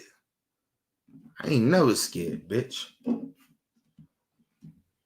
Bitch ass motherfuckers come in. You trolls want to come in here and like I'm supposed to be scared of you. I ain't never scared of you motherfuckers. Go ahead. Put me out. Put me out there. Go make me viral.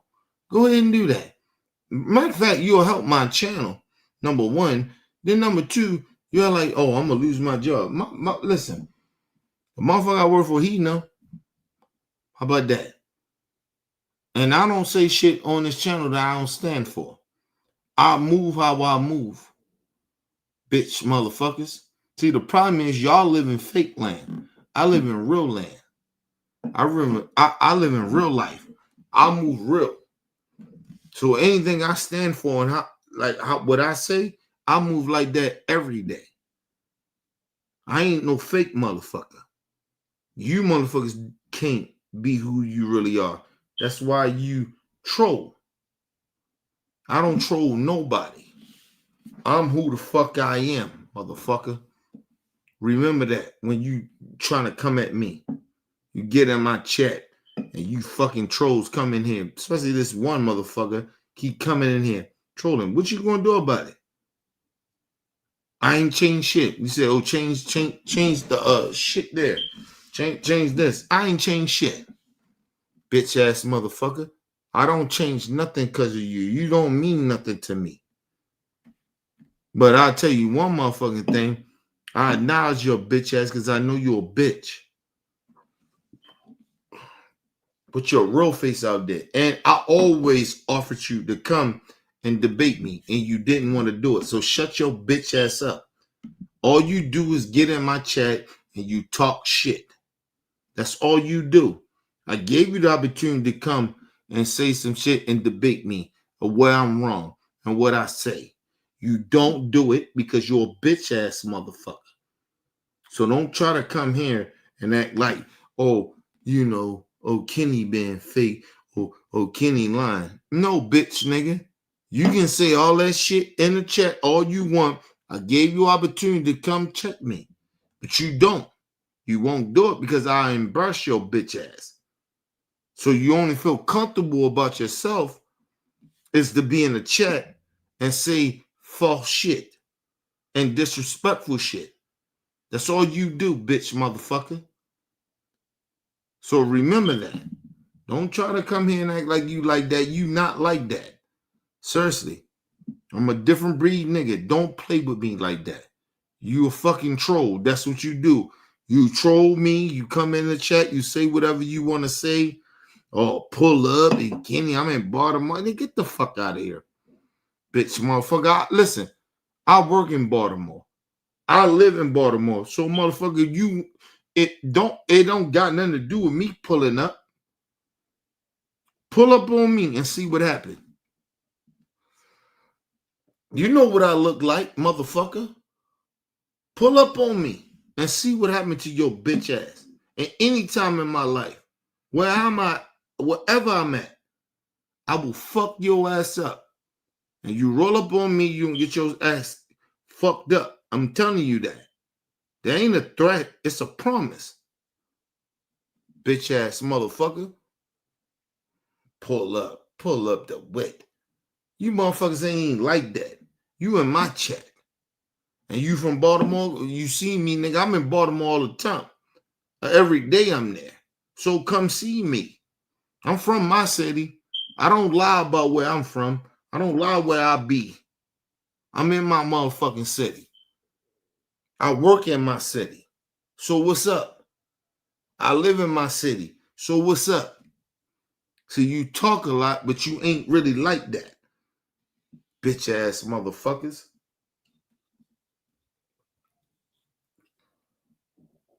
I'm gonna pull up to you. Pull up to you for what? I don't even think about you. When I'm at work, I don't think about you motherfuckers. I'm who I am, nigga. I don't think about none of you motherfuckers. But I wish you would pull up on me, and nigga, I'm telling you, it ain't gonna go the way you think. I'm gonna blow your motherfucking brain loose. You pull up on me. I'm dead serious about that. Don't approach me. I'm not that dude. to be playing around with. I'm not that dude. It's not a threat. It's a promise. I'm telling you. You roll up on me, I'm going to kill you. I'm telling you that now. I don't bother nobody. I move. I live life. I try to help my people, help others. Nigga, I ain't got time for your fucking goofy shit. You irrelevant. But you want to make yourself relevant. You come on my motherfucking channel talking that shit, pulling up. Pulling up for what? I ain't got to pull up to you. You ain't that important for me to pull up. Bitch, motherfucker. Motherfuckers act like I'm scared of them. Like, I'm not scared of you, bro. And then the crazy shit about, oh, I'm from Baltimore. I'm in Baltimore. You ain't in Baltimore, bitch. And if you are, bitch, pull up on me because I'm in Baltimore. I'm in my city. I work in my city. So pull up on me even when I'm working. I'll so blow your fucking head off. Play with me. See, I don't play like that. You motherfuckers, y'all don't understand. That's why I ain't never scared when I move. Listen, and I ain't scared to die. So you talking to a nigga that ain't scared to die. So you playing with a nigga like me. I don't play like that. You stupid, goofy motherfuckers. Come on my fucking chat and say stupid shit, goofy shit. Give a fuck about you. You give a fuck more about me than I give a fuck about you. But I tell you, you play with me, I kill you. That's how it goes. Bitch ass motherfuckers. You motherfuckers is weirdos.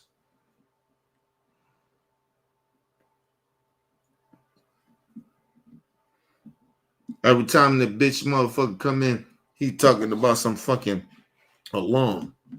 Some chirp shit going on because he trying to insult me. Like, nigga, I've been poor. You can't insult me. Even if I can't afford to fix my shit. I ain't insulted, bitch. I've been poor before. So what the fuck? And I move like I'm poor. Fuck you talking about? You don't insult me, bitch. You bitch ass motherfucker. You don't insult me. I've been poor. I ain't never had shit. So what the fuck you insulting me about? Oh, he can't afford to, put a battery in there. Really? You really think that? Shit, motherfucker donate to me one time. Give me $5. I can buy some fucking batteries to do whatever you saying I can and can't do. Your bitch ass. I can do it. That ain't the problem, motherfucker. I gotta get the electrical shit fixed in here.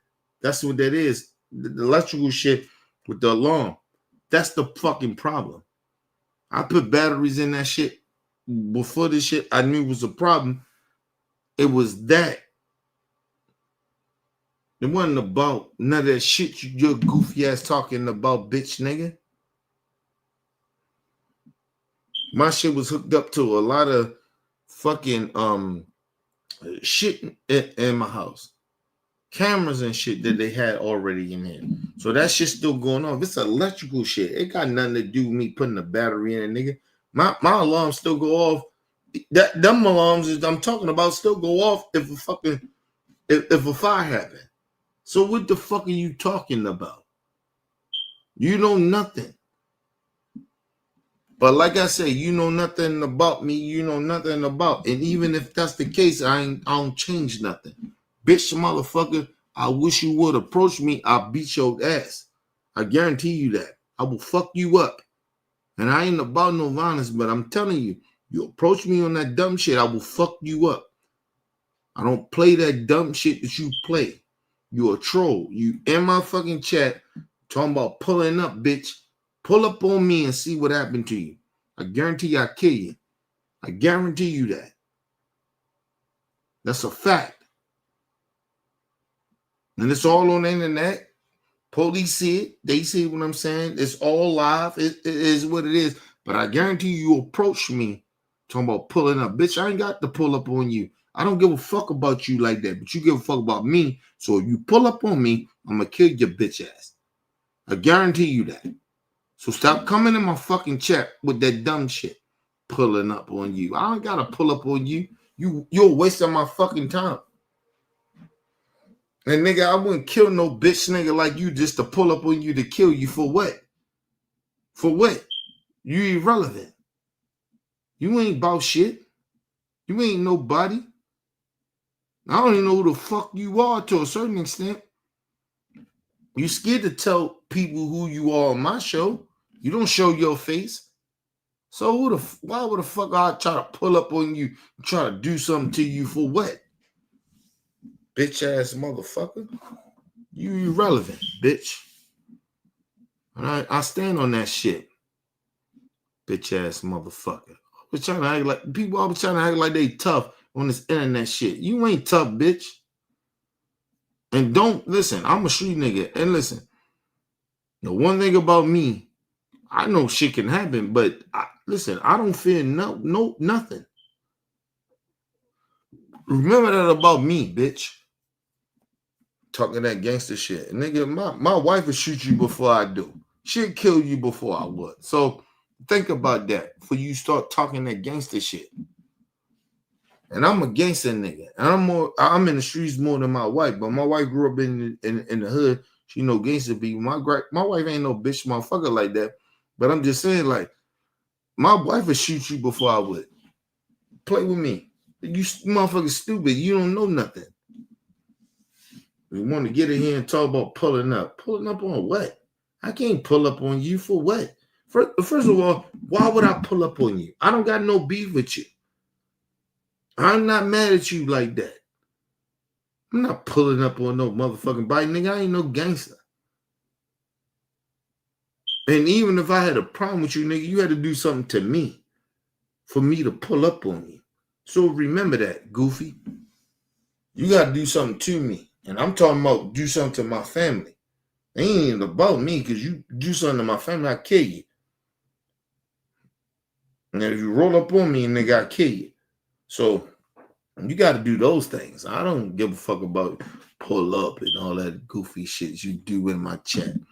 That shit is sad. I can't believe that these grown-ass people, even if you children or whatever, what the fuck you doing, like, why would you even do that? Say that shit in the chat. Like that shit supposed to mean something. Bitch, when you say change your battery. Change your mind state. How about you do that? Because ain't nobody trying to harm you. I would never do that. That ain't even my thing, to harm people. Because I'm mad at them and they say some shit to me on this shit. That, you know, nigga, they ain't got nothing to do. I would never hurt nobody unless you come fuck with my people. You hurt my people. You hurt my wife and my daughter. Nigga, I don't give a fuck about that shit. I don't got time to hurt nobody, nigga. I've been through real violence in my life. I don't got time for you niggas on the internet talking about fake violence, because you niggas is fake violence. I've been through real shit in my life. I don't need to get violent with nobody. And I ain't got that hate in my heart like that. I don't want to hurt nobody. You know what I mean? So you keep that and stop coming to my fucking channel. I mean that. You bitch ass nigga. Stop coming to my fucking channel. Go take your racist ass somewhere else. It's like I said, you ain't built like that. If you really about what you saying, nigga, if you feel the way you feel about me, come see me. And I ain't saying get violent, but come see me. You know who my name, you got all my documents, so you know where I live, nigga, come see me and see what happened to you. I'm on real time with that. See, you talk it, but I'm saying come see me. But I guarantee you won't come see me. So you get in the chat, you get all on my chat and shit, you talk all that shit every time you come in. Because you know better. So I'll beat the dog shit out you. And like I said, I will fuck you up. You won't leave this bitch. You approach me on some violent shit. I'm just telling you that now. You won't leave this bitch. Anyway, people, leave your comments, hit that like button, support your boys, your boy, Mr. OBF. Peace and love to the world. I had to get out on the fucking trolls keep coming in here. That's my whole thing, bitch ass niggas.